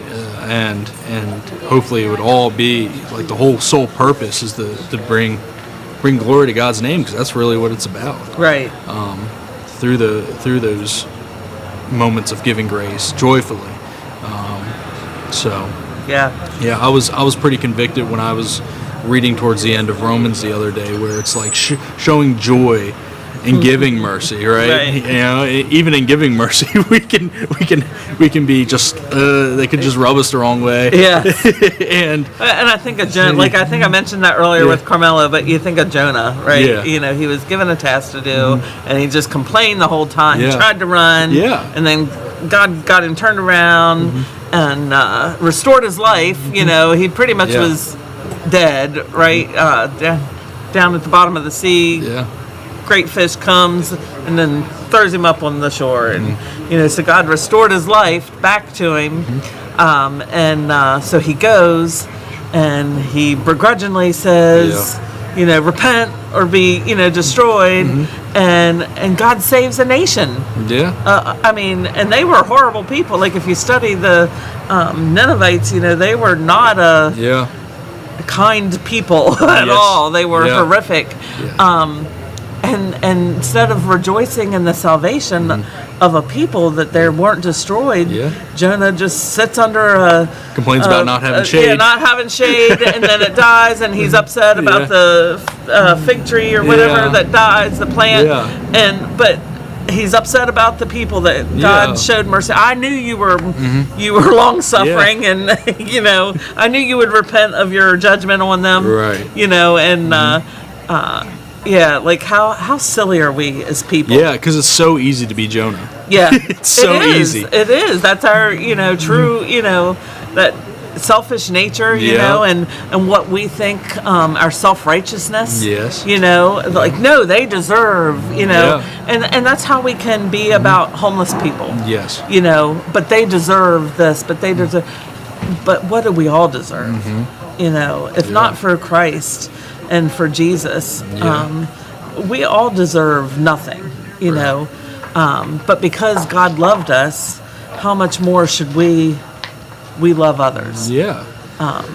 Because when God grips our hearts and changes our lives, right, like our soul drive should be to like reflect that glory to others, right? And how did he grip us, right? By his love, right? So naturally, we want to go and do that, right? Yeah. And I can't tell you how many times we've had a meetings like love. Like, if you do all this and you don't have love, like, what are you doing then? Right. So. Right. And when we reflect Christ, we reflect God. That's his nature, is love. Yeah. That's truly who he is love. Yeah. Because he loved first, right? We ought to also love because of that love. And so, truly, serving the Lord and stuff must come from that love, that agape love that Christ shows the world. Now, we are human, and we are going to, falter in that. But that shouldn't be, I'm human, that shouldn't be an excuse, right? Yeah. We should strive to always emulate Christ in our daily walk. Yeah. I think my main goal is like when I read the Bible and I see the character of God and like even like in our sinfulness, even in that wrongness, like God doesn't keep us according to that. He keeps us according to his character, right? Yeah. And it's like when you read Romans where it says like the goodness of God will lead those to repentance, like I need to share that. I need to tell people that, right? Like, guys, look at God's character reflected here. And that's my goal when I go through here is like, look how good God is, right? Yeah. Look at his goodness. We're getting off topic a little bit, but it's all about God, so that's okay.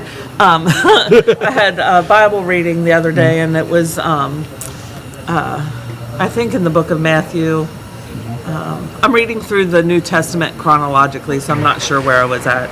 But the centurion whose servant was sick and dying, and Jesus said, go home, he'll be healed. And he said, I'm not worthy to be in your presence, whatever. But he went home and his servant or son, was healed just by the faith that he knew that Jesus could do that. And Jesus didn't have to go there. And this was a Gentile who believed. But the Jewish people and the Pharisees who should have believed didn't. So when the world can see Christ and how things should be, we ought to more as Christians who know him personally emulate who he is. It should be it should be Yeah. easier for us. Yeah. But not always the case. And that's sanctification, right? Yeah, Like he yeah. who began a good work in you will see it to completion on the day of Yes. the Lord Jesus Christ. Amen. Right? Yeah. Like that keeps me going. Yeah, It's right. like, I don't know how I He's would not done with me Yeah. yet. He's still working on me. He is the master. Yeah. I'm his, masterpiece that Yep. he's working on to change and make anew. Yeah. So awesome. Well, thank you for coming and sharing No problem. on the bench Yep. and being here today while some other staff members may be a little distracted with helping us get this event going. Yeah. So Yep. we appreciate you, Tyler. No problem. All right. All right. Thank you. Hey, we have a special guest here. Hi, Mr. Alex. How you doing, Miss Amy? I'm good. How are you? I'm fabulous. I am so thankful you came to have a conversation with me. Why not? Yes. So this is Alex, and he is in our program. Yes, ma'am. Alex, can you tell us how you came to the Hope Center? So back in July, I found myself homeless. I came to the shelter as a shelter guest, and pretty much knew that there was something more, but I just didn't know what. And then through hearing the Bible message twice a day before meals and stuff like that, I just started, I don't know, like I just felt something. I just felt that it was missing from my life. And then February 23rd, 2025, I just woke up one day and I was like, you know what, I'm going to church today. I ended up getting saved. And then through getting saved, I was like, I'm a recovering drug addict. I have 7 months clean now. But back then, it's like I didn't have God in my life, so I didn't have any type of recovery. Mm-hmm. But once I got God in my life and I got the Holy Spirit in my life, I knew that that's what was missing for my recovery. So I immediately wanted to get into the program, got into the program, and now here I am, 7 months clean, and Awesome. Praise the Lord. I love it. Awesome. So was that the first time that you were homeless? Oh no, I've been Okay. I've been homeless off and on since I was 15 years old. Okay. So what are some fears or obstacles that slowed you down from seeking help? From seeking help? Yeah.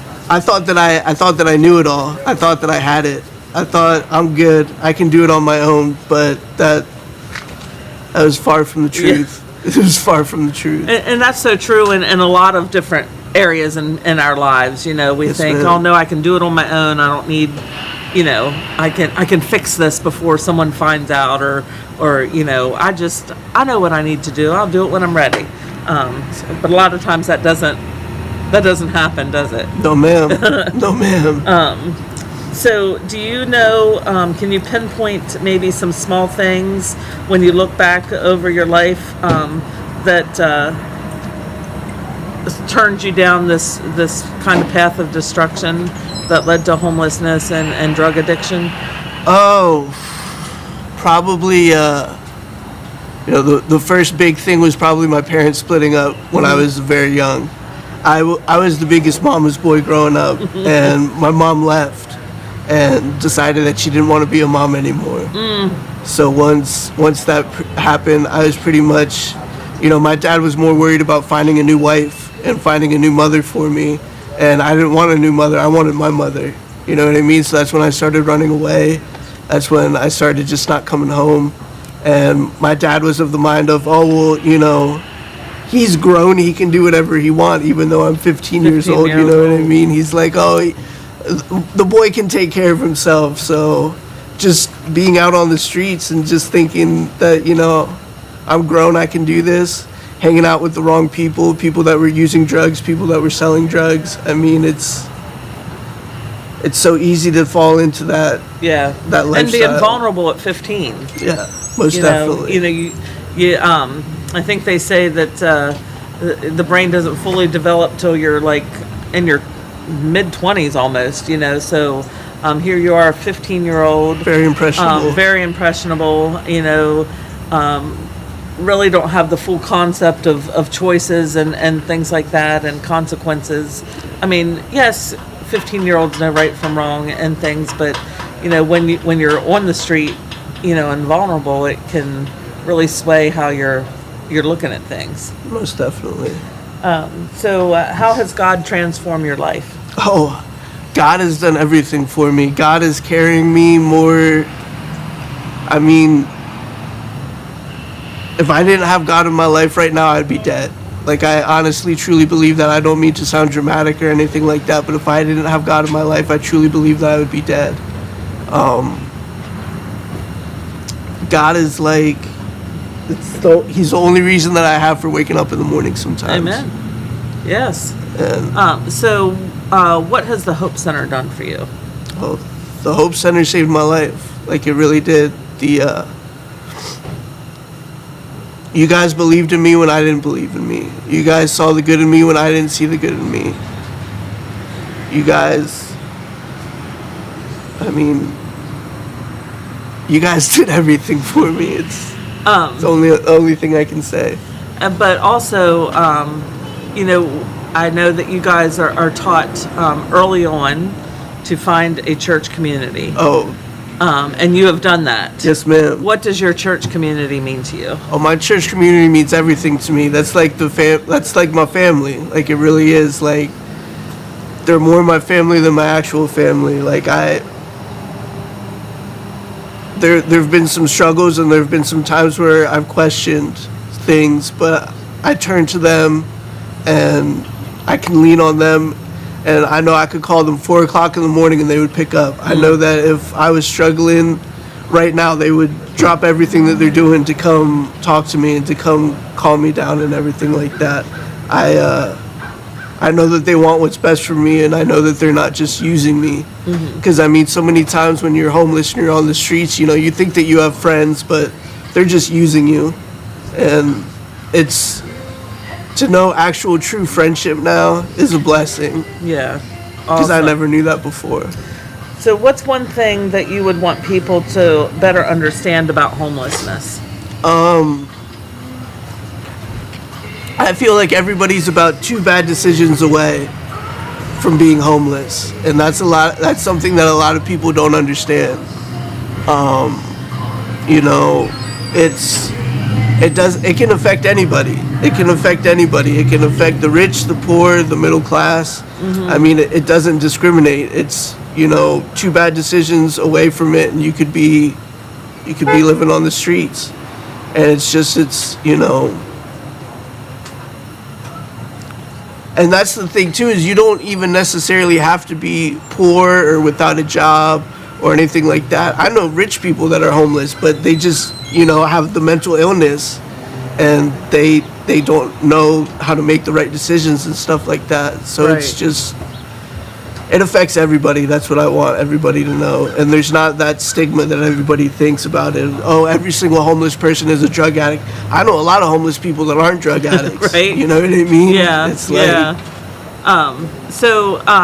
one more question. Yes, ma'am. Give us a little glimpse into what it's like to be homeless and not be in a shelter, but be in somewhere out on the streets, in a park, in a tent.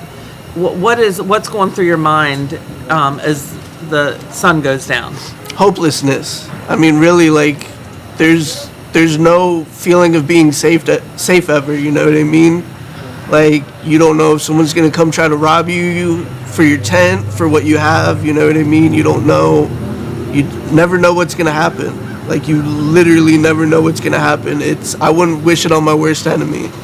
It's one of the scariest things that I've had to go through in my life. And especially, like, having to go through it at such a young age. It's, I don't know. I feel like the youth nowadays, they think it's something cool or something to brag about. And it's not. It's rough out here. Yeah. It's really rough out here. So from your vantage point and history and stuff, would somebody choose that? Oh, like, would somebody absolutely say, this is the lifestyle I want? No. It's living in a tent, living on the streets, that's pretty much everybody's last resort. I know it was mine. Yeah. I exhausted, couch surfing, staying with friends, but if you're just a bum not contributing anything, there's only so long that people are going to want to put up with stuff like that. it was literally my last resort and my last option. And coming to the Hope Center was my last option, and I'm glad that I made it because my life has done a complete and total 180, and I feel like I'm never going to be homeless ever again because of this place. Awesome. Well, we're glad you made it here too. Thank you for sharing your story, Alex. No worries, We appreciate anytime. it. Absolutely. God bless you, sir.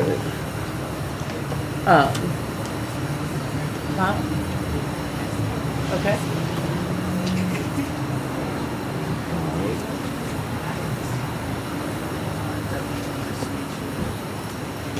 All right. We're going to have another guest come over and talk with us. Hi. How are you? Well, it's good to see you. Good to see you. So tell everybody your name and who you work with and what your position is there. Okay. So my name is Deborah Ann Fonseca, and I'm the program director for Standard Healthcare Plus. We are a outpatient behavioral health organization located in Maryland, in Clinton, Maryland, and now Hagerstown. Okay. And so as program directors, right? Yes. What's that job look like? What's your responsibilities? So my responsibilities are whatever needs to get done, get done. I oversee, we have a outpatient mental health program, so we do medication management, psychiatry. We do mental health therapy, group therapy. We have a psychiatric rehabilitation program, also known as PRP, and those are the caseworkers that you see that you allow us to be here. Right. And we are also accredited for partial hospitalization, mobile treatment. All those programs are yet to come. And my job is to do whatever I need to do. I support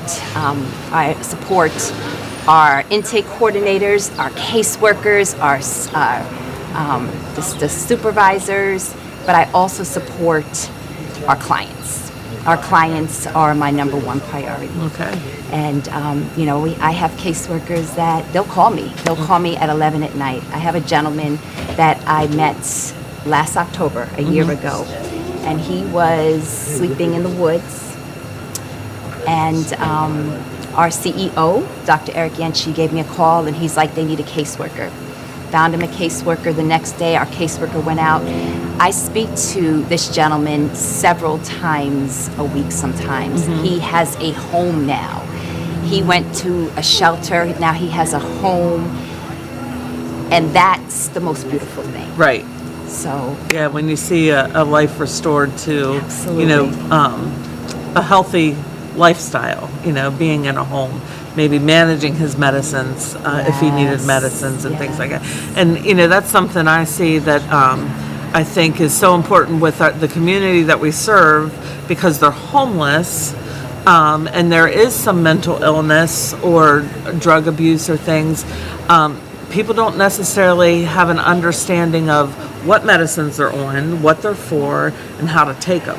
Correct. And, if I'm living at home with some of these same issues, but I'm at home with a support system, that support system's there to make sure, no, Amy, you need to do this, and you have to take this medicine at this time. And it's important to keep on that regiment, because that's how you can become stabilized, and different things. So I know there's a lot of men, that come in here and they just don't even know why they're on medicine, or, don't even take them right. So what you do, and your group, Standard Healthcare Plus, making sure that medicine management to me is such a huge help to this community. It is. You have to, I was listening. I was up till like 1 a.m. watching you last night. Oh, well, thank you. And you had, I don't remember her name, so forgive me. She was here and she was talking about how, she had a home and she let somebody come into her home without getting them regulated on the right medication. So making sure that people are stable. Yes, you need a home, but you also need to, get whatever medications you need, whatever therapies you need. You need to have that support system in place just as well as a home. Right. That's why our caseworkers are important, because they focus on medication, they focus on the entitlements, and then we have group as well, and groups talk about making sure that you have medication.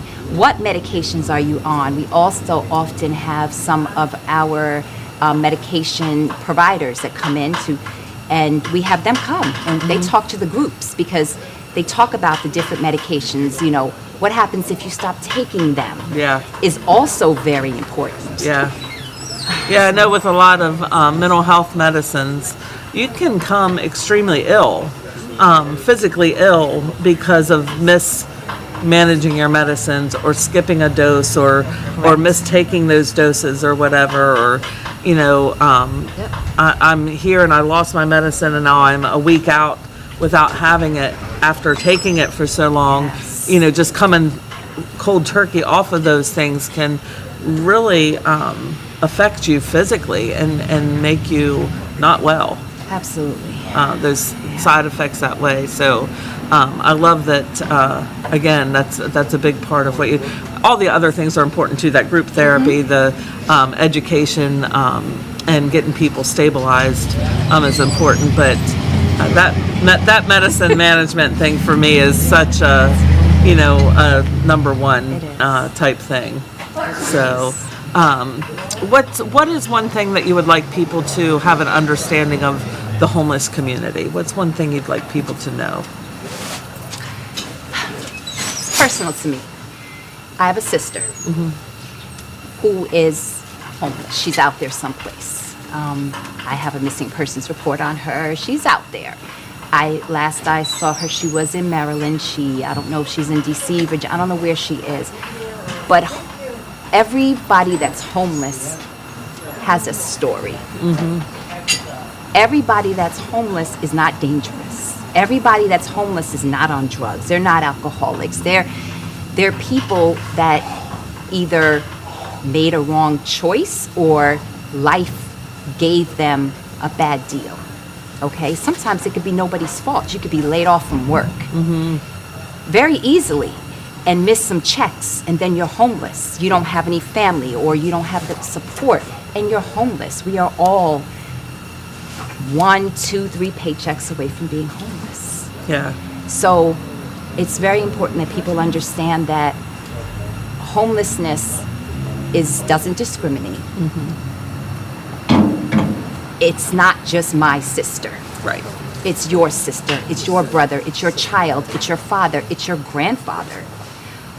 Homelessness could be any one of us, and people need to really understand that. What's the best way that the community can help support homeless people? By not looking away. Starts with not looking away. If you're driving in the car, and homelessness and hunger are the two things that should never be.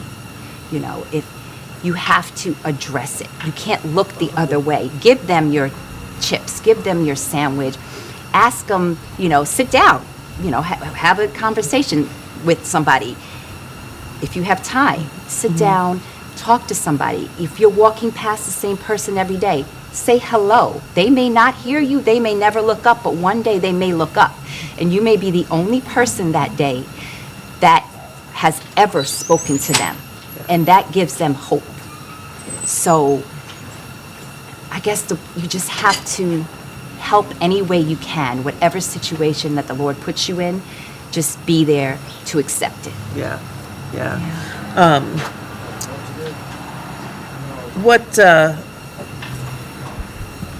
What gives you hope to stay involved in the work that you do? This. You, Terry, Hope House, Reach, our Vice President, Dr. Colette, our Dr. Yenchi, our caseworkers, Mr. Victor, Miss Kim, everybody, this gentleman right over here, everybody that comes out and supports and cares, they give hope, because you have to have hope. You cannot ever let go of hope. Yeah. You know, and even if it's just one person that gets that home or gets those entitlements so that they can be able to get on their feet, and even if they're staying at the shelter, you know, they're saving their money so that they can have a place of their own, that gives me hope. Right. Awesome. Well, I appreciate you coming out here and you know, sharing what you do and your knowledge of homelessness and mental health with us. I appreciate it. Thank you so much, and thank you for all that you do. Oh, thank you so much. Absolutely. All right. I'm looking for my husband because I have an important question to talk with him about. Do we know where he is, Terry? Huh? He's handling a situation. All right, Malin, come talk to me for a minute. Hopefully his situation won't last too long, because I have a burning question. I'm excited to hear about it. I know, aren't you? And the reason it's burning for me is because I'm tired and I may forget it. We'll say it now, and everyone that hears can help you remember. Yeah, no. So we are. My watch died. Oh, there he is. Yay! All right. Came in to save the day. All right. I need you, sir. Okay. Okay, we're gonna give him another minute.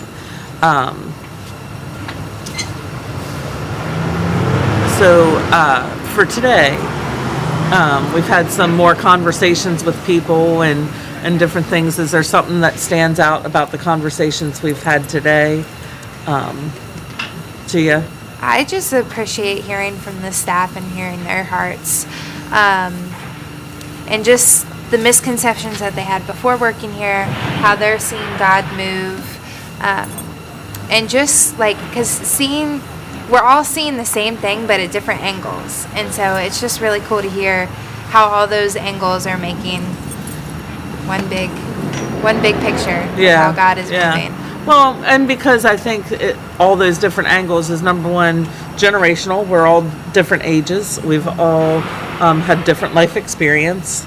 You know, some of us grew up outside of a city. Some of us grew up within a city. So, you know, to me, that's cultural almost, you know, where you grew up and different things. So I think, you know, just those past experiences and stuff leads to seeing Definitely things plays differently. in. All right, I hope you remember your question. I do. You got a specific question? I do. So we welcome back to the bench. We talked to Raph and Carmelo about the program and the shelter. We talked to Tyler more about evening process, you know, and things. So I wanted to talk to you as superintendent when something happens in the shelter in an evening or a weekend where someone has done something to the point where they're asked to leave. Does that mean that they can't come back? And what does that process look like because they were asked to leave the shelter? Yeah, so, you know, when we're not here, when the leadership staff aren't here, which would be myself, Raph, and Carmelo, then sometimes the chaplains have to make a decision based on circumstances. And that often, you know, is in reference to safety concerns, right? So if there's a potential violent situation, we are a recovery program. So if somebody, we don't allow people to be actively high or actively drunk while they're in our building. Doesn't mean if they're a user, can't come in. It just means they can't actively be in there. Sometimes that happens, and then we have to make the decision or the choice of whether they can be here or not from a safety standpoint. And then also because we have a recovery program, we find that it can be a really big trigger seeing folks in that situation. Yeah. So typically they put them out. We believe that when we make these decisions, right, sometimes you have to make that spur of the moment, on the spot decision, and that's what the chaplain does. But we always want to evaluate the situation as a group. So if it happens on a Saturday, Monday morning, Carmelo, Raff, and I, we sit, we discuss the situation, we gain all the information we can gain, the evidence that we can gain of what went on, and then we evaluate it. And we have the way we base it is not always what's best for us, but what's best for the individual, right? We understand we're working with a world of sinners, right? The expectations, they're unbelievers. We shouldn't have the same expectation of behavior as what a believer would have. So the cool thing is that we get to sit down, three men, and discuss the situation, turn to the scriptures, and evaluate each case individually. I know people like black and white, but it's not black and white in these folks' lives.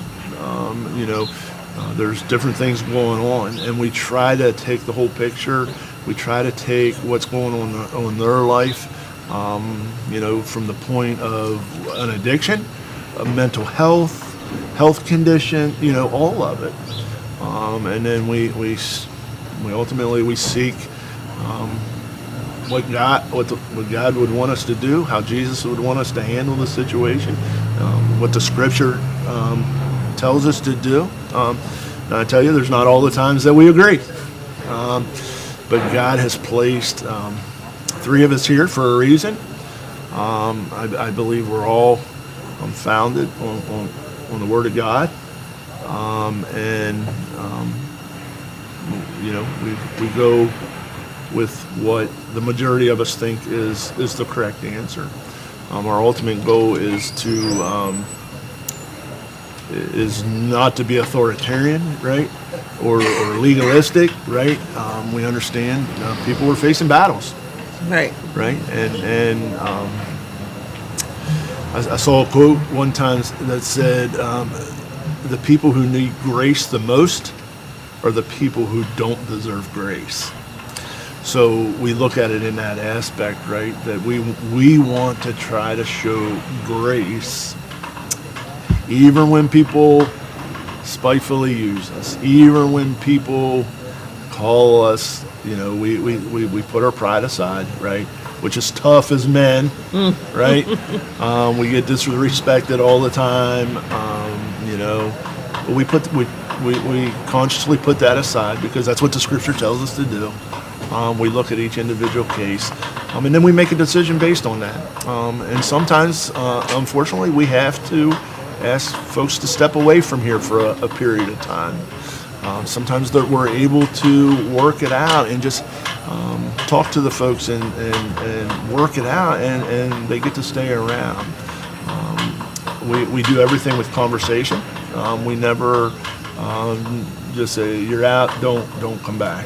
Right? We always have a conversation, explain to them why we came to our decision, how we came to our decision, and we go from there. We don't ever put people out permanently. It's just not something that we do, because people need chances, right? And thank God that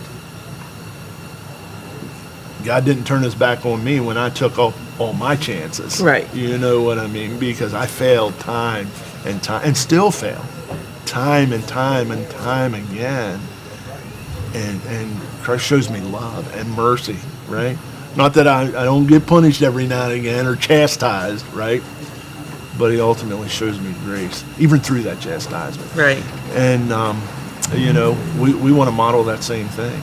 And so, I mean, I can pretty confidently say, and I believe Carmelo and Raph would agree with this, that it would be highly unlikely that we would ever put somebody out and say, you can never come back. Because people need chances. People need, just like we had chances. Yeah. Yeah. So I just thought that was important, you know, that we do have standards. Sometimes people mess up, and we can be very gracious. Other times people mess up, and we cannot afford to be as gracious in that moment.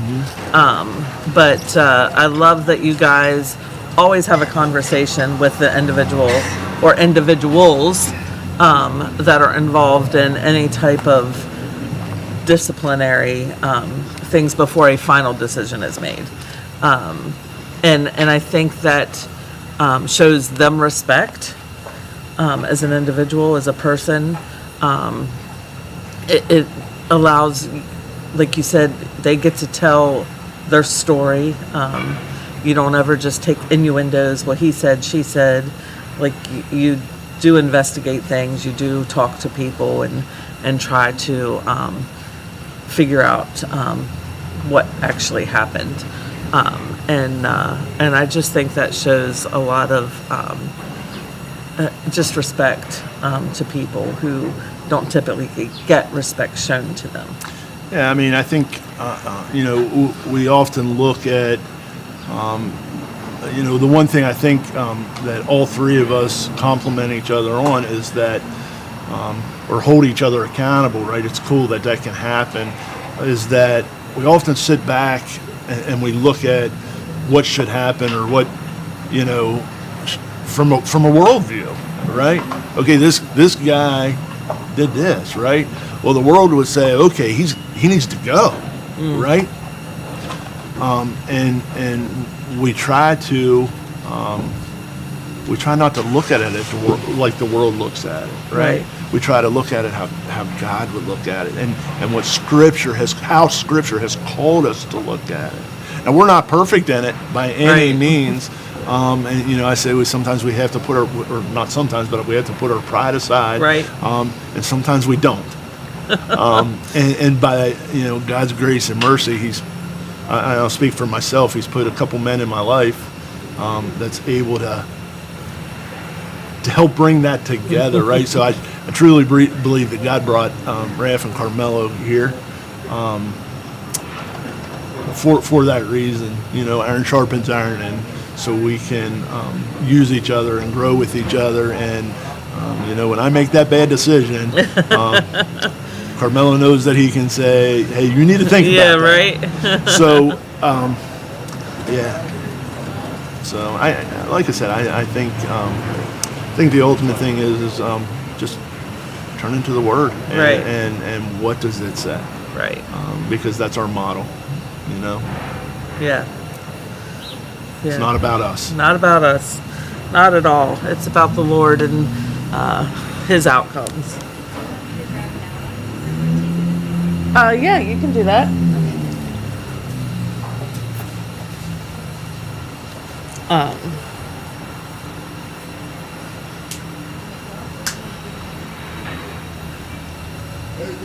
So we're gonna interview a volunteer here, and the gentleman that we're gonna volunteer, we're not gonna volunteer. He's gonna volunteer, and talk about what he does here. Okay, that's all I need. Hi, Noah. Good. How are you? Good. Well, I did bump my head too. So this is Noah. So Noah, tell us a little bit about yourself and what you do here at the Hope Center. So I started volunteering here probably 4 months ago, something like that. I come in on Fridays during the day. I work in the bubble. They call it the bubble. It's a check-in desk. And I kind of come in, hang out.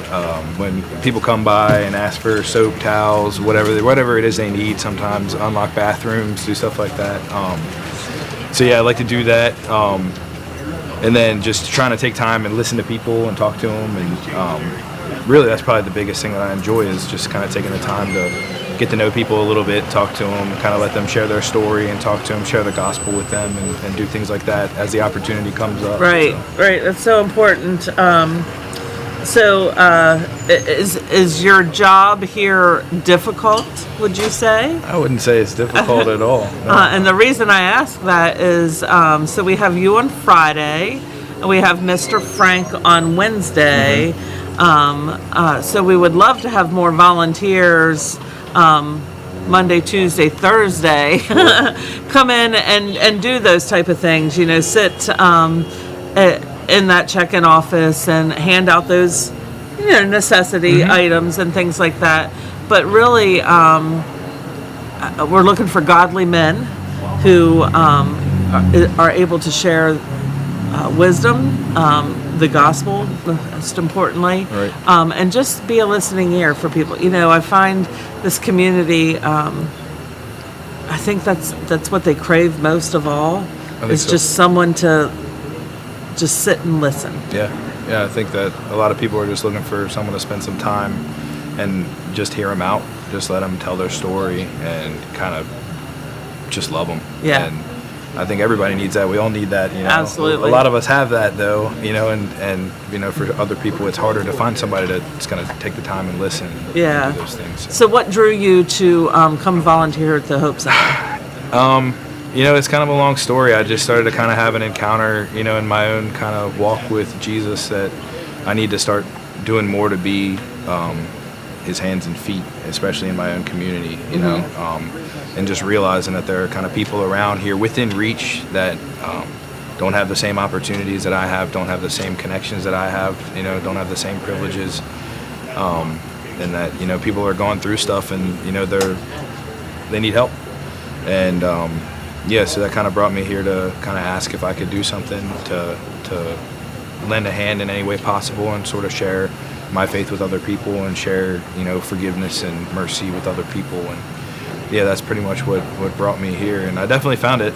Definitely the love that everybody here has for the community is just overwhelming. I mean, you can feel it when you go in, when you talk to staff and Terry and all these guys, Carmelo, that their posture is love for these guys, and it's a really beautiful thing, and it's really an honor to be a part of that and a privilege. So so is there a story from your time volunteering here that really sticks out to you, like something that's happened with the guest? Or I'm trying to think. I don't know if there's been any real big moments, but there's been so many times whenever I leave, just even after having just small conversations with people, things like people coming back and telling me, or talking to somebody one Friday, he's got a job interview or something, and then he comes back the next Friday and it's, I got the job. Those types of things where it's like just kind of experiencing life with people and just seeing what people are going through and kind of hearing their feedback and their ups and downs and stuff is. So there's definitely been those moments, kind of the big moments where it's like, oh yeah, so and so got a job, that's cool, that's great. Let's talk to him, see how that's going for him and everything. We're talking to guys where they end up getting, I talked to a guy and it's his last day and it's like, oh man, because he got himself a place to stay. It's like, that's amazing. Right? I'm gonna miss you. You know what I mean? So there's that kind of like bittersweet aspect of it, where it's like, it's like, man, I hope I see you around. Hopefully, whatever. But so there's those moments. They're cool. It's rewarding. Absolutely. What's one way that you can encourage the community to help the homeless? I think that when you come out and you sit down with these people and you're just confronted with the humanity of, there's a lot of like messaging and stuff that is kind of just floats around about, people, why they're in situations they're in and things that they did to be in those situations. And I think sometimes we have to kind of look at ourselves, and I didn't necessarily ask to be in every situation that I'm in. Some of the privileges that I have, I was born in a certain amount of privilege. Certain privileges that come from the type of family that I have, or the way that I was raised, or whatever it happens to be. And I think just kind of realizing that people are different, and when you come in here and you start talking to people, and you just have to be faced with the fact that these are all human beings, and they have a cadence in their life, and they have ups and downs, and they have family issues, and they have all the same kind of troubles that we have on different scales. And it's just, you just start talking to people and you realize that we're just not that different, really, at the end of the day. Yeah. What are you from Hagerstown? I am. So what gives you hope for Hagerstown's future? The gospel of Jesus Christ, I think, gives me hope. I think seeing places like this where you see the gospel in action, I think seeing, one of the best ways I think to share the gospel is just by living it in our own lives. Yeah. And by living that forgiveness. Jesus talks about, if you forgive them, you'll be forgiven, all these different kind of, the whole posture of forgiveness, and then also if you forgive them, they're forgiven, and if you don't forgive them, they're not forgiven. That puts a certain amount of responsibility on us, to forgive and to be merciful and to love people. And you see it in a place like this, and you see that there are people, and there's a sense of community. There's people out there that do have really a heart for God and a heart for others. Mm-hmm. And that gives me a lot of hope. I think that that's contagious. I think that'll spread. I think that's how the kingdom of God is. It's at hand. It's happening. It's growing now, and I think it's a beautiful thing to see that. And it gives me a lot of hope. Yeah. What's one thing that you would like people to know about the Hope Center? I think I'd really just want people to see the heart, the love that's here, and that posture of just like forgiveness and mercy that you find here is.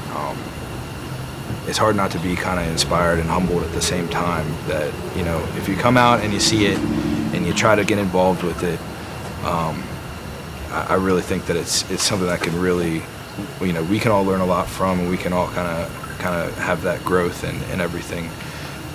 But yeah, I would say it's just the attitude of love and forgiveness that's here. I think I want people just to know that that's out there. There's a place to come where people are going to love you, right? Where people are going to try and take care of you, be involved in your life, and and that's for people that need the help, and then for people that want to help, there's a place to come where you can be that for people, and you can love people and show them grace and forgiveness that we've been shown, especially as believers. So yeah, I think that's what I would want people to know. Awesome. Well, thanks for sitting with me on the bench Thanks today. For having me. I appreciate we it. appreciate it. We appreciate your willingness to volunteer and come help us out. Yeah, I appreciate everything you guys are doing here. I appreciate it. Awesome. Thanks, Noah.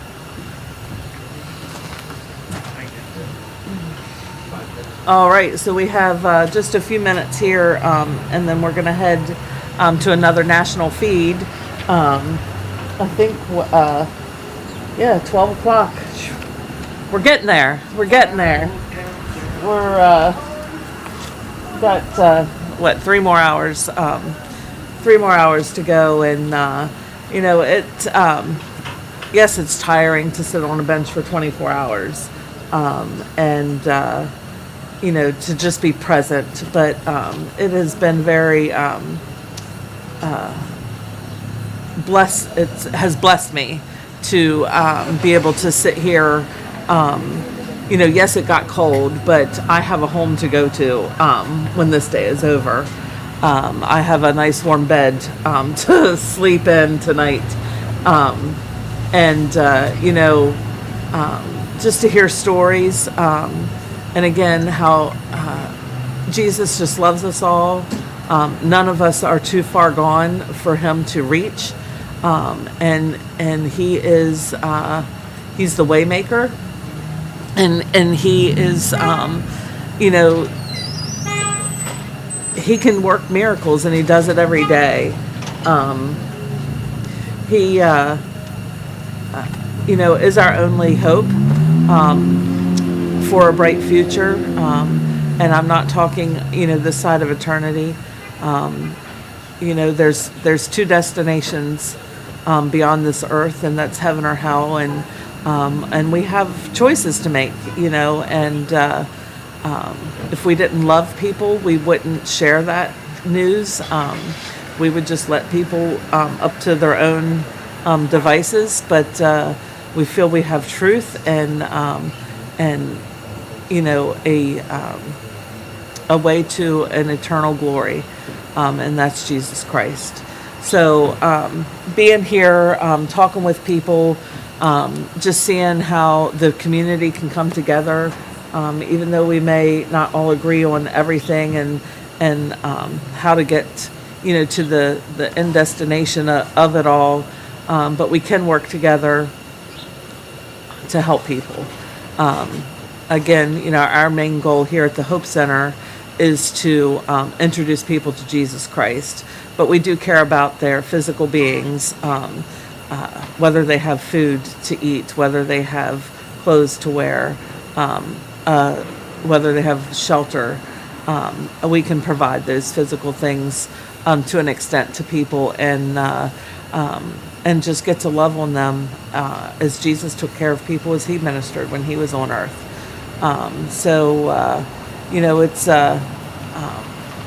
It is a rewarding thing to be part of a nonprofit, but it's challenging as well, and we just need to keep doing, like I said last night, like Frank Short said, just the next right thing, and continue to follow the Lord's lead, trust in the Lord, and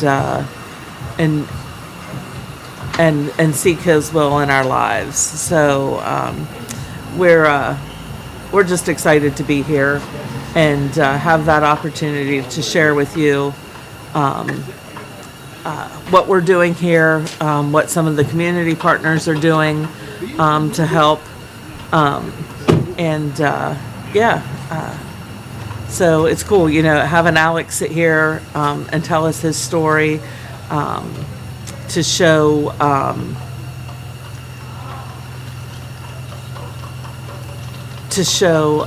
the other 3 videos and of our men in the program, and share their stories. It's exciting, it's rewarding, and so we're glad that you're along with us for the ride. Again, you can help support us. Prayer number 1. If you do nothing else, prayer is very important and needed. Number 2, you can volunteer. Number 3, you can donate your gently used items to our thrift store. You can donate food to our food pantry, and or you can become a monthly compassion partner and donate to us financially.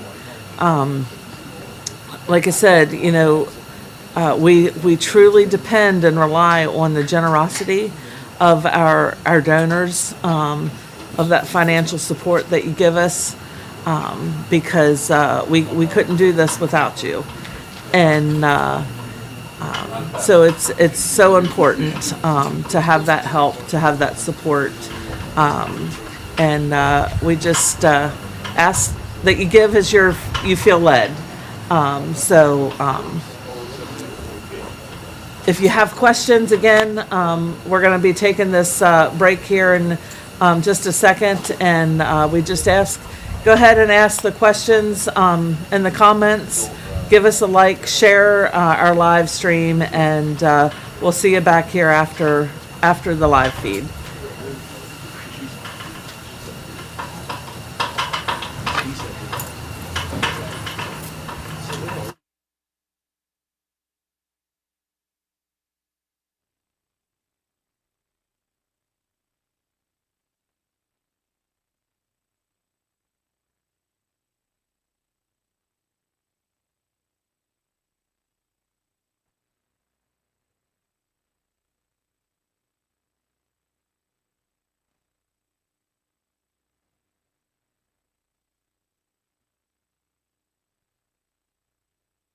Recording in progress.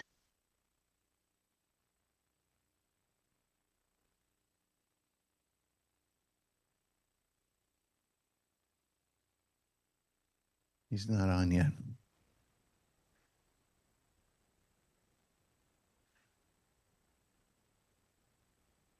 There we go. Great.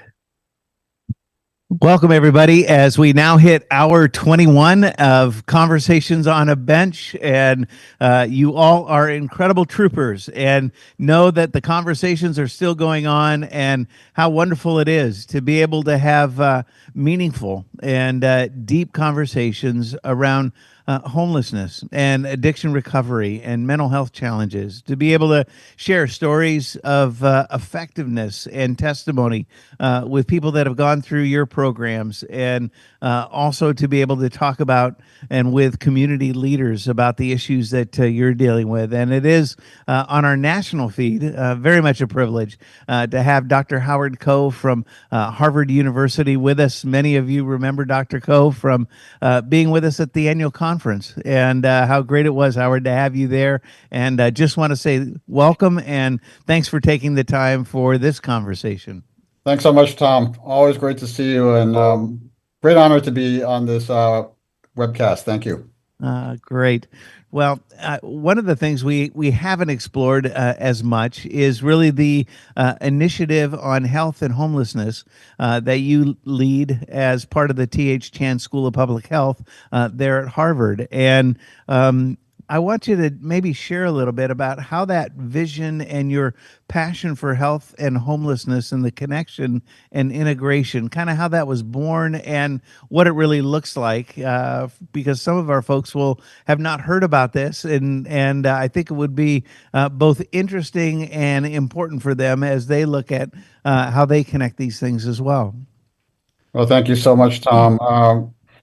So I'm a very lucky person because I am a physician who was called into public health several decades ago, was the state health commissioner here in Massachusetts, and later assistant secretary for health at the federal level at the Department of Health and Human Services. So I've thought about major health challenges for the last several decades and had the privilege of addressing many of them. Challenges of health insurance coverage, infectious disease threats, tobacco control issues, issues of substance use. I heard you mentioning that, which is still a major problem in our society.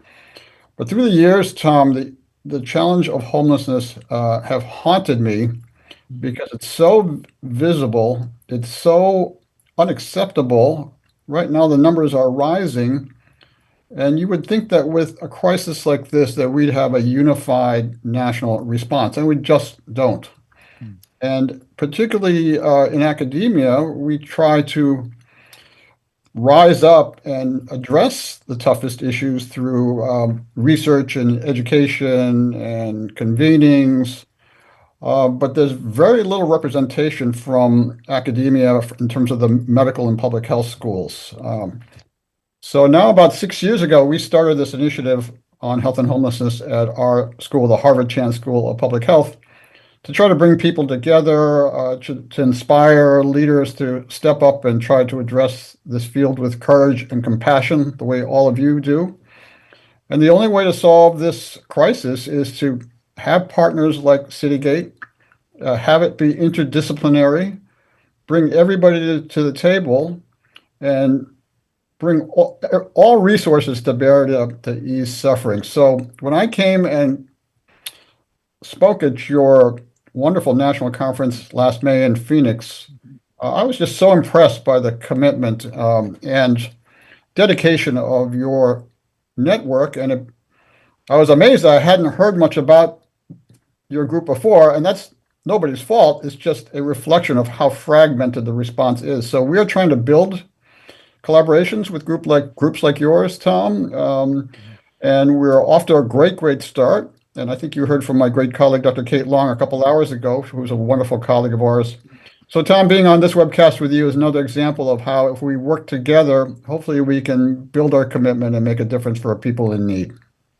Love that, and I think that's a great entree. And where then, as over these 6 years, and as it's begun to be lived out, uh, Howard, have you seen it be effective, or places where it's not quite as effective as you might have hoped? So, before we began at our school, we had no academic attention to the topic of homelessness, no lectures, very little research. We didn't even have a course, if I can say, and that's embarrassing. 6 years later, we have an outstanding course. We have monthly seminars that reach national audiences. We have growing research endeavors, including one with you now, Tom, at Citygate, which we're very proud to start. We have national convenings on the topic that bring together colleagues in the housing world and the health world. And then through it all, Tom, I have been very touched because so much of this work is mission driven and you feel like it's a calling. And the more we say that explicitly, I think we bring in people from all faiths and all backgrounds to serve the most underserved people in our society. So all that's ongoing as we speak, and I'm very, very proud of that. One thing I always state, too, by the way, we have increasing numbers of students coming to our school from around the country because we have this dedicated initiative on health and homelessness, and that just makes me very, very proud. So the more collaborations we build, the more connections, the more colleagues we meet who can inspire us and one another about working together to care for incredibly underserved people on the street, I think the better off we're going to be as a society. Fully agree with that, and certainly agree that there is more serving we can do and more help that we can give, and more collaboration that we can have. What might be, Dr. Coe, as you look at some of the learnings that are coming out of this, some of the things that you might be able to look and say, yeah, these could inform our efforts at Citygate Network in a positive way, or influence some of our thinking or direction. What might those learnings look like? Well, I think when you have a national crisis like this, the response has got to be nationwide, where we are learning about best practices and educating one another. So, for example, we hear about cities like Houston that's had a good track record over a number of mayors in terms of bringing people together to address the crisis. This fall, we are hosting the mayor of Denver, actually, who has taken this on, and he's one of many mayors. Actually, every mayor is addressing this and wrestling with the challenges. And then we're inspired by, for example, the track record of the VA. Many may or may not know that the VA has dropped veterans homelessness by over a half in the last decade, while for the rest of the country, it's going up, going in the wrong direction. And why did that happen? Well, we had leadership from the top, from Congress and the White House through successive administrations with resources put on the table to bring together, for example, the VA and HUD, and then working very importantly with community groups. And so it shows that this is not inevitable in terms of the suffering we're seeing on the street. If people work together, their resources and leadership at every level, we can make a difference. And I think tapping into the spiritual support themes is so critical to keep this conversation a human conversation and not one that slips into criminalization or other themes that are not recognizing the humanity of people who are on the street and needing help. I think that's so true, and I think certainly within Citygate Network, that individual, people-focused approach is really what we're committed to, and recognizing that each person has need, and each person needs to be cared for and loved and supported, and the more that we can get closer in that relationship, the better we're going to be, and the more we're able to offer help as well. Yeah. You know, my mentor in college, the chaplain at Yale, Reverend William Sloane Coffin, used to say, we should care most for those society counted least and put last. And that is a haunting phrase, and I think applies very much to the conversation we're having right now, Tom. Yes, absolutely, and certainly is rooted, I think, strongly in Scripture and the words of Jesus in Matthew 25 as well. So appreciate that, and that might be maybe a little bit of a turn because I know you do much in the area of health and wellness and spirituality. And how might some of the research of you and your colleagues kind of inform what we're doing on that substance use area or addiction recovery area? How you're finding connection and integration with that? Thanks so much, Tom. Yeah, so this is a passion for me, and I can say, as if I can say, the son of a immigrant family. When we were growing up, the church literally gave us sanctuary, which I will always appreciate. I mean, it was a welcoming community. We always felt like we were surrounded by people who cared about us and we cared about them. And then I mentioned this chaplain when I went to college, who was an incredible mentor for me, and in many ways pushed me into a public health career because he was always talking about the big picture view on health, Yeah. not just individuals, but populations and countries, and in fact, all of society, if you will. So that really instilled in me a sense of mission in my work. And I started my career as a clinician primarily, which is of course taking care of individuals. I felt called to do public health now about 20 some years ago, as I've already mentioned several times. And it's been a life-changing experience, Tom. So as I teach public health to my students or interact with my colleagues, many of us feel that sense of meaning and purpose, and are driven by experiences often from childhood about how we were raised, about what gives us a sense of meaning and purpose in our lives, often in a religious setting, if I can say. But we usually don't talk about it in an academic setting because somehow that's something you're not supposed to talk about, which I've never quite understood. I mean, this is the reason we get up in the morning and do what we do and make the life decisions that we make. And so we're trying to encourage that conversation in academic settings, respecting that people have very different views on religion, and if people don't find that of relevance to them, that's their decision, and we respect that. But for those like Citygate, where we lean into that topic and it motivates and strengthens the collaborations that we're trying to build to address crises like homelessness, it's really, really important.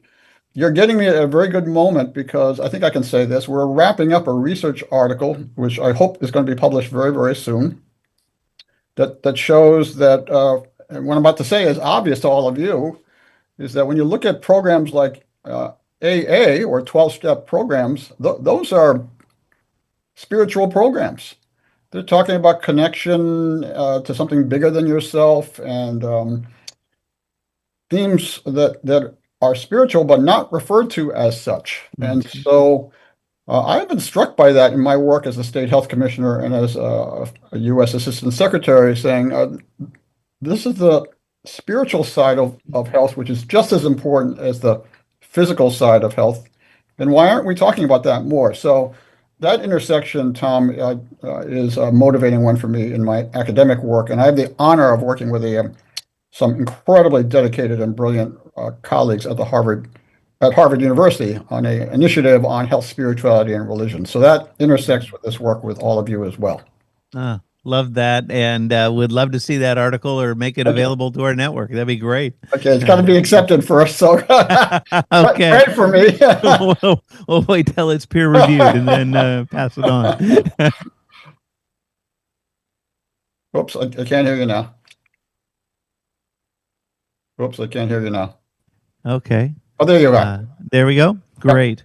Kind of the last question, Dr. Coe, is around our partnership together as we're looking at doing some research with regard to Citygate Network and moving faith-based and connecting it in greater ways to evidence-based data as well as outcomes that we're engaged in together. And I'm excited for that and looking forward to taking those steps forward. Tell us a little bit about what that might look like from your perspective and how you're feeling about it. Tom, we're very, very excited by this. So As I mentioned already, my wonderful colleagues Kate Long and Akil Gupta joined me in presenting to Citygate last May in Phoenix.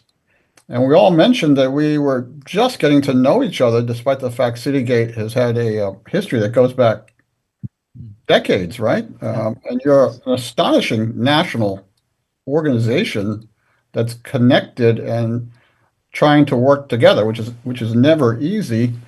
And we in the public health world really had little to no interaction with your group or groups like yours until that fateful meeting. So, Dr. Kate Long, who was on your webcast a couple hours ago, and we have started a pilot effort with all of you to just try to get some data together to see how many folks your network is reaching, what kind of spiritual support you're giving in your missions, as well as physical support, which is life-saving. Trying to measure impact on any of this is never easy, but we got to start. But if we could have at least some descriptive article that is in the published literature at some point in the next year or so, that'd be a wonderful outcome to begin this collaboration together. And I think that's just the beginning. When I was especially in DC, faith-based groups would come to town, and the Department of Health and Human Services would often trot me out to talk to them.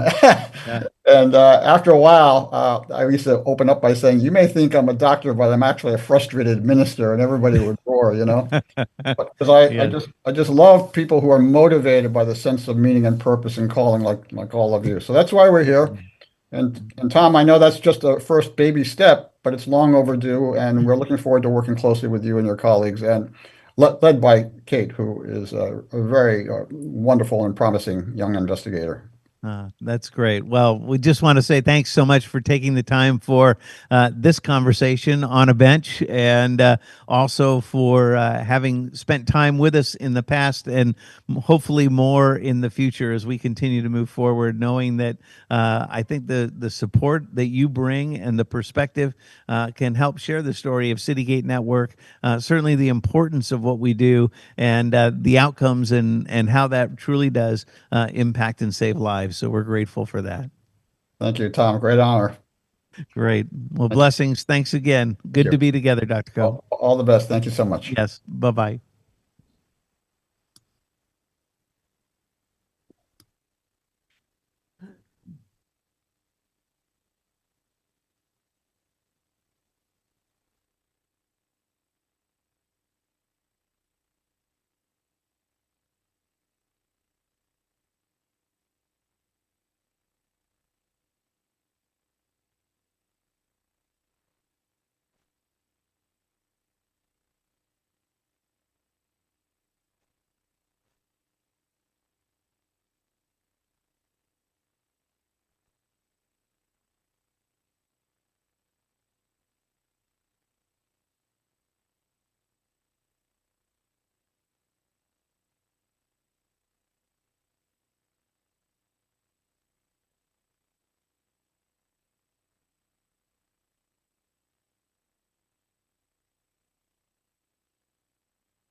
Hey, Michelle. She's muted. I think you might be muted, Michelle. There we go. Can you hear me? I can. How are you doing? I'm good. How was your night on the bench? Well, for this year, for me, it's been a little bit easier because, in past years, I've actually spent the night on the bench and, talked to people for the majority of those 24 hours. But this year, Fresno, we kind of hosted Mission Control since we were the ones that kind of put it on last several years. And so kind of behind me right now, or in front of me, we have all these monitors and TVs that have all the different sites that are around the nation. So we have about 70 that are going on simultaneously. This one right now is being cast everywhere. And Okay. so we go back and forth between having these kind of what we call like national conversations that all sites are looking at the same feed, and then they will go and each have their own feed. And so my year has actually been a little bit easier because I haven't had to talk for 20, just sitting on the bench for 24 hours. You've been helping kind of facilitate what's been happening around the country. And so Nice. yeah, it's been really cool though. It's been really cool though. So I obviously know who you are, but would you want to introduce yourself to the rest of our Citygate world? Oh, sure. Are we live right now? We are live. Yeah. Well, great. Hi, everyone. I'm Michelle Steeb. I spent 13 years on the front lines running Northern California's largest program for homeless women and children, a program based in Sacramento, California. In 2019, my husband took a job in Texas, so we moved to Texas, and I actually wrote a book on the nation's crisis, on the learnings I had over 13 years, but also a book to inspire hope and a roadmap for how we could begin to reverse what at that time was a crisis, but it's even more so now today, 6 years later. Spend my time now consulting across the country on policy with certain communities, and recently launched a nonprofit called Free Up Foundation. So anyway, that's enough about me. I'm really looking forward to being with everyone today, and want to thank you for the work you do, the frontline work that is so critical and so needed, especially in this time where the homeless system has just become devoid of restoration and recovery focused programming. And you guys are it. You guys, you ran this industry for so long, and the federal government took it over and destroyed it. And you guys are the only remnants of hope. So I'm really glad to be with you. Yeah. Yeah, maybe a good place for us to start off, just to go right into it, is something that you and I have both kind of been posting about over the last couple of weeks. And you wrote, I did some postings and some Facebook, some videos, content on it, and you wrote a piece for Fox News about what happened here in California recently. That to me is just the epitome of, I don't know, stupidity and the problem with the system. And for those that don't know, so we're you're in Texas. I'm in California, but as you mentioned, you were from California and ran a nonprofit here, and are very much involved in California policy.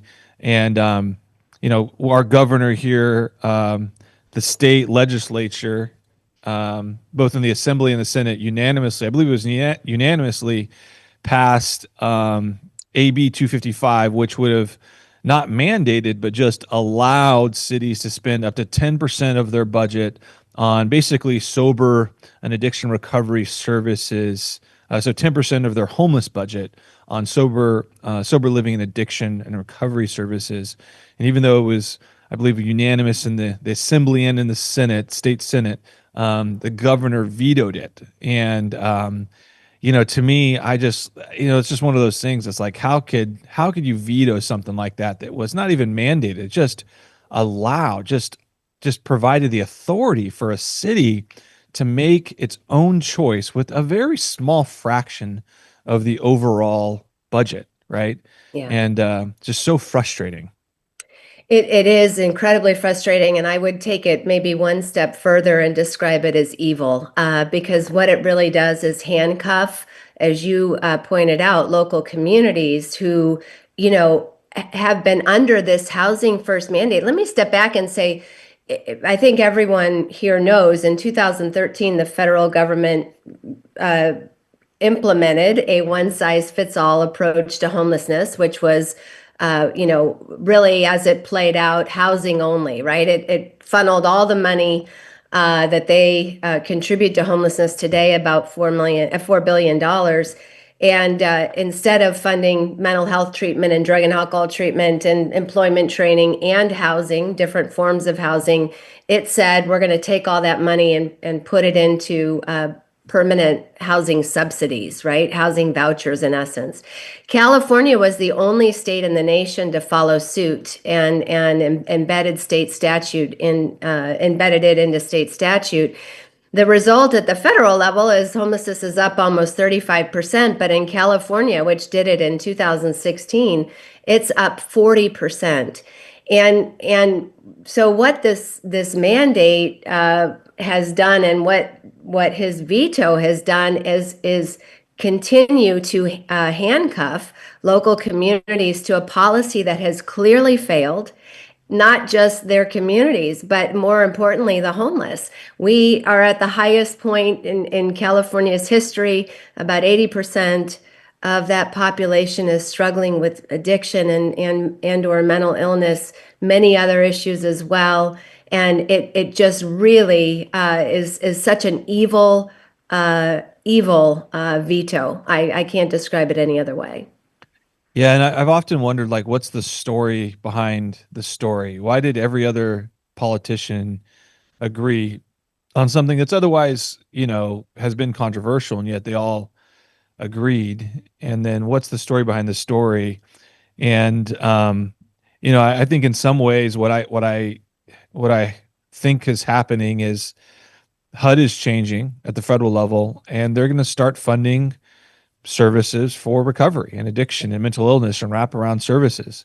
And something transitional, right? right? And yes. Something that they haven't done in a very, very long time. Yeah. And, I think sometimes the hardest part about getting past housing first is the single biggest barrier to accomplishing anything in our country at the political level, which is politicians admitting that they're wrong. And, admitting that we should have more of this funding go to recovery is, to me,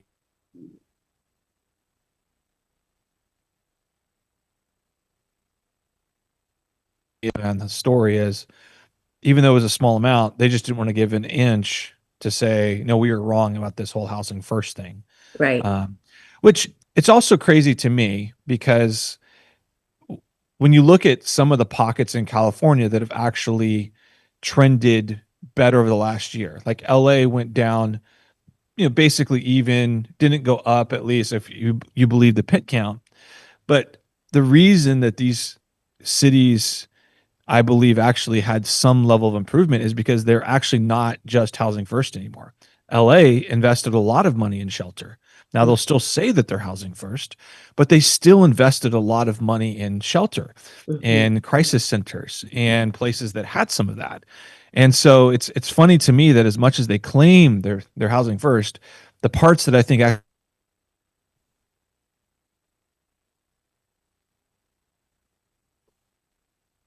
housing first. And I think there's actually been some traction there.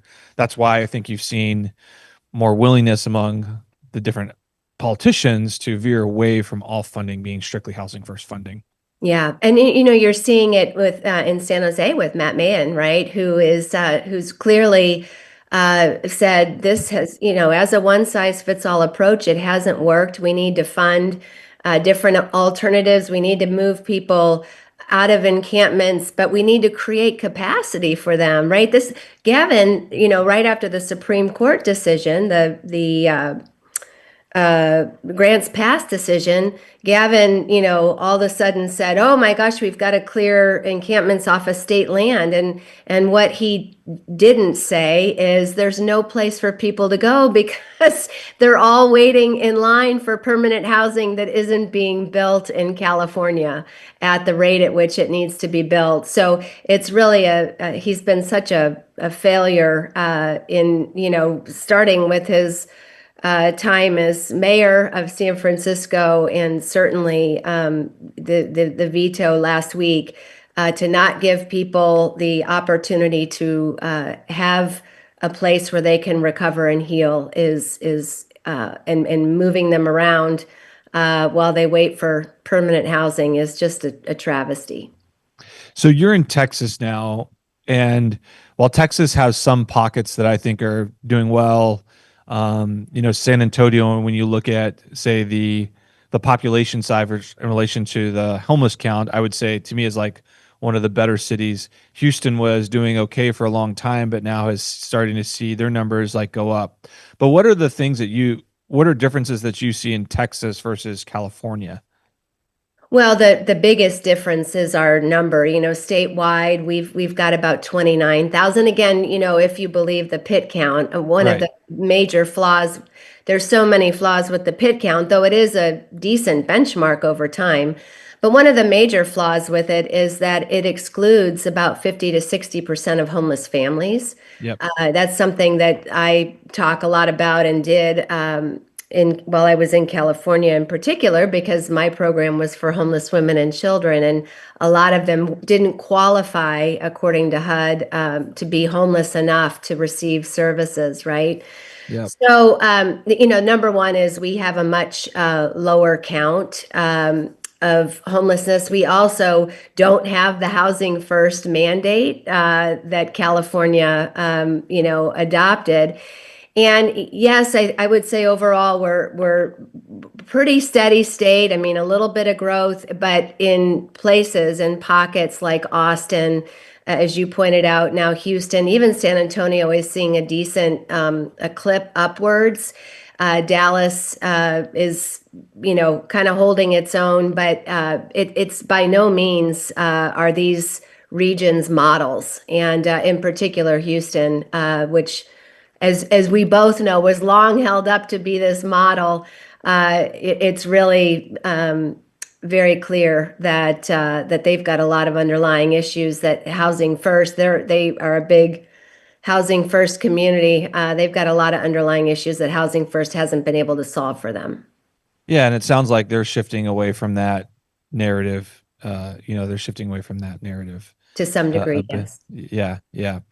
Yeah. I think one other big thing to me, talking to some of our friends in Texas too, that's certainly a barrier here is just the building code and zoning, the building code and zoning, and how much that's a barrier.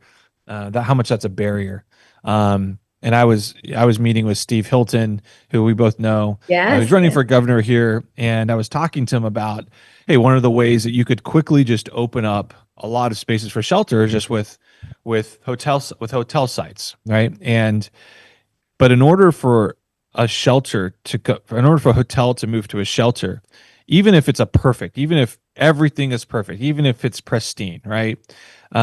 You still have to invest millions of dollars because of what's called a change of use. Yes. And so what happens is, so we have like a hotel down the street, the city wanted to give it to us and was open to giving it to us.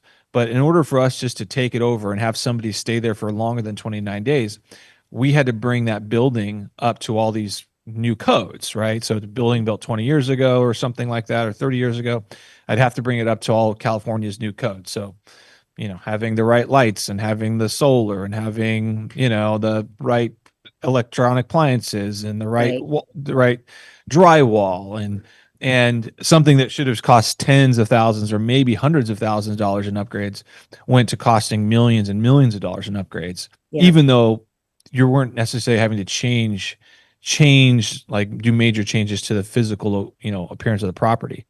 And so and talking to some of our friends like in Austin and things like that, it's like they just don't have the same restrictions for building, the nonsensical zoning and building codes that we have here in California, where, I think that we have over 400,000 regulations in California. The next closest state has around, I believe it's around 300,000 in New York, and then the average number of regulations in a state is around 120,000, and we're like 450,000 here in California, and that's all regulations, but man, that just to me has been one of the biggest hindrances to actually trying to do things in California, is just dealing with the ever changing building code. So Well, and ironically, right, it's been, the governor's and the legislature's highest priority in these last 3 sessions, right, to facilitate Yeah. the development of additional housing for, and when I say housing, I mean not just permanent housing. Yep. But they just have not been able to get it done. They're their own worst enemy. And they're the homeless's worst, the homeless population's worst enemy, because they are making it impossible for them to get the help they need. Yep. But I think we're both hopeful that one of the things that's changing is at the federal level.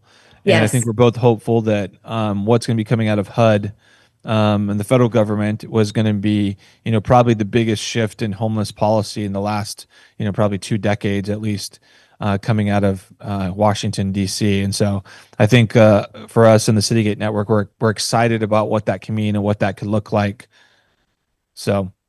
Yeah, I'm so excited for all of us, for the homeless population in particular. But as I started off saying, right, for forever, the faith-based community was the place where the homeless could go for help, and things were so much better when y'all were at the helm. And I'm really glad to see this EO and this new direction open up to bringing you back in to leading the charge. We just need the government to open so they can release that. Yeah. It's like That's right. they're supposed to be released by now. Now the government shut down, so they can't release Right. it. So yeah. Well, Michelle, thank you so much for joining us. Thank you for being a friend of the Citygate Network and all the things that you do, and appreciate you and your influence and your perspective on things. And so thank you for joining me this morning. So Yeah, so glad to be with you. And you guys apply for that NOFA. Don't let that get by you. When it yeah, I think it's going to be a good thing. Yes. All right. Take care of yourself. Thanks. Thanks. Bye. Bye-bye.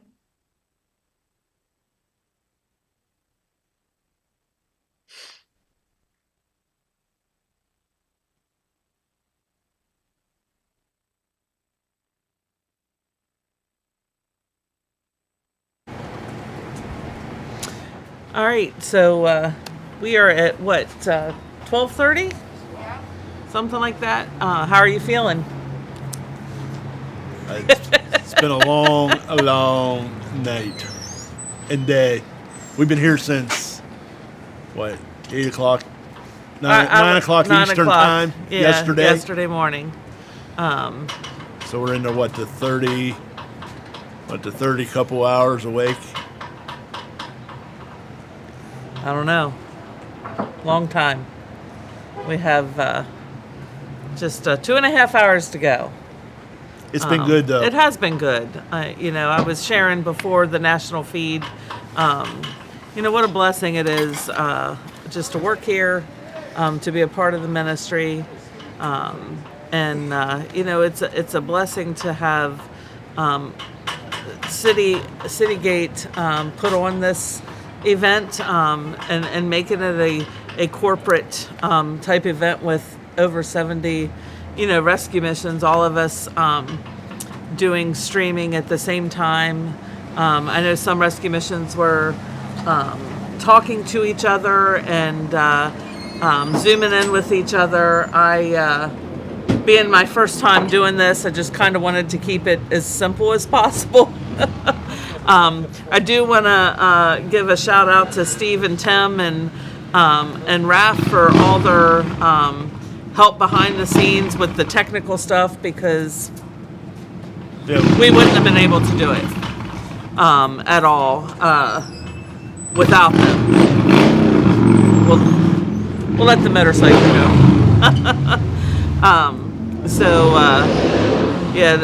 Those guys have been great. The community's been great, coming in and Recording sharing. stopped. The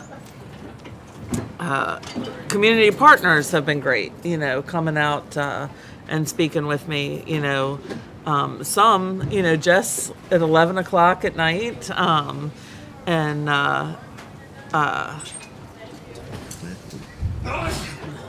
at Adam, I'm sorry, I'm just tired. Malin, was it Adam? She's not here. with the security, at 3 a.m. So, Aaron, there we go. Thank you. My brain's just, running on fumes here at the moment. But, so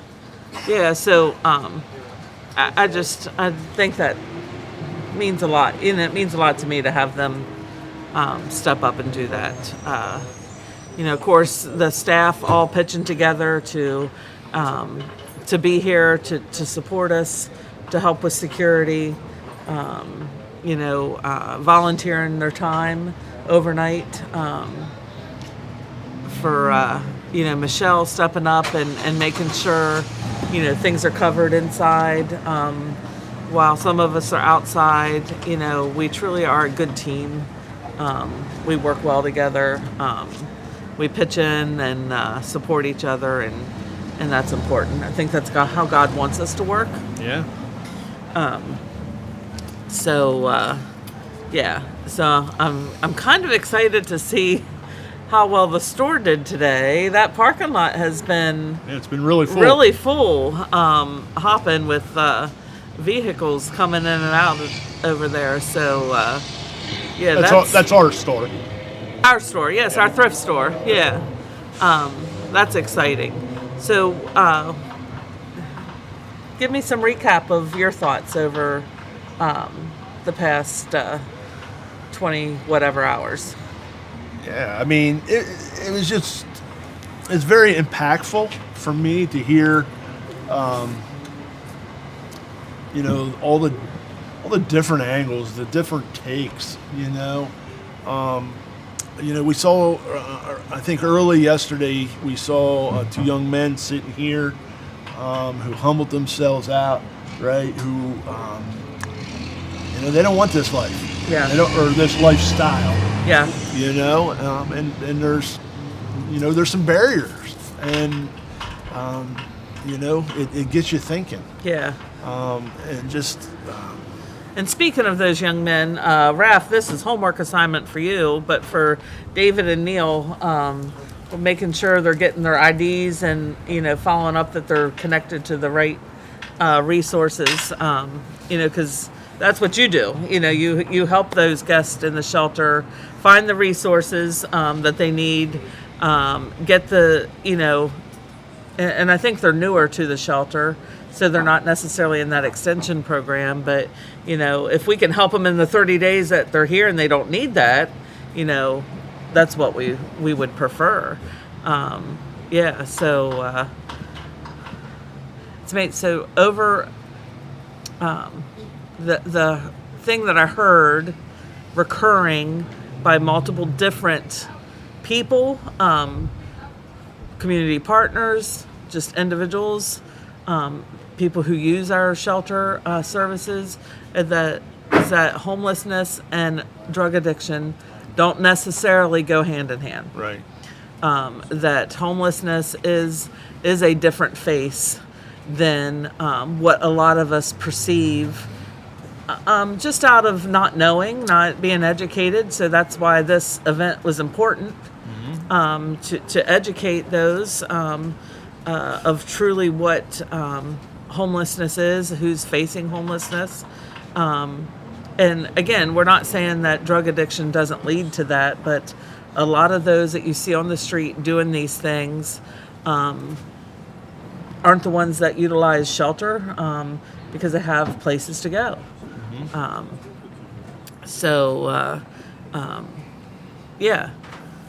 lot of people who are homeless and maybe not stay in a shelter but need certain resources will still go to reach. They may not choose to stay in their shelter when it's open, but they're going for resources. Right. And a lot of these people that we see on the streets, they're approached by street outreach individuals, and they don't want services, they don't want things because they don't need them. Yeah. Right. Yeah. So that to me was the biggest thing, that we're all seeing the same type of things. We're all seeing increase in homelessness amongst the aged and older individuals. I'm telling you, I wish I would have counted the number of people in wheelchairs, walkers, canes, and things like that have come in and out of our shelter door over the past 24 hours. Where I'm sitting is this brick building right here behind me is our shelter. And to my left is the door into the shelter, the guest entrance. So we're seeing all kinds of people walking in and out all day long. It's interesting, the demographics that you see. Well, that's why I go back to our first conversation that we had yesterday, and I mentioned that for me, one of the biggest things is breaking the stigma of homelessness. Yeah. And I think it was a good example tonight or today or yesterday or whatever, wherever we're at now, of the folks that we saw that kind of proved that a reality that it's just not our view, right? That this is really what everybody's seeing, right? Is that just because you're homeless doesn't mean you're a drug addict, right? Right? Just because you're homeless doesn't mean you're an alcoholic. Just because you're homeless doesn't mean you're lazy, right? And that is, I hope some of that message got across, right? Because it's just not always the case. Yeah. And until we as a society can help break that stigma, yeah, it's going to be a tough road. Yeah. As human beings, I think we do a lot of assumptions, and just assume things that aren't necessarily true. So we've got to try to not do that. We have to try to ask questions and sit down and have those conversations with individuals and truly find out the truth. Like we said, a lot of times there's lots of stuff on Facebook, there's lots of stuff in news reports, doesn't necessarily mean it's the truth, right? Yeah. We need to work hard at going to the sources of things and individuals to find out reality and what truth is, and not just assuming certain things. So I'm hoping that's some of the stuff that we have been able to do over the past 24 hours can bring some reality to things, and the truth of situations. Right. So is there anything else that you've... Oh, I'm sure I could say a whole lot of things, and my mind just is not working really great right now. I'm sorry. I'm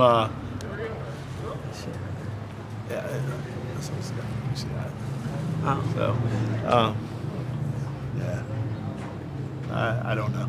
You don't know. You don't know. Ask me tomorrow morning. All right. Do you know what his name is? Do you want to call him over? Okay. Do you want to get him first? Him. I'll have to find it.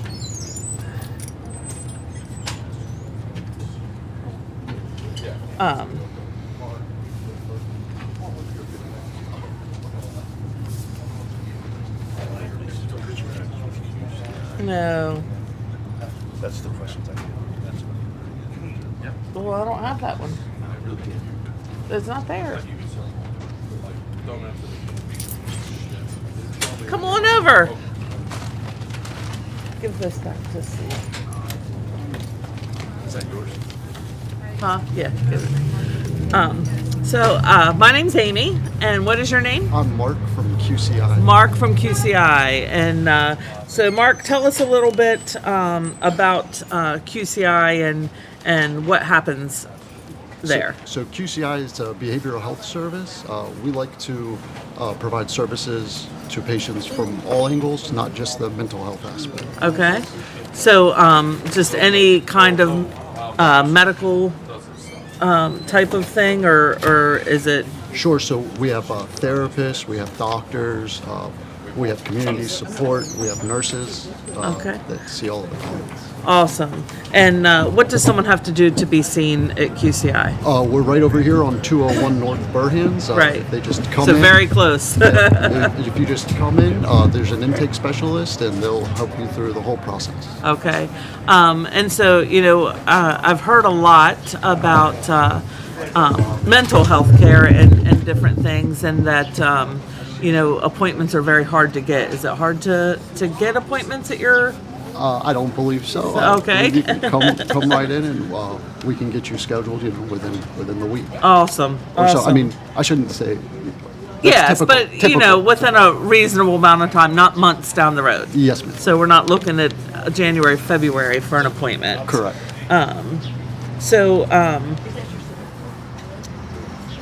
Do you have a story of someone that's come in that helps you keep doing what you're doing and staying involved with the community in which we serve? Sure. Well, as you know, the need is great here in Hagerstown. It seems never ending, maybe Right. sometimes. So that makes it easy to keep going. The job's never done. Right, I'm sure right. You know that. Always work that's left behind. What does restoration look like to you? So restoration, this city has a rich history. It would be nice to have us rebuild that up to its greatness that we once had. And not just pushing people to the side or locking them up. Rehabilitation would be. Yeah. So what do you think the biggest barrier for? And I know you're not just mental health, but that seems to be a lot of, what the community in which we serve have issues with. What's the biggest barrier, do you think, for them to get help? Personally, I'm just speaking from personal. It would be the stigma. People maybe feel ashamed, or maybe that this isn't going to help. My problems are bigger. Yeah. They're too big to handle. So that's not the case. You can any problem. If Right. you address it and not just put it off, you Right. can get in the right direction. Awesome. What do you think is something that you wish people understood better about homelessness? That it can happen to anyone. These aren't. It's not just bad choices. I mean, of course, it can be bad Yes. choices, but it can happen to anyone. Just a health scare. Unemployment. It can happen to each and every one of us. Yeah, a lot of people that I've been interviewing have said, we're, one maybe automobile breakdown away from, That's needing to get your car fixed, or an illness. Just so many different things can play into why you might not be able to pay a bill, and then it just compounds from there. Sure. And as you know, when you don't pay one bill, then it adds up, and once you're behind, it's hard to get ahead. Right? Yeah. So, absolutely. Yeah. What's one way an ordinary person working a 9-to-5 job, what could they do to make an impact in Hagerstown, and especially amongst the homeless community? Sure. I think just being kind, being compassionate, education, all of those things, and just being compassionate is the biggest thing, and understanding, that this could happen to anyone. This isn't. There's not much difference, Right. People think, I'm so far removed from Right. that, but you're not. No, we're much more alike, much more similarities than maybe what we want to admit or realize. Sure. This is not unique to Hagerstown. Absolutely. This is a nationwide issue, and I think education is huge. Raising awareness, so that's what we're hoping to accomplish by having these conversations on a bench. Is there something that you would like us to know more about the homeless community or QCI? Something that you offer that people may not know? I can't think of something off the Okay. top of my head right now, but yeah, that we're available. We're right here. If anyone wants to come by. And not necessarily just homeless people are available to Oh, your correct, services. correct. So anybody in the community that may have that need could reach out to Absolutely. you and use your services. Absolutely. Awesome. And what are the hours? What's QCI's hours? I believe that's from 8 to 5. Okay. Yes, Monday through Friday? Yes, ma'am. All right. All right. Well, thank you so much. Really appreciate you. I really appreciate you coming down and sitting with me. Yeah, amazing. All right. Been on. Thank Appreciate you. Have a good day. All right.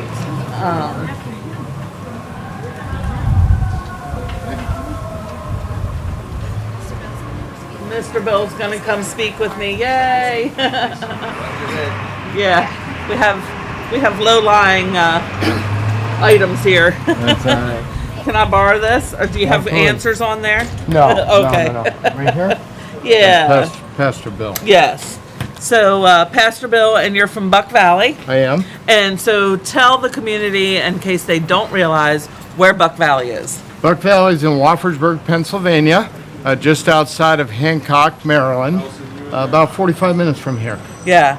Yeah, so you guys have been such a huge support of the Hope Center, and you are 45 minutes away in Pennsylvania. So I just think that's amazing that you come down and see the need, to help us out. You serve meals with us. You come in on Fridays and help with a class with some of the guys, and you sponsored a table for our anniversary banquet, so we're so excited about that. You've done food drives for us, and just so many different ways that you have helped us. So that I answered your first question for you. Absolutely. Your connection to the Hope Center. Absolutely.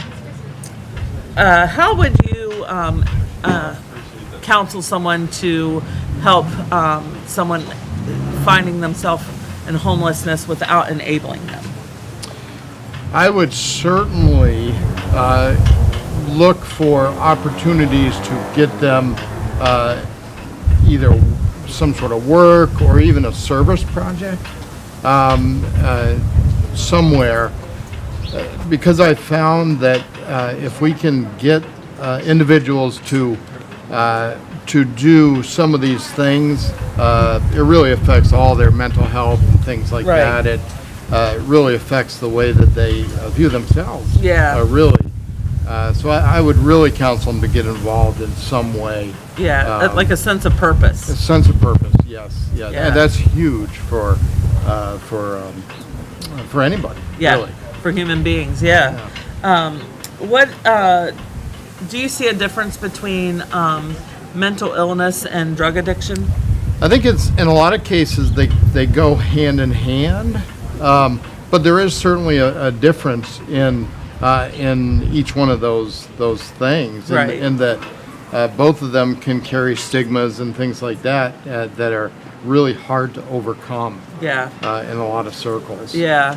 How can we encourage other churches to be more involved here at the Hope Center? I'm always amazed at what we do from Buck Valley is really quite simple, in that all it takes is time, a little bit of effort. What I do on every third Friday, come down and teaching a class here.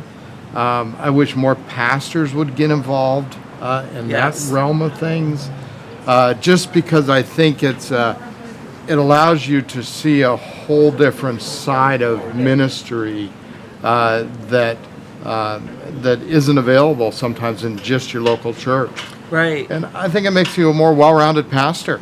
Yeah. To be quite frank. Yeah, well, and it might give you an open door to a community that you might not have a huge homeless people in Buck Valley, or maybe you might not see a lot of drug addiction, But coming here, it allows you to work with those type of individuals, and so that in your ministry, when you do come across it, because I'm sure are those things, or you have church members who have family members, you're able to have a better understanding maybe of where a homeless person or someone struggling with drug and alcohol addictions are coming from. It causes you to be much more empathetic to people who may look different than you, that may act different than you, and it kind of just creates this whole other layer of ministry that I think is really, really important. Yeah. In churches. Yeah, and I know I had mentioned this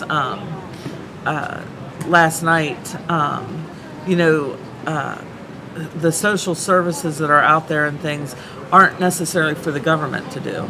The Bible speaks to it being the church's role, and not necessarily is it always churches are able to do that in and of themselves, but having a partnership with a religious and parachurch organization such as the Hope Center, we give you that space to be able to do that and work out the Lord's commands. So much of what we do, and so much of what you guys do, is simply listening. So for anybody who thinks, well, I don't know that I could do this kind of ministry, if you can listen to people, then you can do this kind of ministry.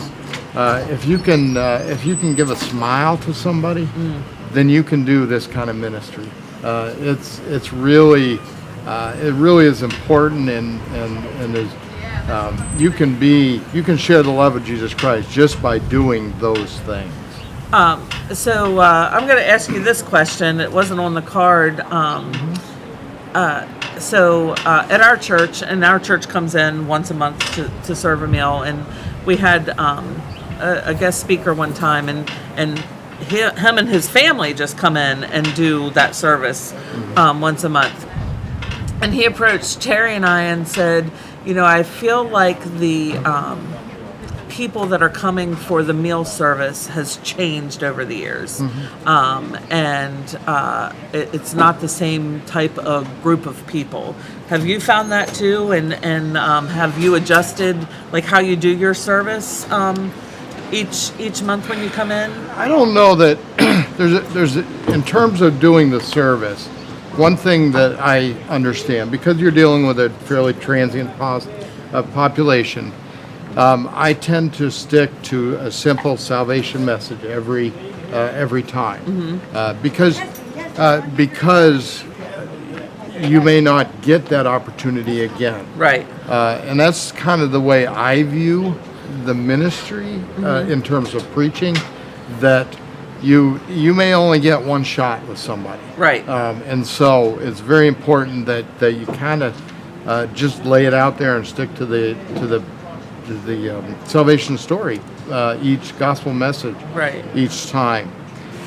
The other aspect is you don't want to change what you do just because of the population you're speaking to.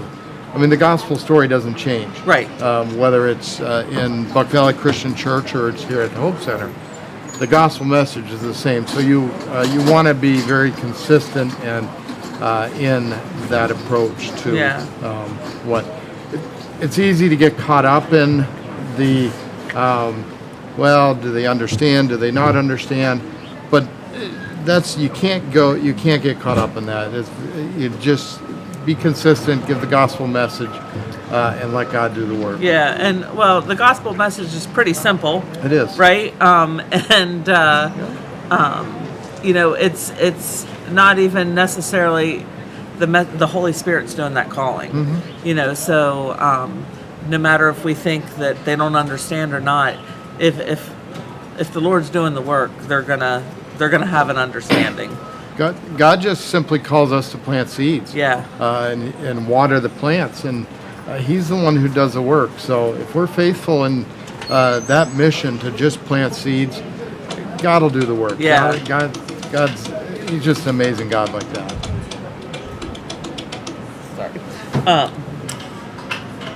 What's one way you would encourage someone that's maybe listening at home that they can make a difference?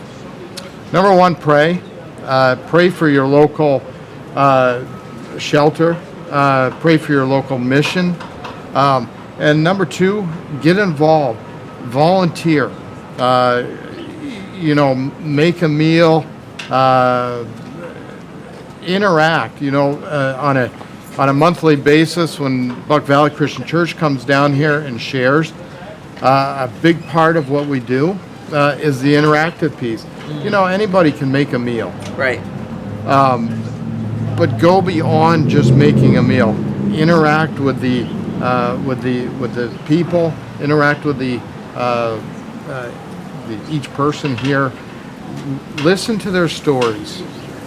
I guarantee when you listen to their stories, you'll go away with, number one, a deeper appreciation for the ministry here, and you'll go away with a deeper appreciation for their story and who they are. And number three, I would just say each person is a human being, is a person. And so interact with human beings. Yeah. Just like you would anybody else. Yeah. It's not. There's no special formula, right? There's no. They're just a person. They're just a person. So you don't have to act different. You don't have to be different. Just loving and caring. Absolutely. Is there one story of your time ministering here at the Hope Center that really sticks out to you? A number of years ago, one of the gentlemen that in my class came to me and when I was teaching class and wanted to give me a big hug because he had just gotten baptized. And that, to me, is why we do what we do. Yeah. When you see the victories, when you see individuals follow the Lord and the success stories, those are, to me, those are really the heartwarming stories that you have here at the Hope Center, and just those victory type things. Yeah. There. We just had 3 gentlemen in our program recently get baptized, and it is so true to watch men, number one, surrender to the Lord, and accept Christ's salvation, but then to see them following Him in steps of obedience as to things that He tells us that we should do, and the joy and the excitement that they have, and that is truly amazing. And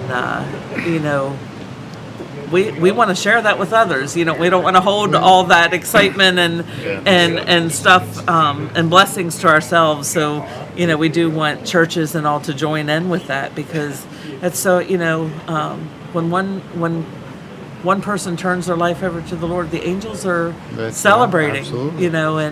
And so should we.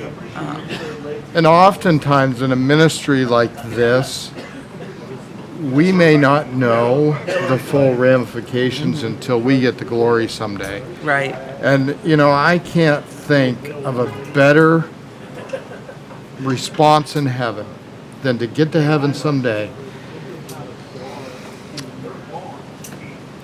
and have somebody come up to me that we ministered to here in the Hope Center and say, thank you for giving to the Lord. Thank you for being part of the ministry here.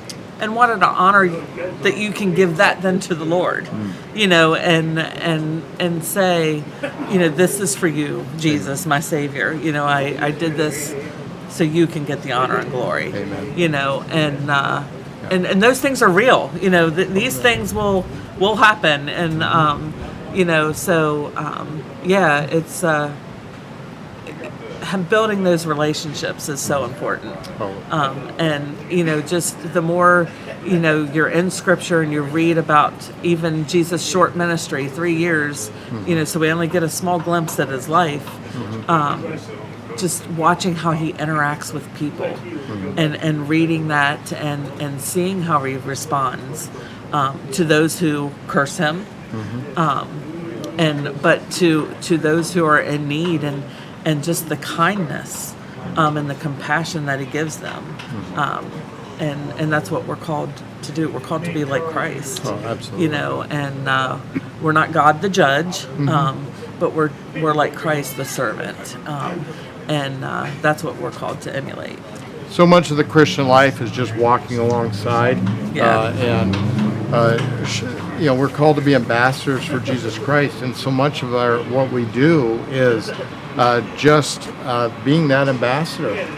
Some of the individuals, not just here but anywhere, we may be the only time that they interact with somebody who's willing to share the good news of the gospel. And that's why it's so important that we take those opportunities to anywhere we are to share the ministry and to share the gospel of Jesus Christ. Absolutely. In closing, is there just one more thing that you want people to know about the Hope Center? This ministry has been here for a lot of years, and I would love to be a fly on the wall of the number of individuals that have come through these doors and this property here, and to hear the changed lives, the changed stories. You mentioned earlier about all of heaven rejoices from the Gospel of Luke when one individual comes to Jesus Christ. And to understand that the numbers of people where all of heaven is rejoicing because somebody has come to Jesus Christ through the preaching of the word here at the Hope Center, the Rescue Mission of Hagerstown. And nobody can ever take that away. Those are things that are just so important. Those are our treasures in heaven, right? Absolutely. Well, thank you so much for coming, having a conversation with me on the bench, and just sharing your story of your time here at the Hope Center, and just how really simple it is to volunteer, for churches to be involved and to give back a little bit. I'll just close with this, if it's okay. Yeah. I've been here in this area a little over 6 years now, going on 7 years now. Prior to me coming, my brother actually introduced me to the ministry here at the Hope Center. And when he did that, I went back and I got called to pastor the church there in Buck Valley. One of the very first things we did is I said, we've got to be involved in this ministry of the Hope Center. And as a church, I can tell you that it has been a partnership that has just been a beautiful thing to see working together in the churches. Well, we appreciate you and your church and the support and the prayer. I know that we are prayed for by Buck Valley. And supported in many other ways. But like I've said today, prayer is so important. Absolutely. And so we appreciate you. We appreciate you guys very, very much. Awesome. Thank you. Thank you very much.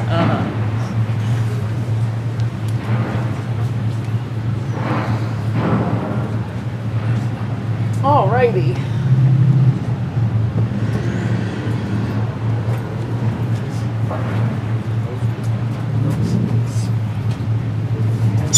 Well, hello, Miss Rosine. You want to come have a seat here with me? So how are you? Hi, I'm fine. How are you? I'm good. So thank you for having a conversation on a bench with me. You're welcome. Thank you for inviting me. Sure. So why don't you tell us a little bit about yourself? Well, I was born and raised here in Hagerstown, Maryland. Went to school here. Had my children here. I have 3 kids, 3 grown men, and 3 granddaughters. My family's here. I fell on some hard time, and I'm not going to sugarcoat it. I made some mistakes. I've been to prison, and I lived in Baltimore for 20 years after prison, and fell in love, and then he died.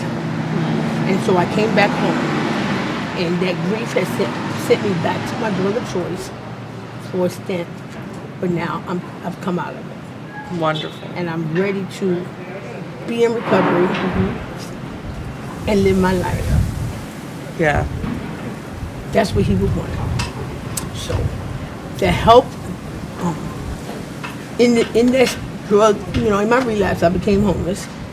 And here in my town, and the most hurtful thing is that I have family and friends that I grew up with and went to school with in this town, and in certain neighborhoods that would not even offer me their floor to sleep on. So that was a hard pill, and I swallowed it and digested it, and now I'm ready. I'm gonna take care of myself. Yeah. They didn't put me in this position. I did. So I can get myself back out. Yeah. So, what do you think has been like a big obstacle to getting yourself back and into recovery? There is encouragement. Until I started coming to the Hope Center, I was never encouraged to get myself together, go to treatment, get a new apartment. I had an apartment when I came here. When I came here, I went to treatment.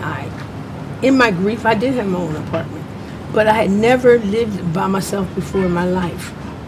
I had brothers and sisters. Even when I went to prison, I was with people. Right. And then my, fiance. I never lived by myself. Yeah. And that lasted 60 days, and that's when I relapsed. So I was never encouraged, here. And there's nothing to do here. There's no entertainment for adults, I believe. You have to go somewhere else for shows and concerts and, stuff like that. So it's not, it's not someplace that helps me rise above. So I have to do it myself. Yeah. So how has the Hope Center encouraged you? The Hope Center, with its Christian base, top notch, first, because I am a Christian, and I was saved and sanctified at one point in my life. I know the Word. I went to church. I, love God and lean on God, and I know God, and God knows me, and that was the chapel before meals was my, like, wow, the preaching and it helped me get back to God. Even in my sin, I lean on God.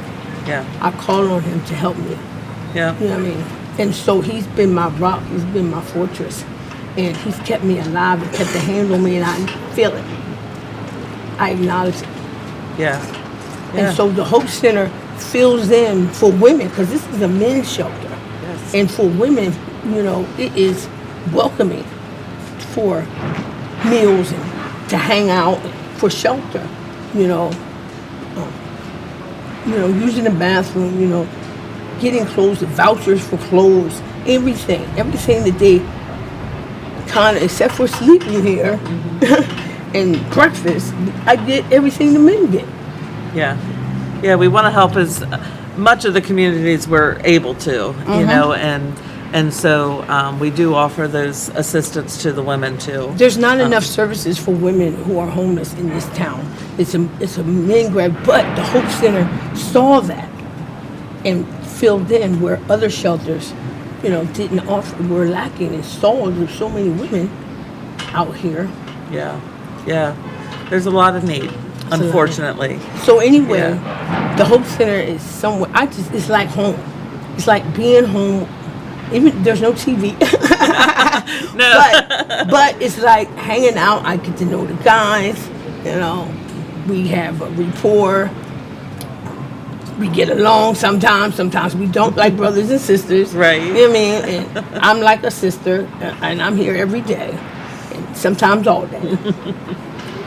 Yeah. So, what's one way that you think our community could better show people in your situation love? I believe that shelter is priority. I mean, even in the summer. I mean, I have borderline very bad, well, probably close to high blood pressure. I can't even be outside in the summer, in the heat, in the sun. Right. You know, so it's not a weather thing. It is a shelter thing. It is a stable thing. It's get back to what you was brought up and raised with. You know what I mean? Cooking and doing laundry in your own place, and you're budgeting and buying groceries and cleaning up your own place. You know, being home, in your home, or a shared home. I mean, that's what's most important to a lot of us. You know, it's sometimes we need someone else to take a couple steps first. You know I take 2 steps, someone else is going to take 3. But sometimes some people, and I have had this, where you might need to take the steps first. Because the hope is not there. No one cares. No one cares. So just what most of us lay down on the ground at night on the concrete and say, nobody cares. Yeah. So just having somebody come alongside and say, hey, I'm going to do this for you. This is what God has touched my heart to do this for you. Mm-hmm. What? And then there is the light bulb. Right. The encouragement. The change. What do you think, what's something that you think is important that people better understand about homelessness? It's not your fault. It's not someplace we want to be. It's not someplace we really want to be, deep in our hearts. Addiction plays along with homelessness in some cases, and it is a pit that we can't climb out of when they're battling both. Mm. It's a two-edged sword. You're battling both, homelessness and addiction. But I don't know. Just knowing that we care, that somebody cares, that somebody, we don't want to be here. We don't want to be on the ground or on the sidewalk or in doorways. We don't want that. Yeah. We really don't. And some of us who are over 35, 40 years old definitely don't. I'm 59 years old, and I've been homeless for 3.5 years now. It's not my first time being homeless, but it's the longest. Yeah. And it's first time in Hagerstown, where I got no help from no one except for resources, not family, my hometown. Yeah. Well, I am glad you are on that road to recovery and choosing, what is best, what the Lord would want for you to be healed and to be recovered from those addictions. And it's tiring. I'm tired. Yeah. I'm tired. It's not fun anymore. This is not fun anymore. Staying up all night and then being so exhausted that wherever you pass out at is okay. Yeah. And I'm tired of that too. Yeah. I want to get back to what I'm used to, and that's the good thing I feel in my heart that God has blessed me with, is I've had both sides of the fence. I was clean for 13 years, working and having my own sharing a house. I've had my own place. I've paid my bills. I have an education. I have 2 AAs. I had both sides of the fence, and I've been in the gutter. I've been on drugs so bad that I didn't change my clothes. I didn't bathe. I had nowhere to go. I slept outside on the ground. So I've had both sides of the fence. And so I choose the other side. Right. Yeah. Well, wonderful. I'm glad. And thank you for sharing your story. I know it can be hard sometimes to be vulnerable and open up, and share stories. But I think it's important because you never know who you're going to help inspire with your story. So thanks for having a conversation with me. Thank you so much. It's the longest conversation we've ever had. Yeah. We had one before, but it was something different. But this is the longest. I enjoyed it. Yeah, you have a beautiful smile, Rosine, and it's always a pleasure to see you. Thank you. You're welcome. Thank you so much. All right, you have a great day. Exit left. It's like we've heard over and over again, having conversations with people is so important. Sitting, listening to them, hearing their stories, and just letting them know that they're seen and heard and cared about is so important, just for all of us on any given level. But, especially sometimes when we're at our most vulnerable. And sometimes people just need someone to come alongside. We've talked about that, I think, quite a bit. But just having people come alongside, walking hand in hand, and being there with them as they continue down their path to restoration, because we believe that's what Jesus wants. He doesn't want us trapped in sin and addiction and just having no roof over our heads. So, these stories, as hard as they are inspiring, and I appreciate everyone who's come out and shared with us. So, okay. Hey, sir. Hello. Come on in. So, what are your thoughts? We've seen a lot happen here over the past 24 hours. Yeah, no, we've seen a lot. There's been some really awesome interviews just highlighting the different resources we have in the area, the desire to help in this community. We've been hearing some incredible stories, some heartbreaking stories about people feeling kind of lost and abandoned here in a lot of ways.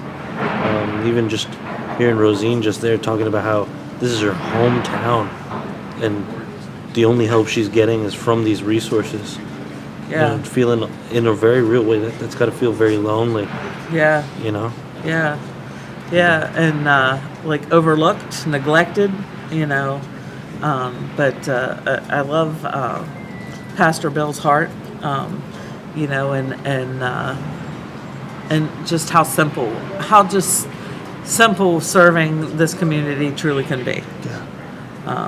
Yeah. Just listening, and maybe looking somebody in the eye, and saying, I see you and I hear you, and even a simple prayer, just praying with them, because like he said, you never know when you might get another chance, because the community is transient. They do move about, especially like when Reach opens.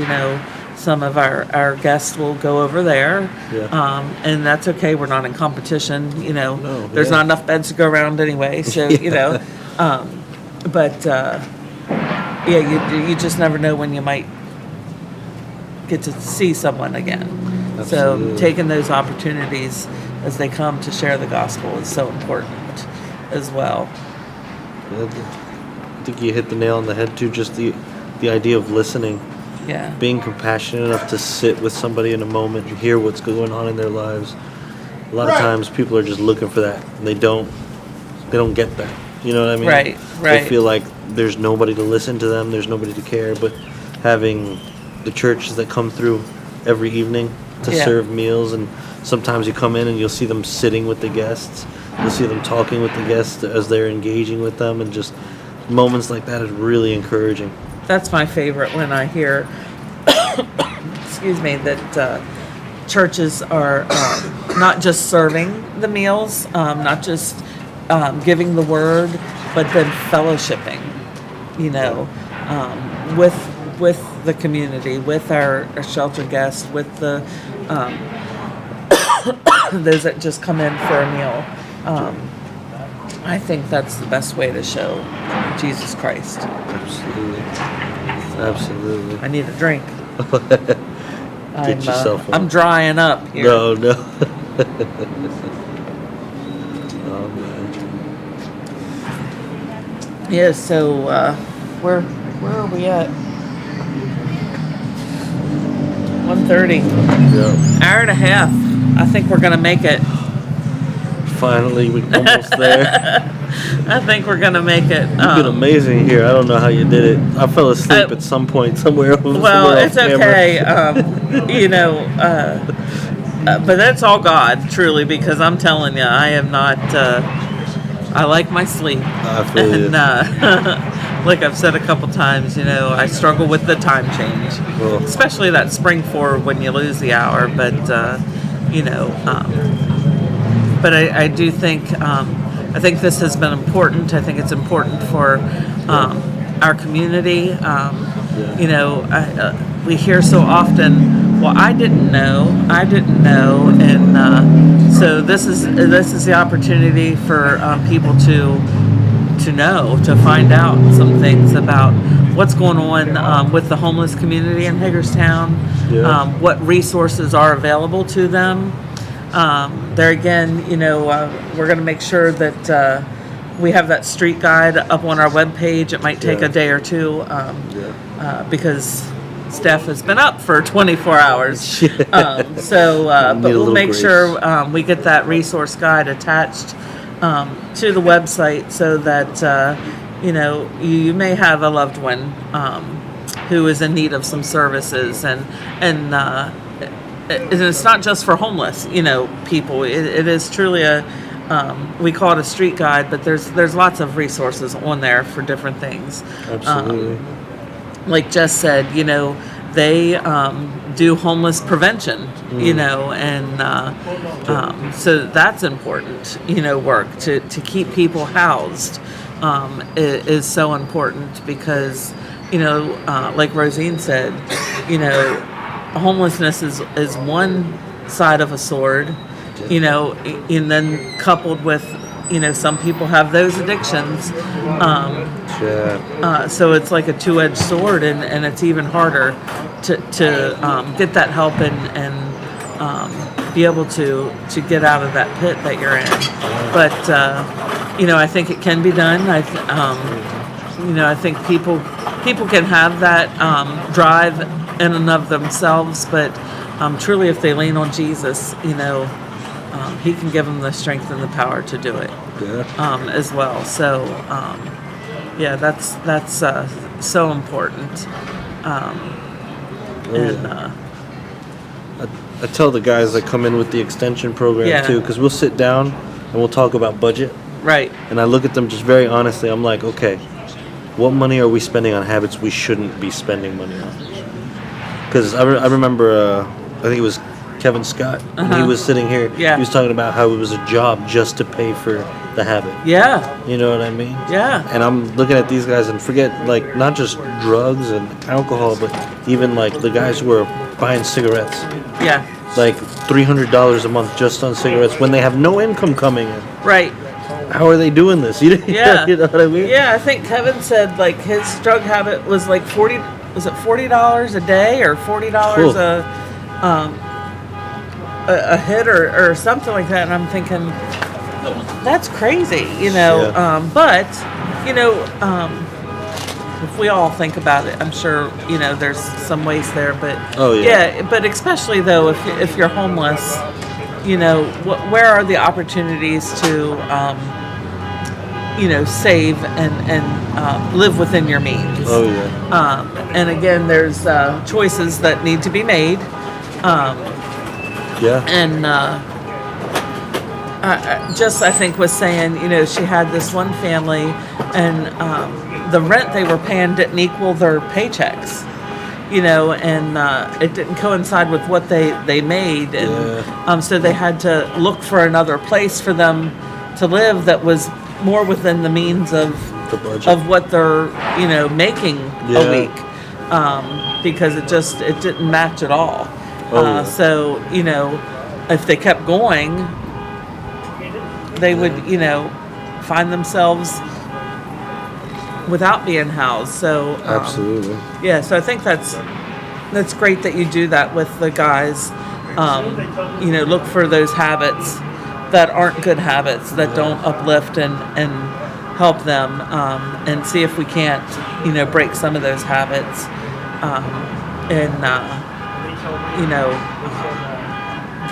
Then budgeting out, that money and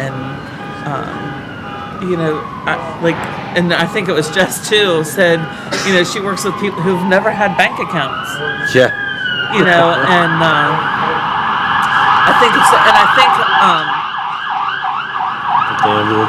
I think it's important that they have true bank accounts. I know there's those Cash App cards and stuff, but I don't know a whole lot about them, but I don't like what I hear. Oh yeah, I tell them that's not good enough. When they're on the extension program, you need to not have enough. a bank account. You need a bank account. And know how to, budget and all the things, because they might think, oh, okay, I have my rent, I have my cell phone, or this, but there's things that you don't think. Renter's insurance, they got to make sure they have things like that. So having someone, who can come alongside them and work with them to truly think through all the things. Because we just might not think of that. Oh yeah. The prices of stuff are just astronomical. Electric just this year went through the roof. That's why it's so much higher. It went through the roof. That's why it's higher. I think someone said like the water bill in Hagerstown, had this extra charge on them and different things, and just even eating out at McDonald's anymore is $15. It's ridiculous. So just what maybe I'm older than you. What I grew up with and might have been affordable at one point, just is not. And my parents, we only had one car. We didn't need. Now, my mom also didn't work. She was able to be a stay-at-home mom, I don't know how that happens anymore. Oh yeah. I don't know how moms stay at home without huge sacrifice. And I'm not saying it's not doable, but you have to maybe sacrifice some things in order to make that choice. And hey, May, I think that lady needs some help there. Just helping people think through, all these things and stuff, I think is really important. Absolutely.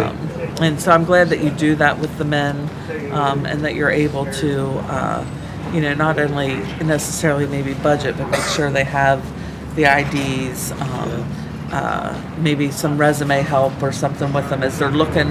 I know a lot of the guys have jobs, but as they're looking for jobs or things that we can, if you're not able to do that with them, but that you direct them to say Reach or Goodwill or Shepherd Pratt, and those resources that are out there for them is really important. Who? Oh, okay.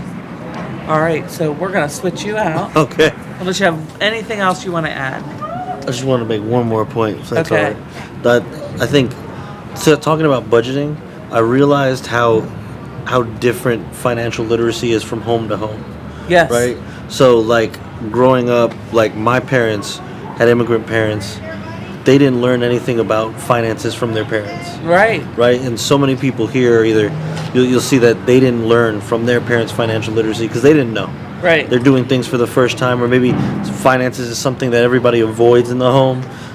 Just for everybody out there, it's important to talk about finances. Yeah. It's important to try and guide your kids because the schools don't do it. We don't No. talk about financial literacy in school. Right. That's why Right. people walk away and they think credit cards are free money. Yeah. You know what I mean? It is not. It is not free money. Guys come here with debt, $10,000 of debt with no job. Yeah. You know what I mean? They just because, I got a credit card. Yeah. We really gotta make sure that we're telling people that we're training kids how to be responsible with money. Right. You know what I mean? Right. And if we've learned anything, if we're not perfect, we gotta look for resources too, outside of ourselves. Yeah. But if we learned anything, we gotta be able to be willing to share that. Just like not just like, let me take that back. Gospel is first, gospel is central. But this is important to make sure we're raising our children wisely. We're raising those around us wisely. If we know there are people in our communities that don't understand how to budget properly, that don't understand, let's say, what it looks like to buy a house, and we've done it. Yeah. We should be opening our homes and bringing people in to train them in those areas, to Yeah. teach them, give them our wisdom. Yeah, absolutely. Absolutely. Thank you, sir. Absolutely. Appreciate it. All right, we're going to have Deanna come back. Your dad said you're doing a great job. Oh. I'm sitting here getting a little distracted, I have to be honest. There are two little teeny tiny baby mice over here playing under this bush. Oh, yep, I just saw it. They hop up on that. Look, there's two Yep. of them. They hop up on that brick. They're like playing hide and seek. Oh, mice. No Carmelo. Yeah. We'll have, Raph and Carmela can each get one. But, do you have any thoughts that you want to share? I don't know. I have a couple of stories, I guess, I could share. Yeah. One that I think about a lot. My kids were helping serve lunch one day over the summer. They were volunteering. And, my sister was here too. She was here from out of town, so she was volunteering, and we don't get kids very often for lunches. Even in the summertime, it was kind of more on the rare side. Right. And my kids have seen a lot of people here. They know a lot of people here, recognize a lot of people, and so they're used to being there. Either even if it's just helping to hand out napkins as someone comes through the line or whatever. But they haven't really seen a whole lot of other kids. And my daughter was standing right by the front of the line where we keep the trays for them to take. The next person that pops around the corner is a little girl right about the same age. And I don't think she was expecting to see a kid either. And they just kind of locked eyes and just looked at each other kind of curiously, and they just kind of sheepishly waved at each other, and that was it. And just, it always breaks my heart when I see families come through. I'm used to seeing lots of people here on their own, but that moment, I don't know, it's at least ingrained in my memory. I think it's probably ingrained in Ruby's memory of just how, they were both so young and just on, just in opposite circumstances at the moment. Yeah, and now it's a rolling count that the school system does, but they do count for the homeless students in the county, and I think once you're on that list for the year, you're on that list. So sometimes it can seem like the list is astronomical, but at the end of last year, I think it was over 800 and some students in Washington County were considered homeless. Now, I will quantify that a little bit by saying they could be sleeping on someone's couch. They could be sleeping in a hotel. So when I say homeless, we might think on the street, but they're not necessarily on the street. They just do not have a permanent home, apartment, whatever to call their own. Sometimes even kids who are staying with their grandparents, but aren't adopted by their their grandparents, they would consider them homeless. The number might seem skewed a little bit because of those factors, but there are a lot of children in the county, that's county-wide, that do struggle with not having that secure place that's guaranteed for them to go home to. Right. You've heard probably the word a lot, barrier. People keep talking about the barriers or the things that people, have to push against to come out of homelessness, or barriers that prevent them from getting access to certain resources.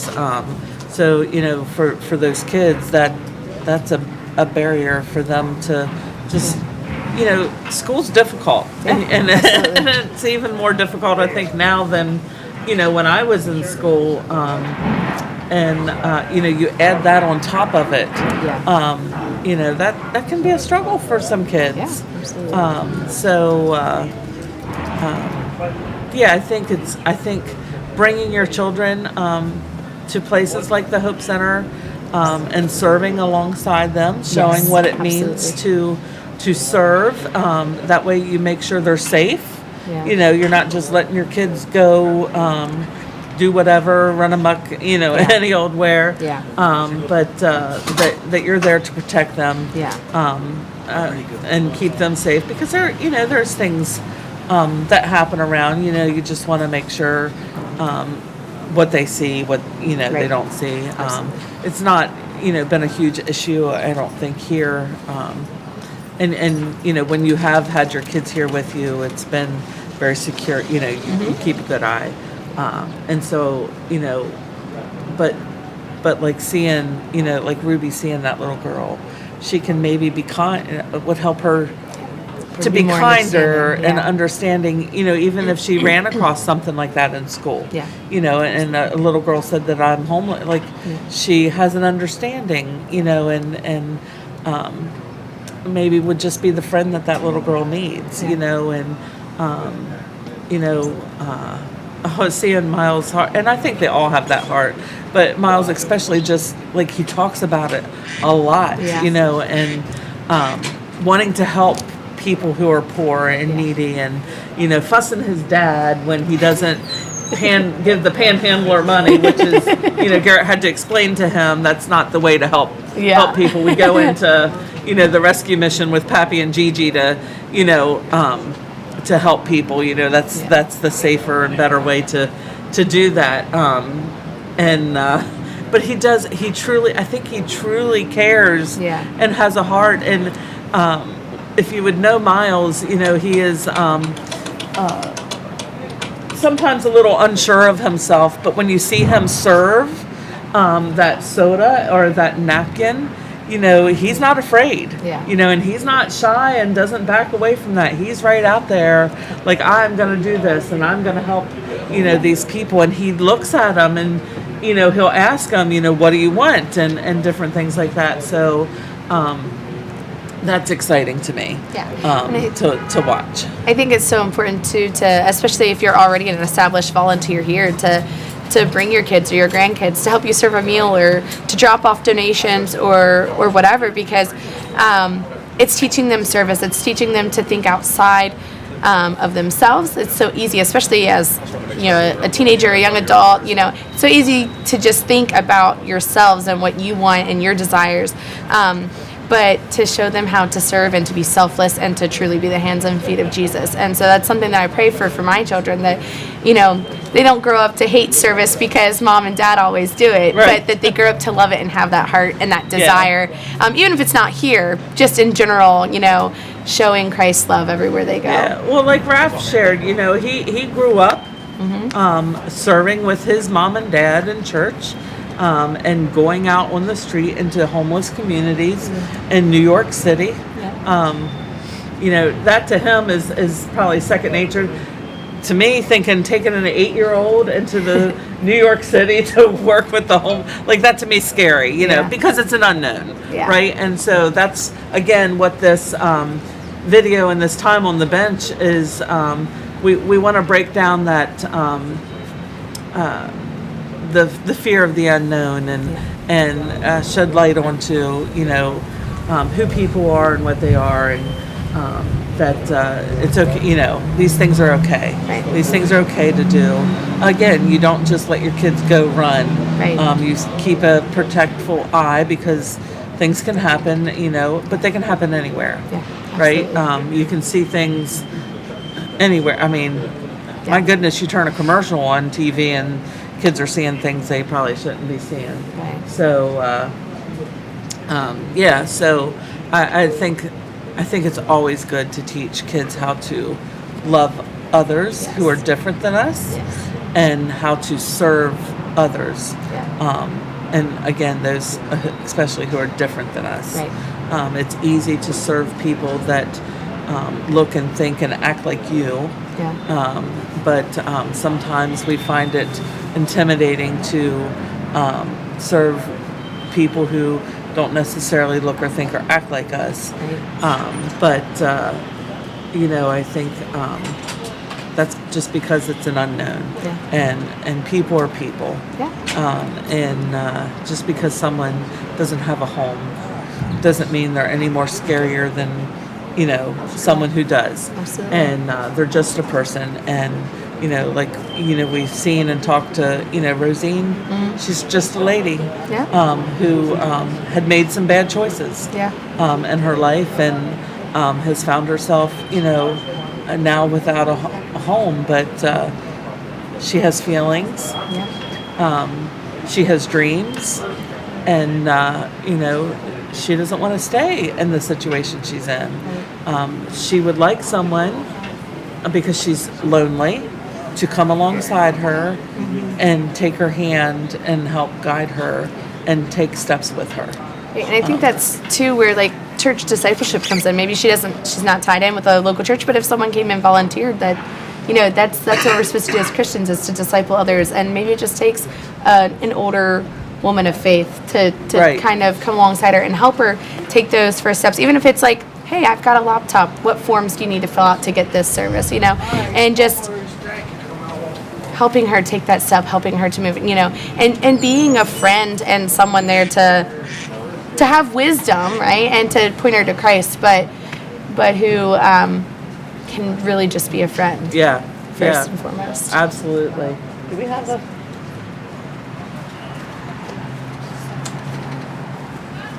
Okay.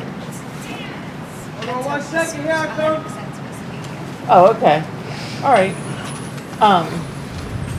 So you said you had a couple stories. So we heard one story. Hey, Ro. Let me think. I did have some more.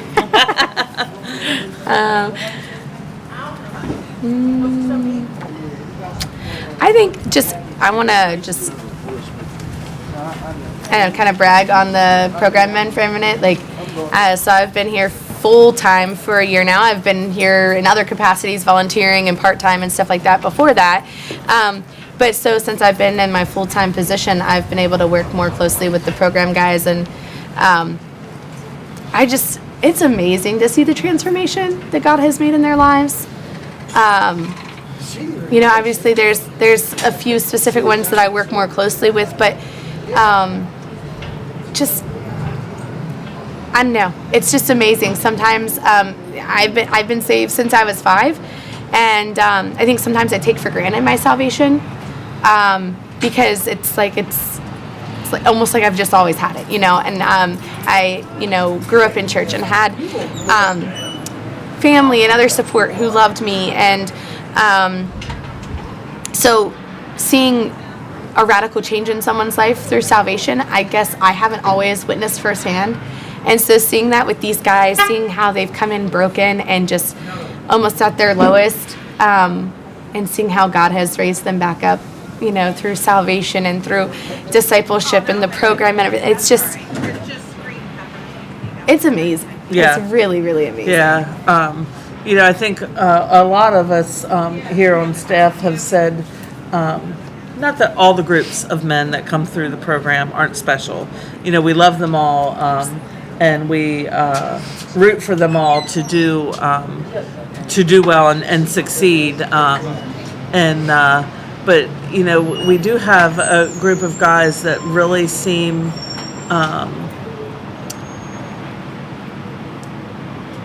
to be more intentional about their walk with the Lord. They just seem to be so hungry for the Word and for Christ. Yeah, too. When Carmelo the other week, and I don't know if this made the video clip for the 70th anniversary, but he's talking about the change in passes that the men get. Mm-hmm. So That's one thing we didn't touch on about the program.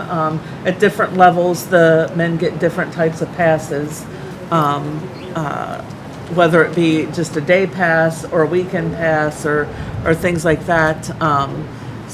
But the passes that he has been getting have been for church activities. And he's not really seen that before a whole lot. And like, it's almost every single person, multiple times a week, want to be involved in church ministry, want to be involved in, and that's our, that to me is such a huge win, because we want the men to be involved in their local churches. That's how we think they will truly succeed and stay successful outside of our doors. Because one of the red flags that I see when we see our past graduates and stuff, they step away from church, is the first big red sign that they're going down a path that they shouldn't be going down.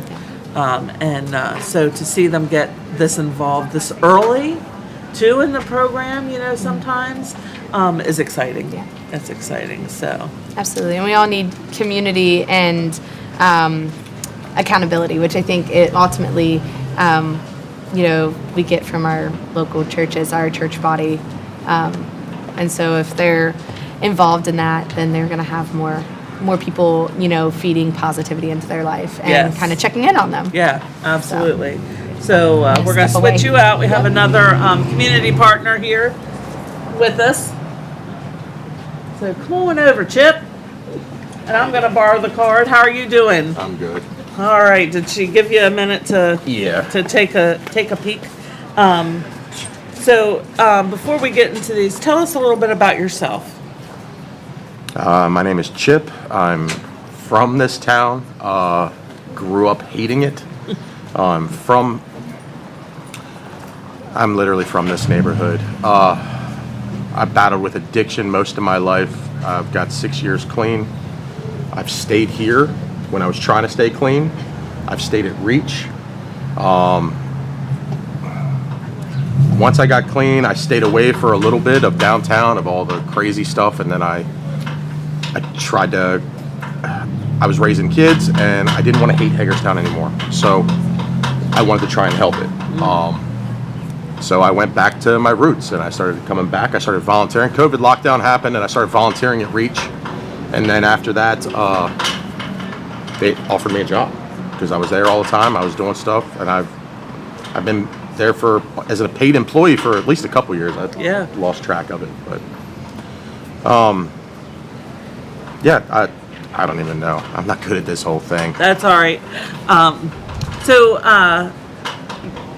So you're with the Bridge of Change program. Bridge to Change program with Reach. So tell us what Bridge to Change is.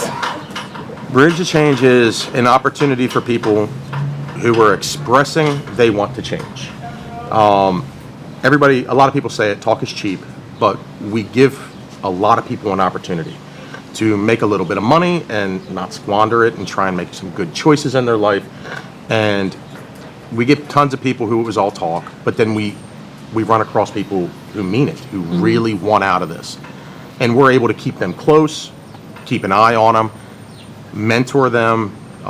They've got to work with a case manager. I try and mentor the guys because I think the guys, a lot of people in this area know me. I think they respect what I have to say. They know I'm not trying to give them crap. I'm not trying to be unjustly hard, but they do know that they've got to put in the work. So we'll keep people close, like this man over here, who when you find a good one, you keep them close until we get their life better. There have been plenty of people who have succeeded with this and changed their life in a good way.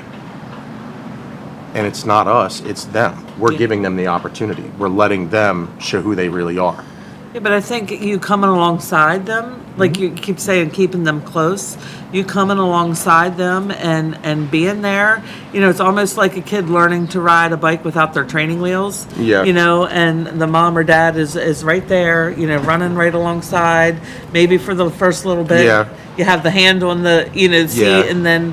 and you let go, but you stay close, and I think that's important, that that you see something in someone, but then you walk along with them till they're able to do it on their own. Lead by example. Yeah. I don't just hand them a trash bag. It's a trash program. Bridge of Change is a trash program where we try and make our community look a little better.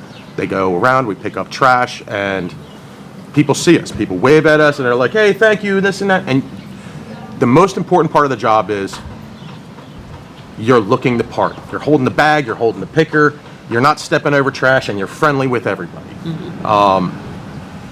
That's the most important thing. And I'm right there with them. I'm side by side. I'm picking up trash too. I'm a trash man. Yeah. It's what it is. Nothing wrong with that. But there's value in it. Yeah. Like, you get to take ownership in what you do. You get to, well, the job's never ending. This trash is never going to go away. Right. But one of the best things to me that I've seen with the program is, besides seeing people get out of their situation, is the little stuff. Like, people quit littering when they're on my group. When they come out and they start picking up trash, they get on their buddies and they're like, stop doing that. Like, Right. We have to come pick this up, and there's never enough time for us, and we Yeah. don't get all the hours we need or we want.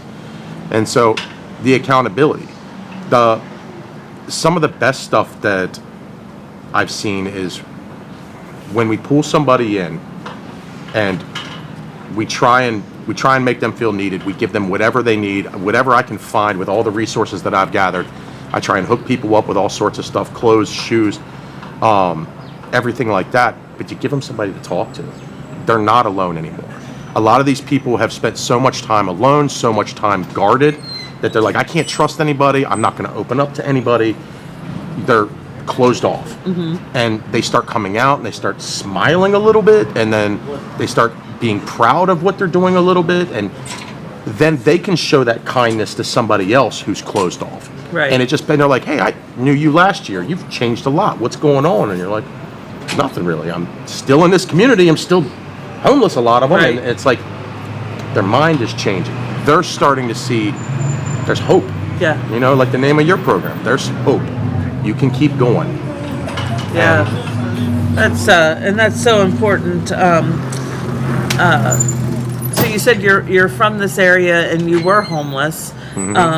So this next question might not really work, but what's something that you want Hagerstown, the community, to know about homelessness? Everybody's going through stuff. I mean, I guess there's plenty of people who have made their choices and they're going to keep making bad choices. There's a lot of people out here who are making the right choices and life keeps crapping on them. It's tough. Yeah. You never know what other people are going through. Do not judge what you see. You see people just standing around, you're like, oh, wait, he could go do something. You're like, yeah, but it's tough. It's not that easy. Things are not as easy as other people want to project. Like, give people a chance. Yeah. Like, and talk to them. Listen to their story, so then you can understand maybe why it's been hard on them and difficult on them to just step out of homelessness. Yep. I've heard a couple times, the moment that you become homeless, it takes you further down, and Yes. it's so much harder than to get back out and get a job and get housed and things like that. It's when you're dirty, nobody wants to give you a chance. When you're smelling, nobody really wants to, be around you. One of the things that I try and tell my guys and girls is, worry about yourself. This is the time to be selfish a little bit and worry about yourself. Yeah. Like, you've got to go after what you want, but also, like, don't take it out on other people. Like, nobody owes you anything. Life is hard. You want out of this, you're gonna have to fight for it, and not physically. You don't need to go around beating people up for money, but it's gonna be a struggle. It's not gonna be a hand. Yeah. And that victim mentality of give me a handout, that's not gonna work. People don't want to deal with you. Right. But when you're struggling through it and you got a smile, people see that. And people are like, okay, what's he got? Nothing special. He's just a good dude. Right. Like, Yeah. it's all types. Yeah. Well, I know when I first started working here, I would see the guys out, in the community cleaning up. And I think that's, it gives people purpose. You can see a job well done at the end of the day. You can see what you've accomplished. So there's gratification in what you've done. I'm sure it does get frustrating because we're sitting here and it's breezy and it seems like this street and things just seem to blow around everywhere. But you're doing something. You might be homeless, but this is where you live, right? Yes. In this neighborhood, you're taking care of your home.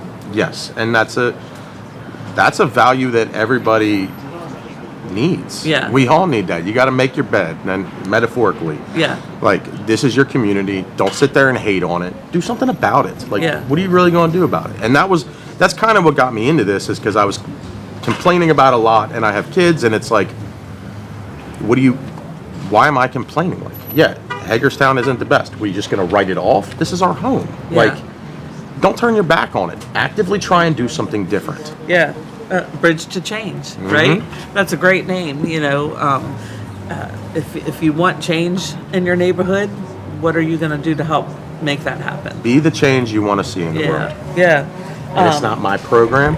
I hope one day to be able to grow it enough to where it can be self-propelling, where we do not necessarily need an outside employee to do it.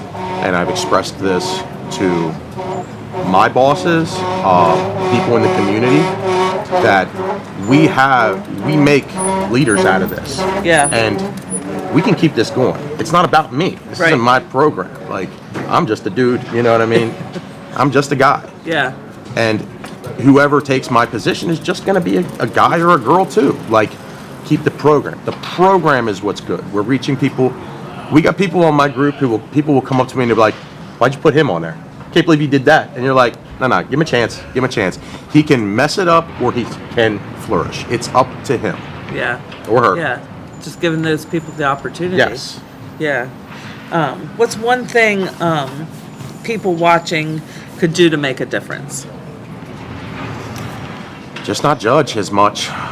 You never know what other people were going through. Yeah. And some people have a harder time smiling through the rough times. Yeah. And Jess was here last night with me talking a little bit, but what's one thing about Reach that you would want people to know?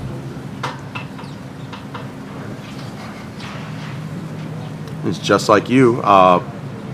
We're in the heart of Hagerstown, and we're trying to do what we think is right. We're trying. We may mess up. There may be things that we didn't notice until we messed up on them. But you're gonna have to put yourself out there and try, and you might have to fail a couple times. Yeah. But just like you, we're trying to deal with the thing that everybody else wants to cover up and write off. We're trying to help the people that nobody wants to see. And at least that's the way it feels. And I don't know if that's true, but it does seem. Let's not think about it. Let's not deal with that. Let's clean up the town. Let's put some new paint on this and just push everybody off to the side. Yeah. No, we got to fix it from the ground up. You can't just put a new coat of paint on it and you act like it's okay. Yeah, absolutely. Because no matter where you go, I've said this a couple times over the 24 hours, there's homeless people everywhere in every community. Hagerstown is a bigger city, so you may see percentage-wise a little more of it than if you would in Hancock. Yes. But there are homeless people in Hancock. But that's the resources that we have. Right. You'll see people come from PG County, DC, Baltimore, and Frederick. They come this way because it's cheaper to live in this community.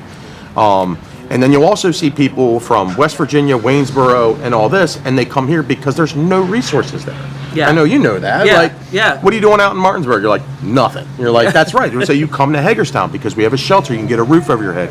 And if you can get a shower, change your clothes, and get some food, you can maybe start tackling some other things. Right. Maybe. Right. It's still going to be tough. It's still going to be tough, yes.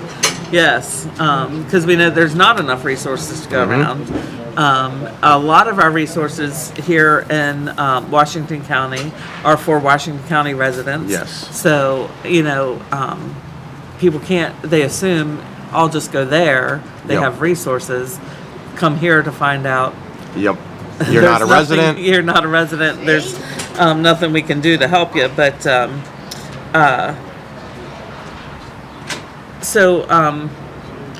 the bridge should change. So, from what I understand, they your individuals that are in this program, they get paid to do the cleanup, to do the trash pickup, and then you work with them on a small budget and teach them some financial. Well, we literacy? tried to do that on a personal level. Okay.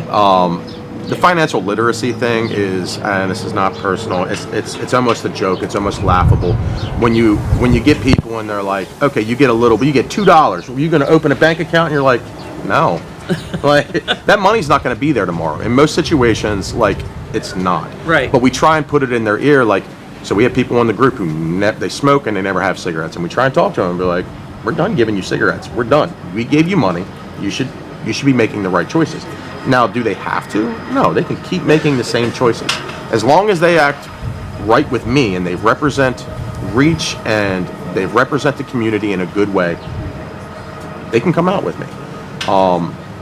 I have had to put my foot down and tell people that I need them to come off the group because I was worried they were going to die from the money that I was giving them. Right. But it's their life. Yeah. Financial literacy is going to come when there's enough money for extra. In this town, even with me, and I'm supposedly the supervisor of the program, money's tough. Yeah. I don't have a savings account. Yeah. I don't have this. When my car broke down, I got by on a prayer pretty much. I got graced. But that's life. Yeah. Like, the financial literacy would be like, you got too much money, what are you going to do with it? Nobody has that problem around here. So not in the nonprofit world, right? Exactly. You're in it for the love or you're in it for the wrong reason. Yeah. So, well, Chip, I appreciate you coming and sharing a little bit about the program that you run over there. It is a asset to the community.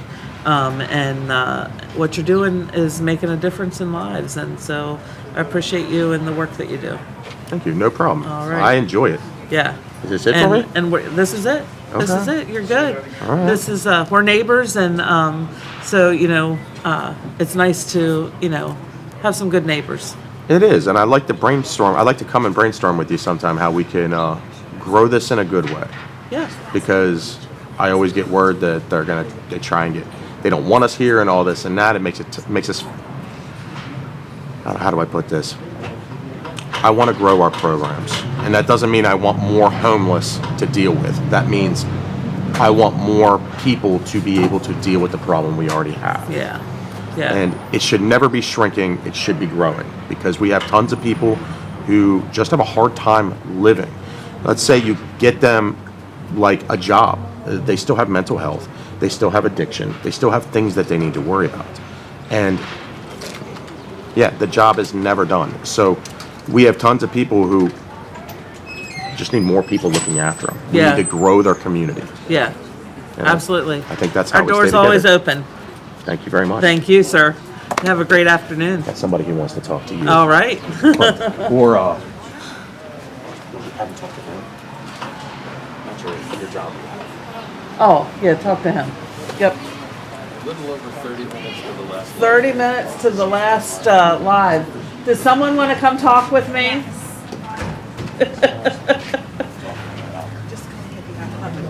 Sit down. And then I'm going to leave.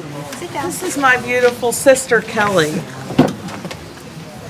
What do you know about the Hope Center? Oh, you got it. It's a good place. It's a good place. It is. So you recently started volunteering here. Is that correct? Yeah, just a little way, folding some letters and stuffing envelopes. I don't think that's a little way. I think that's a pretty big way. Those letters are important to go out in a timely fashion. So I appreciate that. I know your daughter appreciates the help that Gives us a little time to spend together. Yeah, that you give. So I came because I brought some peppers from the garden for Deanna to use in the kitchen. Awesome. Because we can, so we've been talking about donating food items and canned goods and stuff, but those vegetables, the abundance of garden vegetables, we do a lot with that. Tomatoes, my cucumbers didn't do real well this year. We didn't have many cucumbers and we didn't do well on our tomatoes, but I think we brought like 80 some peppers in. Oh wow! Yeah. Well, so your peppers did good. Yeah. Sometimes All different kinds or the same? These are just green, just bell peppers. Yeah. Just bell peppers. So did I heard Deanna? Did you hear Deanna's story? She had some. Yeah, she just thought they were sweet peppers, but we actually get cows donated too. Now we raise our own beef to help supplement in the kitchen the proteins and stuff, but there have been people donate whole cows to us, so it's an easy way to help out. And we live in farm country. I mean, I know we're in downtown Hagerstown, but not far from here, 7 miles are lots of farms in the area. So if you have beef or pigs or chickens, turkeys, Thanksgiving's coming up. Turkeys are a necessity that we need for that Thanksgiving meal. That's an easy way to help as well. So hey, thanks for sitting on the bench with me, sis. I came to tell you I was very proud of you. I watched a lot in the night. So now I'm going to go home and finish all my peppers that are sitting on my There you go. jar. Are we making pepper jelly? We are. We're making some pepper jelly. Yay. All right. You have a half hour to go. Yep. All right. Love ya. See ya. Are you coming? Come on over. I'll take it easy on you. I'm going to sip out, but you two have a show. Yeah, so this is Terry Stoudemire, and why don't you tell us a little bit about yourself, Terry? How you, what you do, how you came to the Hope Center. Well, after retiring from working at the prison for 20 years, I was asked to come here to do maintenance work for the mission, so I basically take care of all the maintenance in all of our facilities. I also take care of the men's job program here, assign them different jobs, but it's a pretty decent job. Keeps me busy. A lot of new things I've learned. Yeah. So when you're assigning men their vocational jobs, do you look for ability that they may have and then try to fit a job to their ability, or is it just where needed? It can be both, depending on what the need is here. I always try to get men and put them in places where they're, where they're most suited to. But sometimes we just have a need for somebody to fill a spot. Yeah. And I haven't been able to do a whole lot of training because we've been so short on men. But that's my goal, is to try to be able to teach some men some of the abilities that I have. Yes. So you, by trade, are HVAC technician, correct? Yes. And it's interesting. So Terry worked with my husband, Terry, at the state of Maryland for 20 years. And then Jess, that was here last night with us, also worked in the prison system and knows the Terrys. So it's almost like they followed each other into their next careers after they left the state of Maryland. Yep. There's a lot of things going on a daily basis around just small maintenance things, some big maintenance things, so we do keep you very busy. We have older buildings. They are not new buildings. They're older than the 70 years that we are. Yep, and I try to keep everything, I always try to find the best prices, because I know we're all on a tight budget. Yeah. And I appreciate, if it wasn't for the community, giving us our donations, we wouldn't be here, and we can always use more. Always use more. Yeah, and so not only building maintenance, but you help with the vehicles as well. Yes. And do those oil changes, brake changes, things like that, preventative maintenance. And what's something that you've learned about the homeless community being here? Well, what I thought of homeless previously before working here is totally different than what I understand homelessness to be. Any one of us can be one paycheck away from being on the street. And I learned that everybody that's here is here for a reason other than being lazy. Nobody wants to be homeless, and we're trying to help them. We're trying to help as many people as we can get out of that. Yeah, and there seems to be a lot of times. So if we have a large food donation come in, typically we might have a bag or a box of food come in, and individuals will just carry that into the office. But every once in a while, we'll get a truck of food come, and May's little. Now she's pretty strong and mighty, but she can't carry that all in herself. Yep. A lot of times she might call you, and you're able to find some men that are staying in our shelter that are more than happy to come and help and assist in certain little things like that. Yep. Find the forklift, get it unloaded, get some people to get in, and then we use what we can. What we can't use, we distribute to the community. Yeah.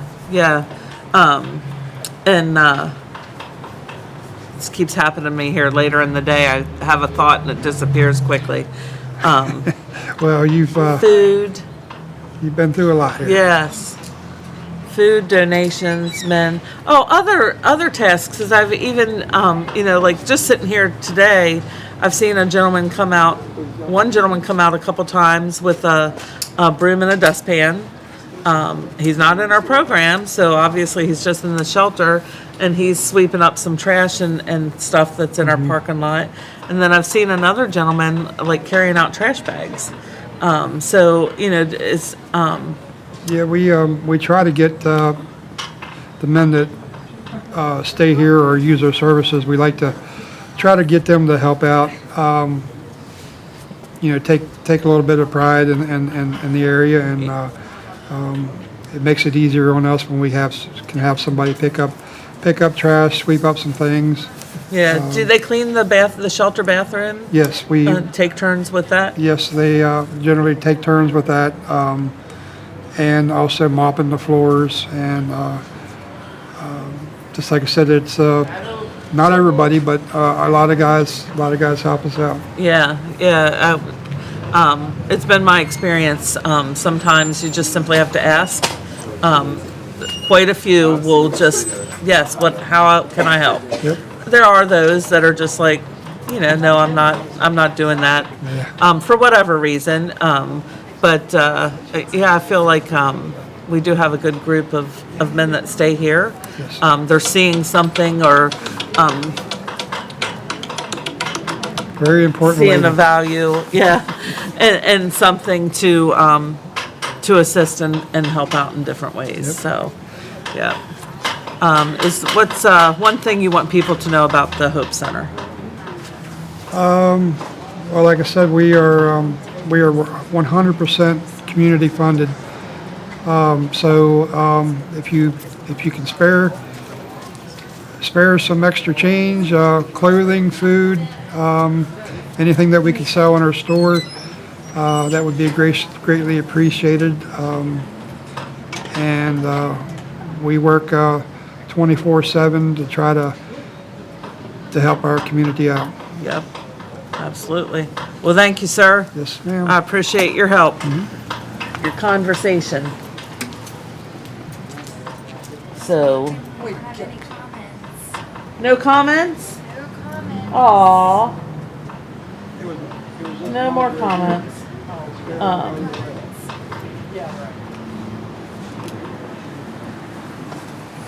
Well, Malin? Are you sad? Are you happy? Are you feeling accomplished? Oh, I'm not sad. I'm happy. I think there's been a lot of good conversations happening, and just learning and sharing what each community partner that came out had to share, with us, and some things I knew, some things I didn't know. But like I said, I think when we first started, I'm new to this game, of mission work of shelter and a program. But I would love to become an expert and be able to intelligently answer people's questions. So, and I think you learn and become an expert by sitting and listening and having conversations. So I think this is truly important because I work it every day, but like I said, I'm not an expert at it. So I think there's lots of things that we can learn and grow in our knowledge of this community, and just how to help people, and making sure that before we make a preconceived notion or whatever, that maybe we just sit and have a conversation and talk with somebody. That's so important. To help someone when you have no idea where they need help in. Yeah. So it's important to sit down and truly listen and get a grasp of their story and their circumstances and their situations, and to be able to see better how we can work and support them. Right. Yeah. But it is,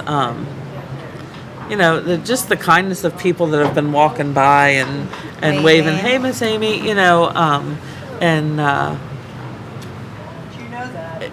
just makes you feel good, So if that makes me feel good, if I reciprocate that back, not that I'm anybody, but, Yeah. But it's different because so many people ignore them that when they're not ignored, that they feel that. Yeah. So, So would you do it again? I would do it again. Would you do it again? Yeah. Would you guys back there do it again? Tim? Yin for next year? Tim and Steve. Let's make it bigger, he says. Let's go for 48 hours. We get dynamic duo. Yeah. Oh my. You're talking about the mice, right? Yeah. That were jumping behind us? They kept I thought it was a leaf. And then I looked closer and there's two little teeny tiny mice living in those bushes over there, playing around. Oh my. But, starting to get cold. Or coming out. Yeah. What is one thing that you really want to make sure that we do again next year for Conversations of the Bench? Like something that really stood out to you that you want to reciprocate? I don't know. I replicate. I think just more of this, more community partners, more of our shelter guests, maybe more just like Rosine, she doesn't stay here, but she does come in and use some services that we have available to her.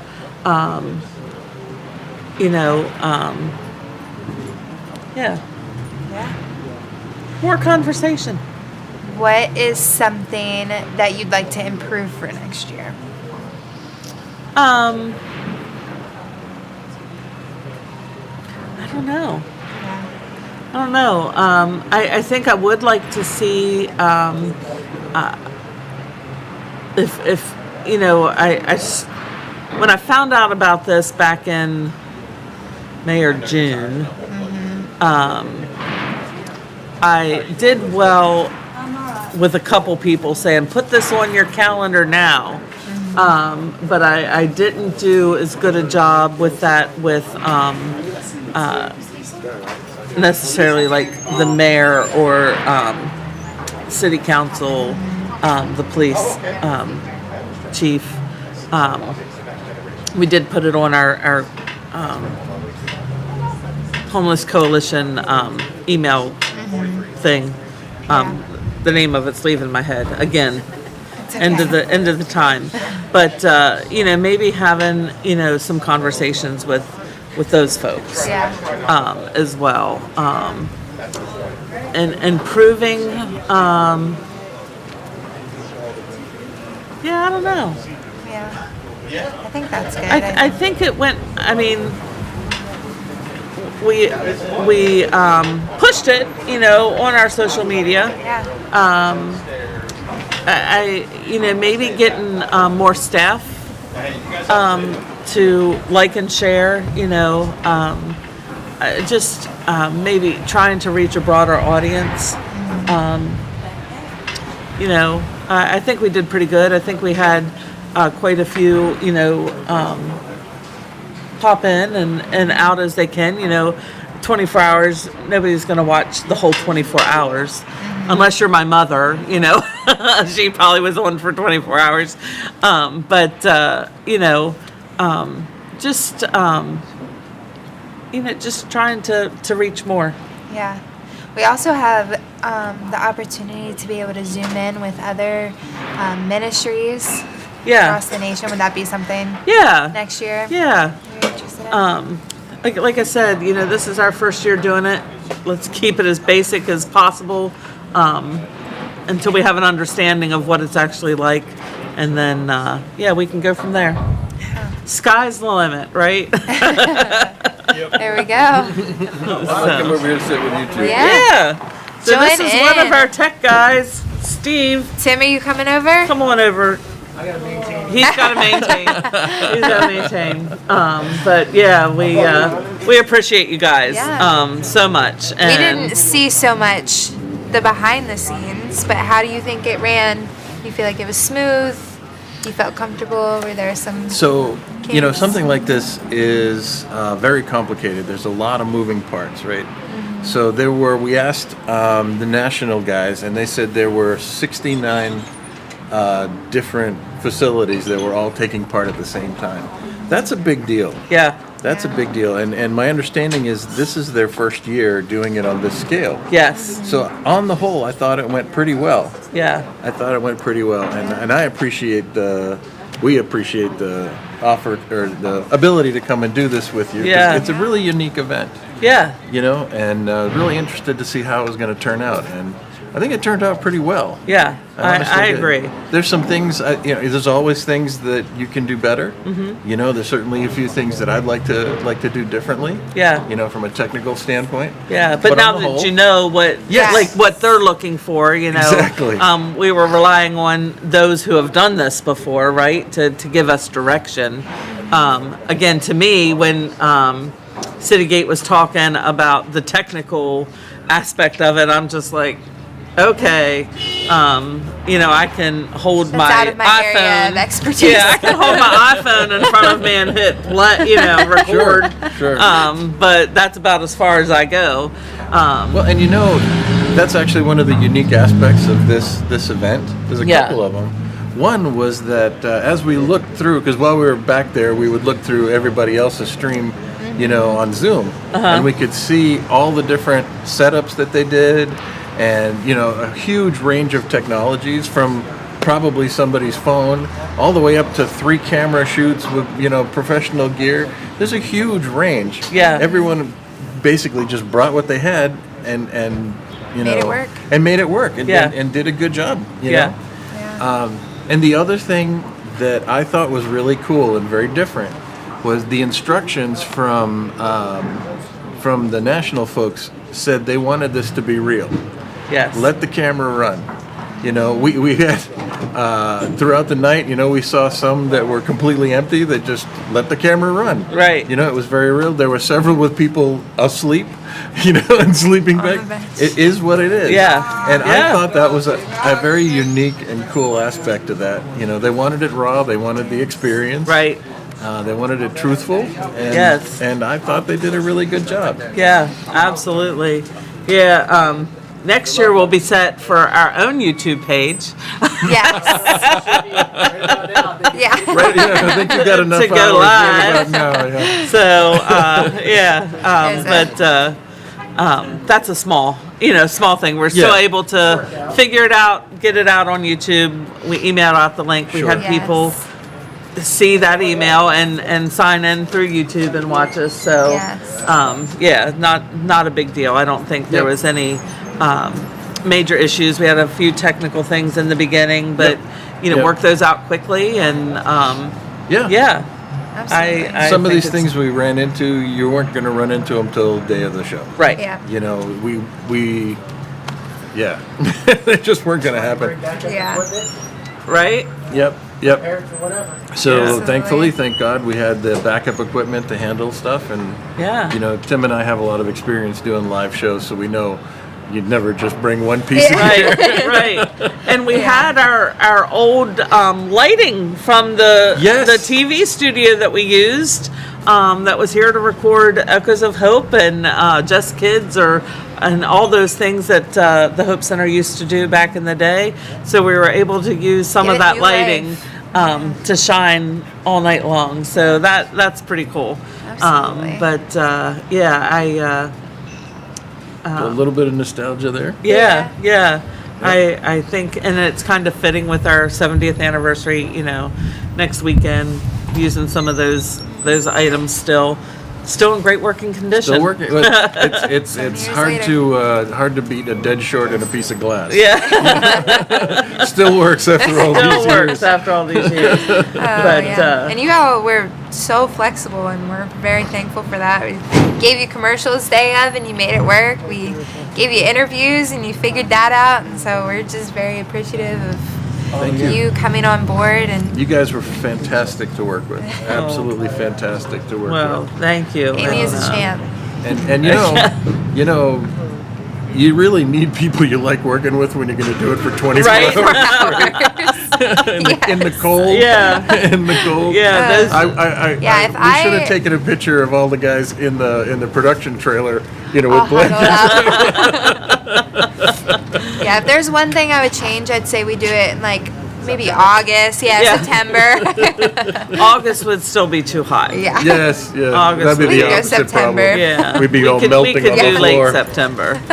But speaking of people to work with, you guys are phenomenal. Thank Truly you. phenomenal. You as well. I'm going to start with you, young lady. I have never seen something this complicated organized so well. You had everything laid out. You had good answers for everything. You are on top of all the details. You're worth your weight in gold. Absolutely. Thank you. I He is a lucky appreciate man. He's lucky. He's sleepy. Yeah, I don't blame him. He hung out here all night long. And, He did. Hung in there with us and helped us keep an eye on everything. And Yeah. Yep. You youngins. You did it. You're not young. That's you did impressive. really well. So you're my next person. You, my lady, in the best way possible, are a machine. Yes. Oh my gosh. I think you went 5 hours straight with no breaks, interview after interview after interview. Yeah, You were just- and they made sense. Yeah. I'd have been a vegetable after the first hour.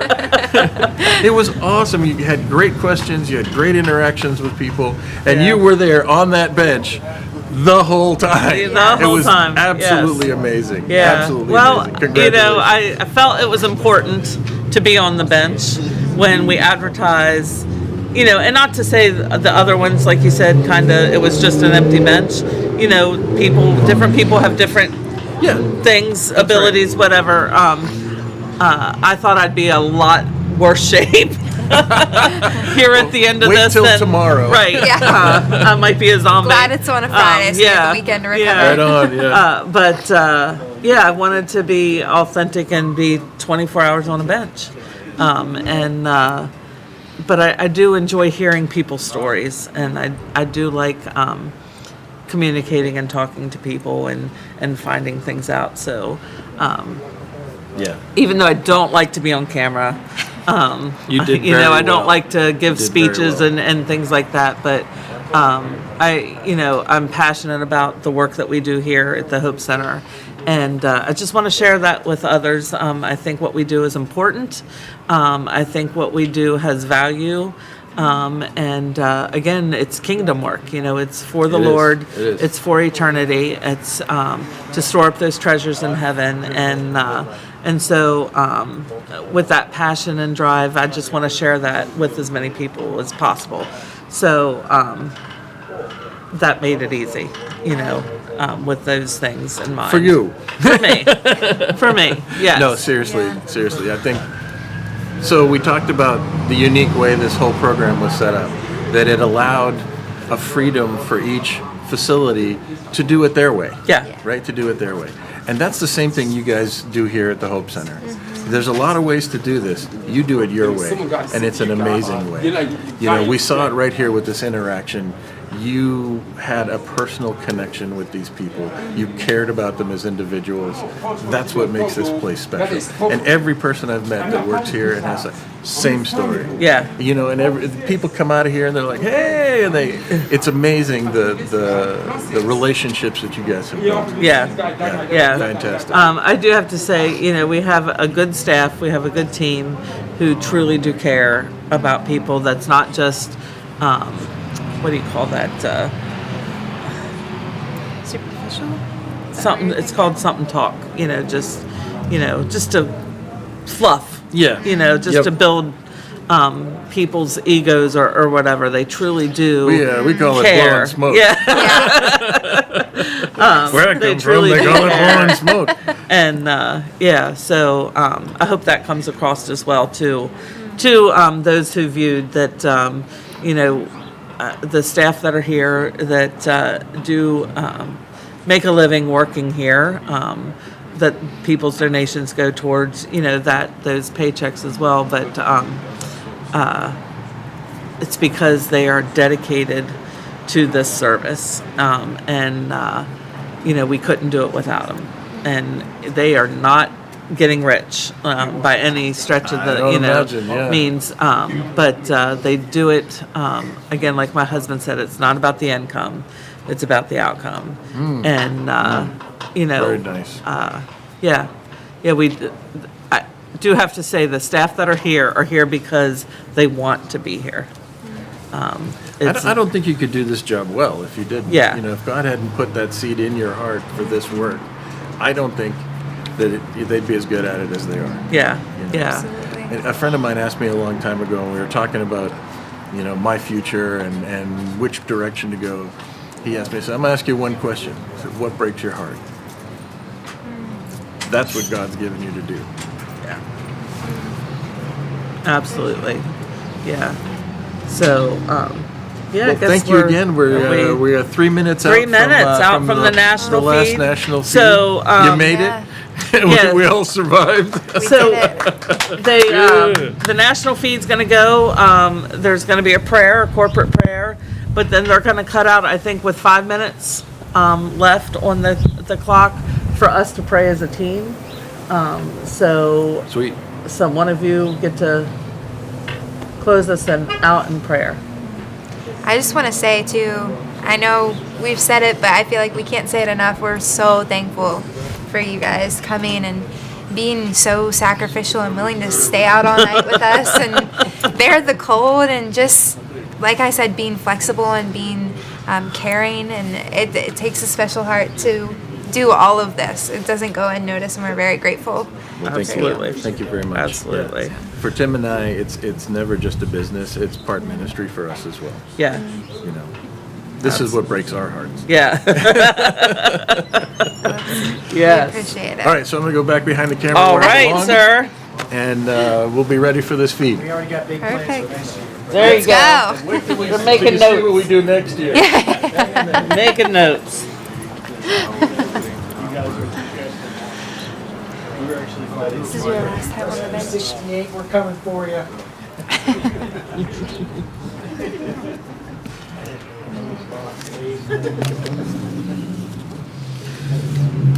Did they write you letters? They did. That's so sweet. I'm not sure where we're at right now. Until they're 5 minutes in. That's when we go live. Terry, did Garrett leave? Good job. What time is Good job. What about this? Good job. No, We good didn't catch job. any of it. It stopped streaming right when Steve walked up. That'd been our luck, you know? Take the computer apart. 20 seconds or so. 20 seconds. Right. There it is. 3, 2, 1. Hey, my name's Ed Stetzer. I am not sitting on a bench for 24 hours. I'm actually the dean of the Talbot School of Theology, and I'm here in Boulder, Colorado. This is my hotel room. I left a meeting so I could be together. I really just wanted, how are we not, like right now, I wish we could all just applaud to these CEOs who've been 24 hours on a bench. These conversations have been helpful, challenging, informative, and more, and it points us to some really beautiful realities. And one of those beautiful realities reminds us of the mission. Now, if you're a Christian, if you're a follower of Jesus, you're sent on mission by Jesus. In John chapter 20, verse 21, it says, "As the Father has sent me," these are Jesus' words, "as the Father has sent me, even so I am sending you." Now, if you're not a Christian, by the way, all these CEOs and all the leadership here, we'd love you to receive by grace and through faith the good news of the gospel.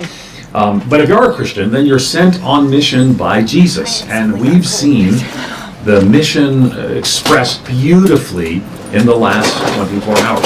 You see, when Jesus came, he said throughout the Gospel of John more than 40 times that God the Father had sent him.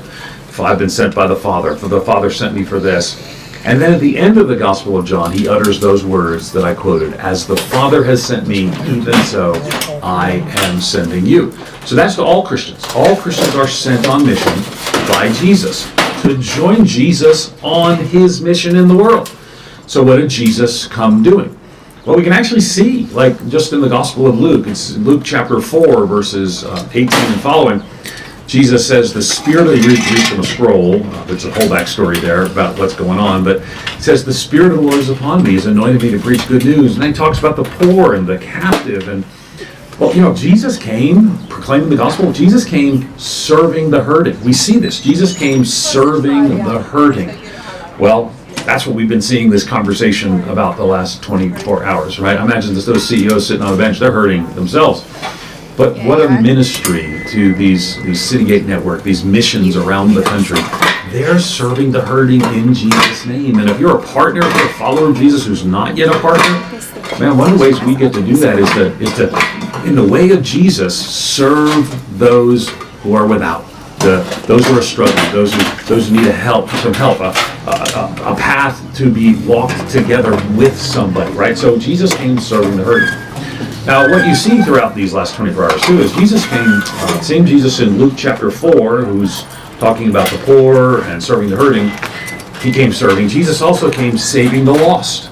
One of the reasons that I love, when Tom DeVries, who's a good friend and leads the Citygate Network, when he asked me to do this, and even though I kind of stepped away from a conference where I'm speaking, I was like, of course I want to do this.